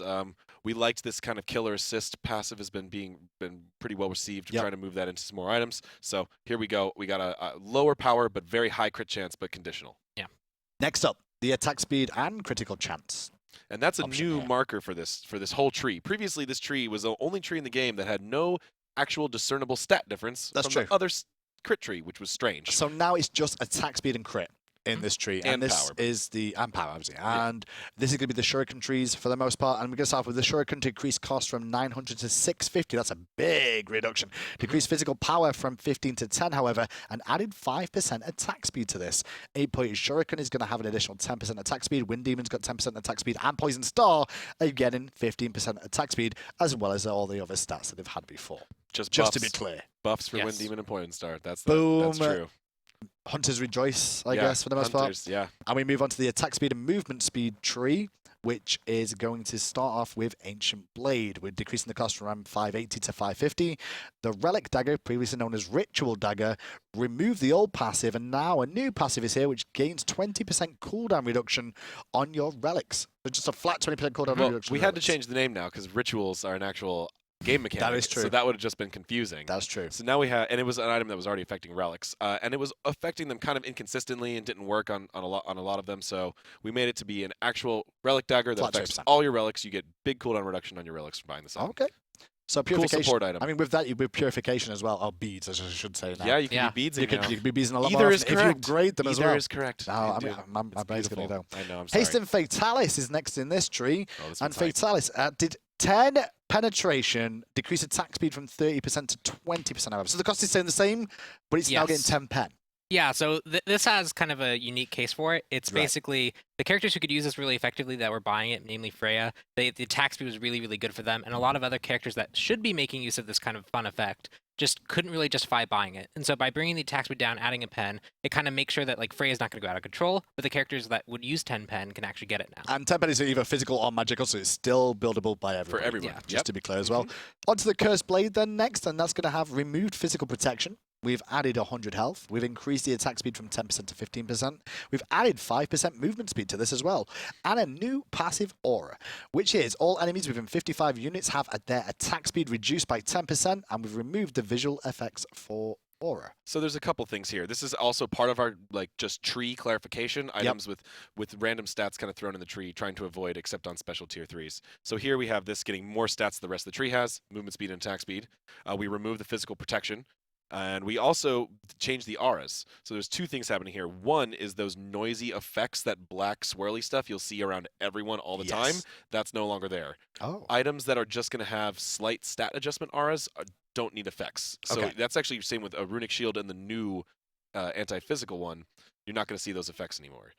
This also rounds out the counter auras. So you have anti-physical power only available to magical gods, anti-magical power only available to physical gods, and anti-attack speed available to everyone. Gotcha. And with that, we'll move on to Witchblade then as well. And the Witchblade removed the physical protection from this, added 200 health, added 10% movement speed, or a removed physical power reduction, and added a new passive, which is enemies hit by your basic attacks are cursed, receiving 50% reduced healing, stacking up to 3 times and lasting 5 seconds. So more anti-heal options. It has 2 passives. It still has the anti-attack speed passive. Oh, it does? Okay. Just remove the physical power that was on their reduction. Just making sure. And also has this new passive, which is basic attack-based anti-heals for both physical and magical gods, which was another thing that was just surprisingly missing from Smite that feels like it should have been here long ago. Yeah. We're nearly there. We're getting to we're getting to gods. We're getting to We're getting to protections gods. and then gods and Health and protections. Next up, we're going to see the cloak. Decreased cost from 700 to 650. Cloak of concentration, 1515 to 1500. Spirit robe, 2460 to 2500. Magi's cloak, 1230 to 1150. Magi's blessing, 2150 to 2050. Armored cloak, 1585. I'm not reading these. Just scroll. No, they're all just cheaper. Scroll. They're all cheaper. I am done. I'm sorry. They're all just cheaper. I am A lot done. of these were like waterfall effects. We adjusted tier 1 and then had to adjust. I hate you, AJ. I mean, it's probably good to bring up the fact that we adjusted so many tier 1s. We brought it up earlier, but it's meant to be like you see all the tier 1s, they went to like below 700, and that's to make sure that you can actually build them with like the 800 starter items. Yes. Iron Mail next on the list, which is going to be decreased cost from 725 to 650, decreased health from 100 to 75, however, and decreased physical protection from 20 to 10 overall. Any reason for that? Just to bring it down more in line? Yeah. Again, make it an actual thing you can splash with a starter item at the start of a match. Gotcha. There's more options. Yes. Plenty more options at the start is the big key here. Physical protection and monetary next. So breastplate of valor, same sort of thing. 500 gold there. That's going to cost. The silver breastplate, however, has got an additional 10 MP5 in it. The breastplate of valor reduced physical power from 75 to 65, added 10 MP5 to that as well. Then it's had an aluminium lion, reduced physical protection from 90 to 80, added 20 MP5, increased passive reflect from 20% to 25%. Spectral armor reduced physical protection from 80 to 70, added 10 MP5, decreased CR from 25% to 20%. New passive, however, anytime you receive physical damage from a god, enemies within 30 units of you become feared for 1 second. This effect cannot happen more than once every 60 seconds. Opposite of Ansile. So Ansile is only when you take magical, you silence. This is when you take physical, you fear. Which is kind of what a mage wants. She wants like 1 second fear just to try and buy a little bit more time. Yep, exactly. Makes sense. Magical protection and health tree next. Talisman, cost reduction, blah. Decrease health, 100 to 75. Decrease magical protection from 25 to 15. The silver talisman, cost reduction. Sorry, cost increase, I should say. Bulk of Hope, increased cost on that as well. Talisman of the Relentless. It's a new item here. New item. And we're going to start off with, it's 2250 gold, it's 50 magical protection, it's 200 health, and it's 20% crowd control reduction. And the passive is, every time you are hit by a hard crowd control from an enemy god, you become more relentless, gaining stacks. If you have 3 stacks, the next hard CC ability you are hit by will make you CC immune for 1 second, but can only occur once every 90 seconds. How are you feeling about this item? I mean, it's kind of the mirror to Magi's Blessing. Magi's Blessing exists. It gives you a CC immunity, but it can be poked out. This one you have to build up and you have to use well, but you're always going to make a benefit of it because it's going to proc on you being CC'd. Okay. Next on the list is going to be the Magical Protection and Mon tree. The Enchanted Kusari is part of this tree. That's going to have a cost reduction from 800 to 650, decreased magical protection from 30 to 20. Following that, Genji's God is also going to get a magical protection reduction from 80 to 70. And then it's on to Oni Hunter's Garb, I believe, straight after that. Yes. And that is going to be remove the old passive and added a new passive. And the new passive is when you deal damage to an enemy god, if at least 2 other enemy gods are within 55 units of you, you gain 15% damage mitigation for 5 seconds. Can only occur every 90 seconds. It's the dive item. So you dive in and you get a damage mitigation buff. Yes. Cool. Can we just word it like that from now on? I Like, mean, it was I very guess so. wordy just to go jump in. If there's a lot of enemies there, you get bonus protection. Or if you're getting ganked by 3 people. This is true. This is true as well. Suppose that happens. Shogun's Kasari, however, is a new item here. What's the overall goal of Shogun's Kasari? Another new aura item to give Guardians some other options on how to benefit their team. So as we kind of made these changes with physical and attack speed reduction, we also changed Pythags. This is the last piece of the puzzle. I listened to all that and all I thought was we just wanted to give Ares more options. Well, the same exact Ares, that's what I'm like, we just wanted to buff Ares. Cost Ares could use some help too. Yeah, he right? can just go 6 aura items and feel really good. 2,400 gold, 60 magical protection, 20 MP5, 10 cooldown reduction, 20 crowd control reduction, and an aura that allies within 17 units of you gain 15% attack speed. Nice little buff there as well. Oh, yeah. And we move on to the health and HP 5, which is... Do we want to talk about that a little bit, first of all? Tree? It might be the last tree. I think so. Well, you want to talk about this tree in Is general? anything, in general, what the whole goal of this was this year? There's a lot of words here. Yeah, so specific thing about this tree is let's focus, since health is so... We have to be so careful with health. Let's focus less on just giving things too much health and instead give them a set of really unique passives that have very clear situational reasons to get them. Okay. So Stone of Gaia, the old passive, has been removed, which was the regeneration one, if you remember that one. Instead, if you are hit by a knock-up or knock-back, you are instead enveloped by the earth, becoming CC immune for 1 second and regenerate 10% of your max health and mana over 5 seconds. Can only occur once every 90 seconds. I become CC immune and I can still move, right? Yeah. Okay. It's just anti-knock-up. Enveloped by the earth. Yeah, Just a Gad little bit reaches up, enveloped, grabs I you, guess pulls you back down. You can A little bit walk too much freely. theming on that one. Too much because I'm like, what? Am I getting mummified here and I'm going to get CC immune during that? You're just getting a nice little bubble effect that's going to prevent you from getting knocked up, first of all, and knocked up, and then going to heal you back some health and mana. 10% of your health and mana as well, which is pretty good over 5 seconds. So Next up is clear reason to buy this to counter knock-up gods. much better. Shield of Regrowth is next on the list. We've removed the physical protections from this. We've removed the physical power. We've added 400 health, and we've increased the cooldown reduction from 10% to 20%, added 10 HP 5, added 10 MP5, and increased the passive movement speed buff from 30 to 40%. My God, that is good. So it's now available. The key thing about this is this was a really fun healing synergy item that was only available to physical gods, which was strange because there's much less of them that heal themselves. So now you have access to Shield of Regrowth passive on Aphrodite, on Chang'e, on Hel, and Sylvanas. It's going to be hype. Gonna miss that passive, though, I think. The passive. Passive's still there. Oh, It's the same passive. Well? It's actually We increased just the buffed the movement speed passive. also. Yeah, You're right. I was thinking, well, I was like, man, I'm going to miss that. This is one of those items that the Ignore me. change is less useful than just seeing the actual stats because it got changed so much. It's been a long day. Gauntlet of Thieves is the next one on the list. We have removed the old aura, and we've replaced it with a new aura. The magical and physical protections of allies within 70 units are decreased by 20. Increased.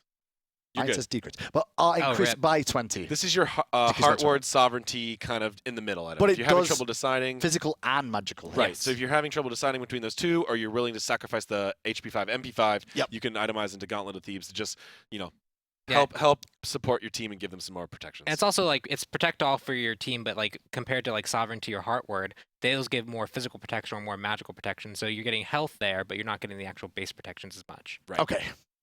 We did it.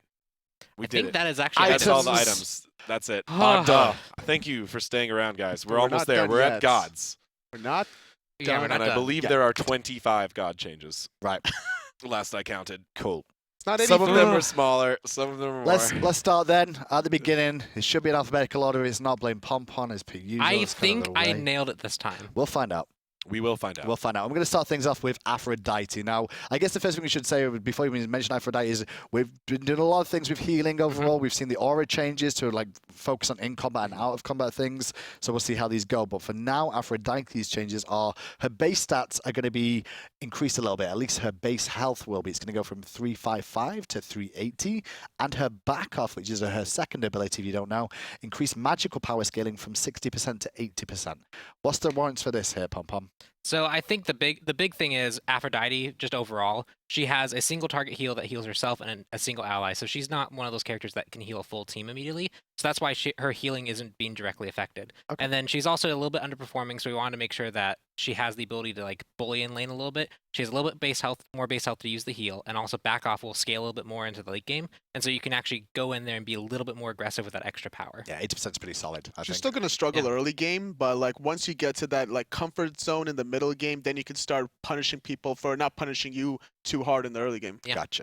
Next up on the list then is going to be Apollo. So beautiful. We've removed the effect that causes successive enemies to take 15% reduced damage. Welcome back, Apollo. Yep. However, for that trade-off, the Across the Sky, the cooldown has been changed. It's now been increased to be 110 seconds at all ranks. It used to be a max rank 90 seconds. It's now going to be 110, which is the base starting value of Apollo's cooldown reduction. Going to be there the whole time. Yes. Pretty fair. Simple. He had some issues clearing lane. This buff or this nerf was kind of old. Wanted to revert it, and that Apollo ult is powerful and very global. It should be at the standard global cooldown rate. So next up on the list is something that was leaked earlier in the week, and AJ was telling us the Bakasaur was getting some love this patch, and the first one is the only one, it's really. all regurgitate. It's all about his ultimate. We're going to increase the slow from 15 to 30%. It's now going to be 20 to 40%. However, we've changed the slow duration to be 4 seconds instead of applying only in the area. So that means that if you jump out of the area, you are still going to be slowed. Yes. That's the big thing. I mean, you can't really, that's a lie. You can't jump out of the area because you're crippled. Well, you can be but sleep. you can run out of the area. You're going to be slowed. So the big thing here is he's a character that has like a lot of things going for him. He has base physical power buff. He has a whole bunch of movement speed, but when he ults, that's kind of his like big moment. Yep. And people can just kind of leave, and then he's like, well, I can't keep up with you if I'm auto attacking. And so now he actually has a little bit more ability to chase people that he actually got to like regurgitate on. Awesome. Next Sounds on the list, disgusting. You can see Changa is waiting there in the wings, and the Rabbit's not going to be waiting in the rings much more because it's going to be super, super fast, because that's the first thing. Is Jade Rabbit increased the speed to run to base. It's now going to be 3.5 times players' speed, decreasing trip time from roughly 44 seconds to 34 seconds. With boots in mid lane. So it's a fast rabbit, right? It's a lot faster. It was a rabbit anyway. It should run quicker. And it plays off your speed, so that is a multiplier. So now it's going to be even faster if you build some stuff like Wingblade or Rod of Asclepius. Interesting. So back to base a little bit quicker, back to lane a little bit quicker. And on top of that, Moonlit Waltz has had its decreased setup time from 0.1 second to 0 seconds now, so it's going to be instantaneous on use. As well as the Moonflower Dance decreased magical power scaling on the heal from 40% to 30%. However, we've increased the magical power scaling on damage from 30% to 50%. That's a big jump. Net overall. buff, yeah. And this is kind of clear with our healing messaging. You're going to see this a lot throughout the rest of the balance notes. So just going to recap real quick while we're here, which is Rod of Asclepius in combat buff, overall buff. Yeah. A lot more items that you can use to have synergy with healing, like the new crown.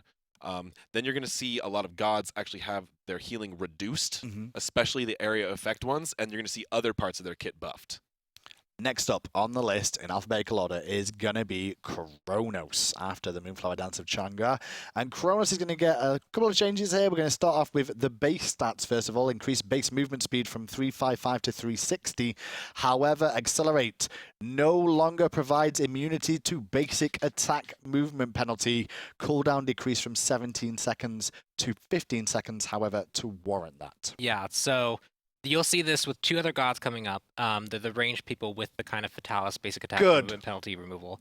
The big thing is Fatalis is a really powerful effect, and it makes it so that you can box really effectively, and it kind of makes it so that they're very powerful in the early game laning phase. Okay. We feel like you should have to be able to build into that effect. That's why Fatalis exists in the first place. And Upgraded Heavenly. Yeah, and Upgraded Heavenly also now exists in the game, so you can pick that up Fatalis. really quickly. So characters that have the ranged movement penalty removal, they're all going to have that removed. Okay. And then he's going to get a buff to compensate for that. His base movement speed came up. His accelerate cooldown's been decreased, so you actually get to choose your wheel more often. You get the bonus movement speed there more often. So it isn't like a complete total nerf. He did get some stuff to compensate. Okay. Pretty significant things to compensate. Yeah. Cool. Well, next on the list is going to be Erlang Shen, and the only change that's going to be happening to him here is his pin. It's no longer going to have the cripple effects. It will still keep the root, however. Yes. So just the cripples coming off this one, and I guess it's because it just did too much. Yeah, he was able to chase really effectively, and so if you had a leap, he could still just keep up with you because he could pin you, root you, get back to you. You leaped away, he turtled to you. Combined with knock up and taunt, just a little too much CC on a warrior. Cool. Next up after that is then Freya on the list. She's going to get a bit of a nerf this patch, and it's going to be to Valkyrie's discretion. The base damage has been reduced. It used to be 120 to 240. It's now going to be 100 to 240 instead. So it's early game focus, I feel, here, up to actually all the ranks up to rank 5 have actually been reducing damage. This ultimate was just insane at level 5. Like, immunity, movement, damage, like and some of them highest damage It was on like any 480. ultimate in the entire game at rank 5. So, Freya's been strong. We really like how she handles with her stims and her attack speed, but this ability was just a little over the top. So for the early game, bringing it down, focus on her late game hyper carry. Next up on the list is going to be Guan Yu then, and obviously he is a healer, so you'll see a lot of changes here when we go through the healing types. Guan Yu's Conviction, the decreased base healing, has gone down to 50 to 150. It used to be 65 to 185. We've also decreased the boosted healing. It used to be 130 to 370. It's now 100 to 300. But we've also changed a few other things as well. Warrior's Will decreased mana cost from 60 to 100 is now going to be 60 to 80. Slow reduced from 30% to 20%, but boosted slow reduced as well from 60% to 40%. Not only that, we've also got Cavalry Charge there as well, which is going to be increased base damage, and it used to be 75 to 175. It's now going to be 85 to 205. That used to do a lot of damage anyway. It's going to do more now. Yeah. Oh, yeah.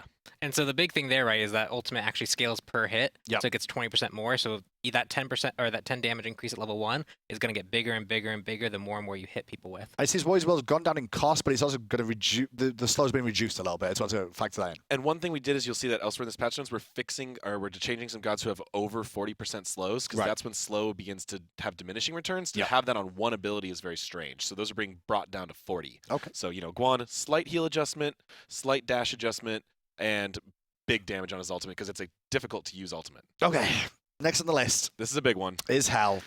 And with Hell, there's been a lot of talks about this. This is the worst thing about patch notes is we've got so much to do. We're going to basically, it's not a rework as such, is it? It's an adjustment of this god, I guess, with where her abilities are going to lie and what they're going to do. We've been talking to people. They've been saying rework, redesign, and I was like, I wanted to do the minimum we had. Because I really think Hell's kit is super unique, and I think the players that play Hell a lot really enjoy her. So we started just making balance adjustments to the kit and some kind of rules and targeting things, but keeping the abilities very much intact. And we were really liking how it was going, so we're going to stay down that route instead of completely redesigning anything. Let's go through them and just begin with. First of all, her base health is going to be changing from 345 to 380, a little bit tankier, at least a bit healthier at the start. Decay or the Restoration, so Dark Stance, this ability now passes through hit targets, dealing damage and explodes at max range or upon hitting a wall. Or God. For the viewers at home, typo. just to clear that up, imagine Nox Ultimate. It's kind of like that in how the animation will be around it, but obviously a smaller radius. It could go through the minion wave now and then explodes on walls, max duration, or if you hit a God. Gods can block it. Yes. Now in Light Stance, however, that damaging ability she used to have there, this ability no longer deals damage or hits enemies. This ability now hits friendly gods only, healing them on hit and then healing Hell if the hit was successful. So Light Ally Heal would be 60 scaling up to 180 at 30% scaling, and Light Self Heal at the same rate as well. Yes. This is one I've been wanting to put in Smite for ever. A single target skill heal. shot heal. Yeah. I was mind blown that it wasn't in the game. And also, the fact it heals you as well makes it risk reward as well, because it actually helps you out. But I guess at the same time, it hurts her a little bit, I guess, for the risk reward factor, because you need an ally nearby to get yourself a heal. Yeah, but it's a strong targeted heal now, which you didn't have before, and it's missable, so it's skill shot related as opposed to just being giant AoE, free health, and it's a really neat ability for Smite anyway. So feeling good about this one. Hinder/Cleanse, the Light Stance CC immunity has been increased to 1.25 seconds, to 1.5 seconds, I should say. So 0.25 second increase on the Hinder/Cleanse. And the Repulse Inspire, Light Stance, this ability now heals smaller amounts every 1 second for the next 6 seconds, for the 6 second duration. However, it's going to be a light heal. So instead of being an instant heal, it's more of a dot effect heal, a dot heal. Yeah? And really big movement speed buff, which is still there. The movement speed buff's still there, but it's a dot heal as well this time around. Right. Okay. And then in switch stances as well to add to this, MP5 now applies to both stances and decreased from 15 to 35 is now going to be 5 to 25 on MP5. And in Light Stance now provides additional magical and physical protections from 5 to 25. So in damage stance, you're going to get more regen, I guess, in both stances. Yep. But then in Light Stance protection, so you're a little bit more tanky and beefier. Right. So you'll see here the main goals around Hell were, one, reducing some of the frustration with that giant instant AoE heal. Yeah. Adding some more skill shot to her, and giving her some stats that made her play more like a mage that needs to be up in the mix of everything. She had very squishy, long distance mage stats, which was strange. So the base health and the protections helped facilitate her really being in combat. Okay. And I think also the big thing, though, is we have a whole bunch of new items. We have the Hourglass that's there. We have the Shield of Regrowth, which is now available to her. She can build a whole bunch of health and get the movement speed to get out with her 3. there's a lot of itemization there, and there's a lot of things that are working for her in the laning phase. Not to mention new anti-heals items to deal with her. Yeah, and I'm Which totally we with this need. as well. I mean, you've played some of it in the playtest as well as I have against the Hell as well. How do you feel with it overall? She felt more like a mage and less like someone that had to come online in the late game for She's heals. still going to be a utility mage. You're not going to be able to take her in the solo lane and go glass cannony and then just like rotate in the mid game and then destroy everybody. You're still going to have to play around your jungler with this new Hell. So I really like the way we also did the MP5 and the ultimate. So now she's not going to have to be played in solo lane because of that. She can stay in the mid. She can have that lane sustain and then follow her jungler around and be useful with that light stance one. That's a good point. It was another big goal of the design changes was to make Hell a viable mid laner because mages should at least be able to do that in most cases. Okay. Well, next on the list is the boy Hercules. You can see it on your screen there. We'll move on to him next. And Hercules got some changes as well. First of all, Strength from Pain is the first one, which is his passive. It's going to have new effects, so it's basically a new passive. I mean, this is the biggest one that I didn't spoil. I wanted to, and Pon was like, Hercules? you got to save at least one for the show. You can't spoil everything. Yeah, like so literally G-Chat constantly, like, can I spoil? Can I spoil? Actually, 2 redesigned abilities for Hercules. Okay, so the first one then is passive, straight up. Every time Hercules takes damage from God, he gains 5 physical power plus 1 times your level. Overall there. Is that correct? Yeah. Yep. Stacking up to 3 times and lasting 5 seconds. On top of that, Earthbreaker is going to be a mana cost reduction. It used to be 70 to 90. It's now 60 to 80 overall in mana cost. And then it's on to Mitigate Wounds. So explain this one a little bit for me, before we even go through Mitigate Wounds, because this is the one that's been changed. Yeah, so Mitigate Wounds before was you had to pop it, and then you had to take a whole bunch of damage, and you could heal it up. Yeah. And that was somewhat confusing. It was hard to manage, and it was very easily countable. You can see exactly like, oh, he just ate half his health bar. He's going to heal. Let's pop our anti-heal. Right. Now he has a little bit more upfront healing, and then he can actually get a bigger heal depending on like how much he's fighting people. Okay. So for you guys at home, when activated, Hercules heals himself instantly and then heals himself again over the next 5 seconds. Also, Hercules gains bonus magical and physical protections for the duration. Initial heal 75 to 175 scaling. Heal over time 75 to 175 over scaling.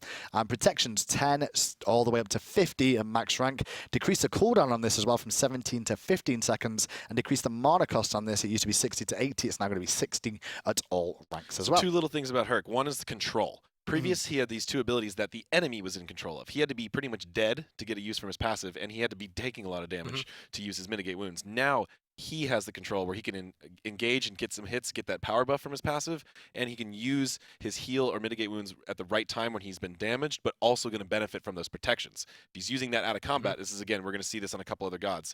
Healing also giving you some protections instead. This is going to encourage you to use this in combat, not just between, because you'll be wasting half the ability if you use it out of combat. Okay. Next on the list then is Hunbats, and Hunbats is getting a bit of a shift in his abilities here. We mentioned a little bit earlier about too much slows on some of the gods or overcapping slows to an extent. So in this patch, Hunbats is going to have his overhand smash, the increased physical power scaling from 85% to 95%, but also somersault is going to have a decreased slow from 50% to 40%, and I guess that's why the scale's gone that way. Yeah, it's DR as well as like overhead smash is like a really, really long channel. Yeah. So to have not close to like assassin scaling on it was a little bit weird. I think it's one of the best design abilities in the game, though. Just because like the hang time and the execution of it is great. I think it's fantastic. It's nice. But that's Hunbats for you. Next up is Jingwei. Get your tissues ready or your Jingwei mains. Oh, boo. Oh, hey, fam. I'm so sad. No, there's no more fam anymore. No, it's savage. There's no more fam These anymore. nerfs are savage. Jingwei is going to get some changes. I'm just going to read them out, and we can all just cheer. That's basically what we're going to do now. General, decrease health scaling from 78 to 72 per level. Decrease base movement speed from 370 to 365. Skip all you want, girl. You're slower now. Rapid reincarnation, the passive. It used to be there for 5 seconds in the air. It's now only going to be 4 seconds in the air. But that's not all, because agility no longer provides immunity to basic attack movement penalties. No free fatalities for you, little girl. Buy it like everybody else. And on top of that, we've decreased the mana cost from 75 at all ranks. It's actually going to be 75 scaling down to 55 because obviously agility isn't free fatalis anymore. About time. You said it. Couldn't have said it better myself. So I was waiting for that all year. You know when you guys release gods now, I'm like, I can't wait to say that's been nerfed because that's OP. Well, and eventually it comes through, and I'm so happy. It happened. But it doesn't happen too much. Kepri's next on the list, though. He's getting a bit of a shift and buff overall. Solar Flare increased base damage from 40 scaling to 200, so 40 all the way up to 200. Will now be 50 all the way to 250, so a little bit more damage for your Kepri players out there. As well as, though, Scarab's Blessing is going to get a bit of a longer cooldown on it to kind of balance this out because, obviously, you know, reviving people is a bit OP as it is. 90 seconds is now going to be 110 seconds instead. Overall there. Pretty much. Nothing really to add to that, I guess. I mean, tougher skill shot on Solar Flare, giving a little more damage, and, you know, very global, very, very huge impact ultimate going that up to that high cooldown. Cool. Next up is Medusa. Yes, Medusa's getting some love this patch. We may see some Medusa heading to a game near you. Lacerate, increased base damage from 80 to 240. It's now going to be 80 to 280. Increase the healing reduction from this, though. It used to scale up to 50%. It's going to be 50% at rank 1 of Lacerate. And Petrify. Increase the damage on turned away targets from 50% of the damage to 75% of the total damage. Oh, yeah. That's a lot of good love there for Medusa. Yeah, so now she uses her escape aggressively. It kind of has like this really loud effect. Now it really hurts, kind of like it has that effect. It also has the anti-heal, so if you're leveling the 1 and the 2 like most Medusas are, you get access to a 50% anti-heal pretty early on. And then the ultimate, by turning away, you're already losing the stun, and so losing also half your damage felt like a little extreme. And so now you take 75% of the damage if you turn away, but you're also not stunned. Now, totally obviously, the pro players have spoke about Medusa in the past and said she's kind of on the cusp of being played very regularly, but maybe this is the thing that's going to make her there even more often. So the issue was in Season 3, if you're left alone in the Hunter versus Hunter battle, Medusa obviously didn't benefit from that because nobody wanted to box her with her ultimate being up. Normally, you would want to try to set her up with the ultimate in teamfights where she truly shined, but in the 1v1 skirmishes now, she's going to be that much more useful with the anti-healing at level 1. And the damage increase, I guess, on the ultimate as well, even when they're facing away. Because most of the time you can't confirm the CC with it because people are good. Intelligent sometimes. Yeah, people are good. Sometimes. Najah is next up on the list, and Universal Ring Toss is going to get an increased cooldown from 12 seconds to 14 seconds. Flaming Spear, however, is going to get a decreased cooldown. It used to be 18 seconds. It's now going to be 18 seconds start, down to 14 seconds as it scales through. And Armillary Sash decreased cooldown from 18 to 14 is now going to be 14 seconds at all ranks. So nerf to the damage output, nerf to the damage, I guess, in how often you can do that, but buff to trying to close the gap quicker. I mean, this is a pretty standard one. I think Ring Toss was easier to confirm and kind of frustrating or annoying to play against. The other two abilities take a lot of skill to use, so nerf the easy one a bit and buff the difficult ones. Turn up. Next up on the list, you can turn up some more because Nike's getting nerfed too. Hooray. To Victory. Nike's To Victory passive decreased bonus power from 8, 10, 12%. It's now going to be 6, 8, 10%. And then we've also got Ren, decreased physical power scaling from 50% to 40% per hit. And the Sentinel of Zeus, decreased physical power scaling from 80% to 70%.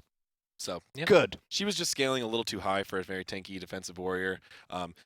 She's still, in all of the stats we have available to us, one of the most strong gods in the game. We saw that at Worlds. We see that in Casual. She's really powerful, needed some adjustments. We'll keep an eye on her, but had to come down a bit. Just for the time, see how that works had out. to happen. I think the big thing is we also hit three different things versus just nerfing one into the ground. And so we just toned down like overall her capability. And that 10% scaling nerf on Rend is actually a 20 or 30% scaling nerf because of the multiple hits. New wide screen, you can already pretty much read what's going to be here. It's something to do with Clay Soldiers. And what it was, actually, is that basic attacks used to deal physical damage on these Clay Soldiers, not magical damage. And you kind of expect a magical god to deal magical damage overall when she used abilities. So it's now going to do magical. Now, it is a small buff for New War, I guess, on tower pushes just because they'll hit the tower a little bit harder. The main reason for this was the addition of items that had Omni power and penetration. Yes. So Nuwa would have been the only god in the game that could actually use that. And so now it is true that if you are a magical god, you are only magical damage. If you're physical, only physical. Good check. Good check. That could have been interesting overall. If there's any other situations of that, we will fix them too. Yes. For sure. Which I don't think there are. Next up on the list then is Raw. Obviously, we said we were looking towards healing here, and it's all focused around Solar Blessing. We've decreased the base healing from Raw's heal. It used to be 20 to 60 on a tick. It's now going to be 10 to 50 on a tick instead. Decreased magical power scaling on the healing from 15% to 10% per tick.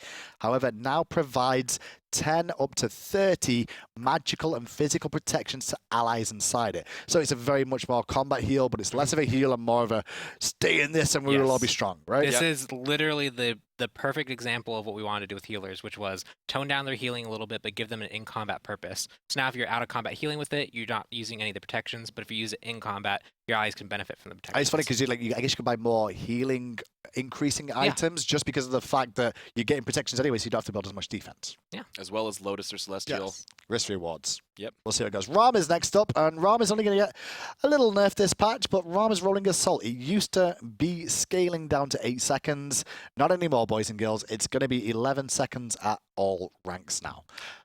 Very powerful god. 8 seconds for an escape plus a cripple with that power. And you can take to the sky for 4 or 5 seconds. It's actually a little insane. Looking at those numbers, I was surprised it was that low for that long. So just a here small he is back change up to 11. So. However, Sir Cat is getting a little bit of love here this patch as well. Sir Cat's next on the list, and it's going to be all about her Catalyst, which is a passive overall. Increasing the damage from consuming 2 poisons from 10% is now going to be 15% of the target's maximum health. And instead, if you use 3 poisons on this, it used to be 20% of the max health. It's now going to be 25% of the target's health. Ooh, that's going to chunk a little bit with Sir Cat. Yeah, that's going to hurt. It's a 5% increase. It's not, in health. It's not in huge, health pool. It's also one of the hardest parts of her kit. AJ. It's the hardest part of her kit to correctly execute. In fairness, you've got to do a full combo to get that off anyway, but then you still got the initial damage from the poison. It's better than her dash leap infinitely like it was in Season 2, right? That's true. This is literally just a way for an assassin to have a little bit more kill potential. When you see the opportunity, it's now 5% lower to get the kill. Next up is Skadi. As you can see, in general, we're going to increase the base movement speed of Skadi. It used to be 360. She was slower than Jingwei is going to be. I think that's a typo. It was 370. And now it's going to be 370. Wait. It is 370 now. I'm saying that she was 360. I think that's still a typo. It's still a typo? But her base speed is getting increased. Okay. Yeah. Cool. We don't know what to, though. We'll find out in the future. Yeah, it'll be fixed. Check the updated notes after the patch. Keep in mind, these are 43 pages. Yeah, me and Pon are going to make a few mistakes in this. It's fine. It's fine. I've made plenty as well. Rune of the Hunt, however, is going to get decreased Calde's basic attack damage, though. It used to be 50 to 90%. It's now going to be 40 to 80% of Skadi's basic attack damage. As well as Permafrost, we've increased the movement speed from 25% to 40% when you are stood on it as an ally or you. So this is another kind of like the Neja, buff the skill, decrease the frustration. Cool. And then talking about frustration, Sol, next on the list. Goodbye Fatalis effect no longer provides immunity to basic attack movement penalties when she uses Disapparate. But what we have done to try and, turn this a little bit so it's not just a full-on nerf 100% is we've increased the movement speed buff that you get from Disapparate. Now, it used to be 20% to 30%. It's now going to be 20% to 40% as you scale into this one. And that ability had really weird scaling, too, so... Yeah, 20, 25, 25, nice, 25. Nice fix. Feels good. Next on the list is Sun Wu Kong. Oh, yeah. This one's got the most hype of all of my spoiler tweets. Did you announce everything to do with it? Did you spoil it already? No, I just said nerf. He's getting nerfed. Or no, not nerfed. He's getting buffed. I'm sorry. I just said he's getting buffed.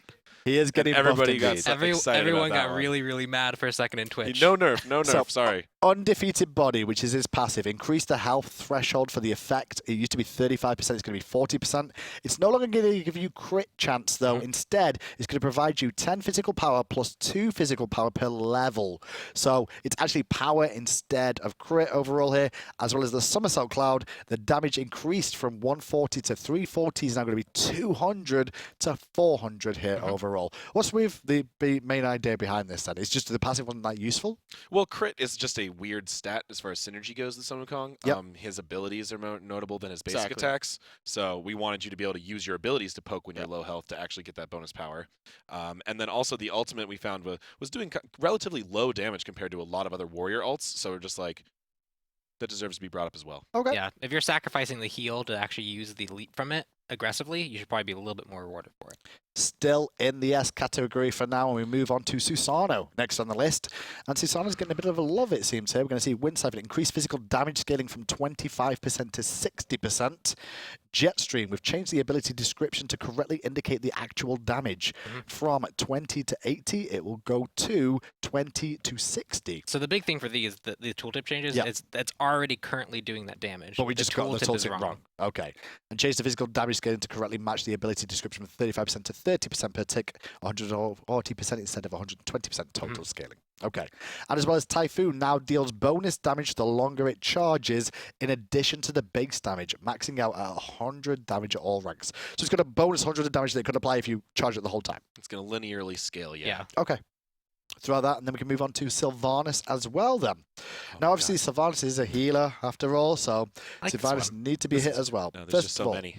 Verdant Growth, which is his first ability if you don't know, now applies protection reductions of 5, 10, 15, 20, 25 for 5 seconds on hit of an enemy god. So when you throw that out, it's going to do it. Is it only to gods, or does it work on minions? Eventually, it says only gods. So just checking. Yeah, gods. Okay. So we're going to do minions too, because I can help with wave clear. Remember the old days of Sylvanas? As if he doesn't have enough wave clear. I know, right? That sounds like, ooh, we can see that. As well as Wisps, however, decrease the base healing. It used to be 25 to 45. It's now going to be 15 to 35 per tick.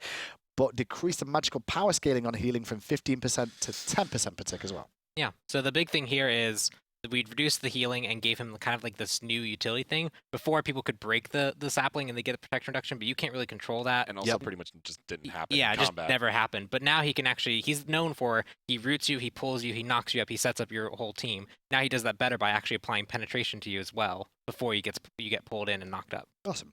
See how Sylvanas does in the next season as well. Next on to Terra. And Terra is going to get some changes to her as well. Obviously a healer, so we're going to shift things around a little bit. Force of Nature, increased base damage. It used to be 60 to 220. It's now going to be 60 to 260. Monolith, we've decreased the base healing from 5 to 25. Is now going to be 3, scaling to 15 per tick. And Terra's Blessing decreased the base healing from 100 to 500. Is going to be 100 to 300. So her ultimate's still going to do the same thing, but the heals overall on this girl is good. Both of her heals go down, and the bonus damage on her dash. And that dash actually, could be used twice, so that's double the buff on that one if you use it well. Next on the list is going to be Toth as well, one of the newer gods in the scene. And Toth has seen some competitive play overall and people dealing with those long-range ultimates that just one-shot you and there's nothing you can do until that new item came out. Shout outs to that. Yeah, but right. He's going to get some changes here as well. So we'll start things off with Evade and Punish. It's no longer going to slow enemies hit by it, but instead it will now stun enemies for 1 second at all ranks. So it's a 1-point wonder, I guess, for the most part in the early game. Yes. And it'll be a stun instead of a slow to begin that one. And then it's on to Glyph of Pain. Increased ally basic attack bonus damage from 5 scaling to 25 is going to be 10 scaling to 30 here. And increased the ally basic attack damage bonus scaling from 5% to 10%. So the wall, the 3, basically the third ability, is now going to be more useful for allies to use. Yep. Pretty much. But not only that, the final judgment, the ultimate, is going to decrease the base damage. It used to be 360 to 680. It's now going to be 360 to 640. So a little bit of a trim on the ultimate there, as well as the scaling has gone down. It used to be 140% scaling. It's now going to be 120% scaling.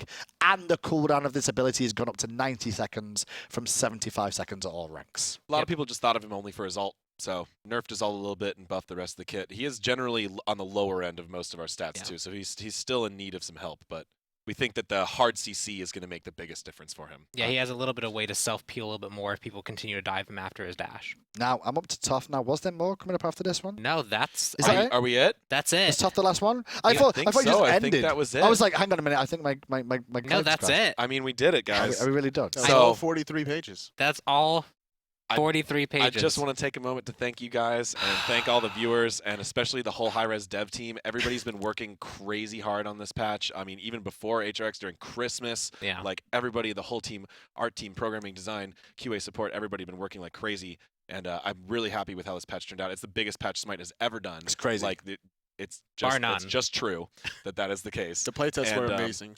We've been playtesting more than we ever have. We've been bringing in Toli and Aggro and Hindu and everyone to come playtest with us with more people, more matches, more seriously, trying more gods and more items than we ever have. And I just want to say that I'm really proud of all of us and thank you guys so much. Well, and let's play PTS, everybody out there, okay? That's my question. We're gonna do After it. 3 hours and 17 minutes of the patch note show, when's PTS out? I mean, Not tonight. Is it not tonight? It's looking about Thursday afternoon. Thursday afternoon.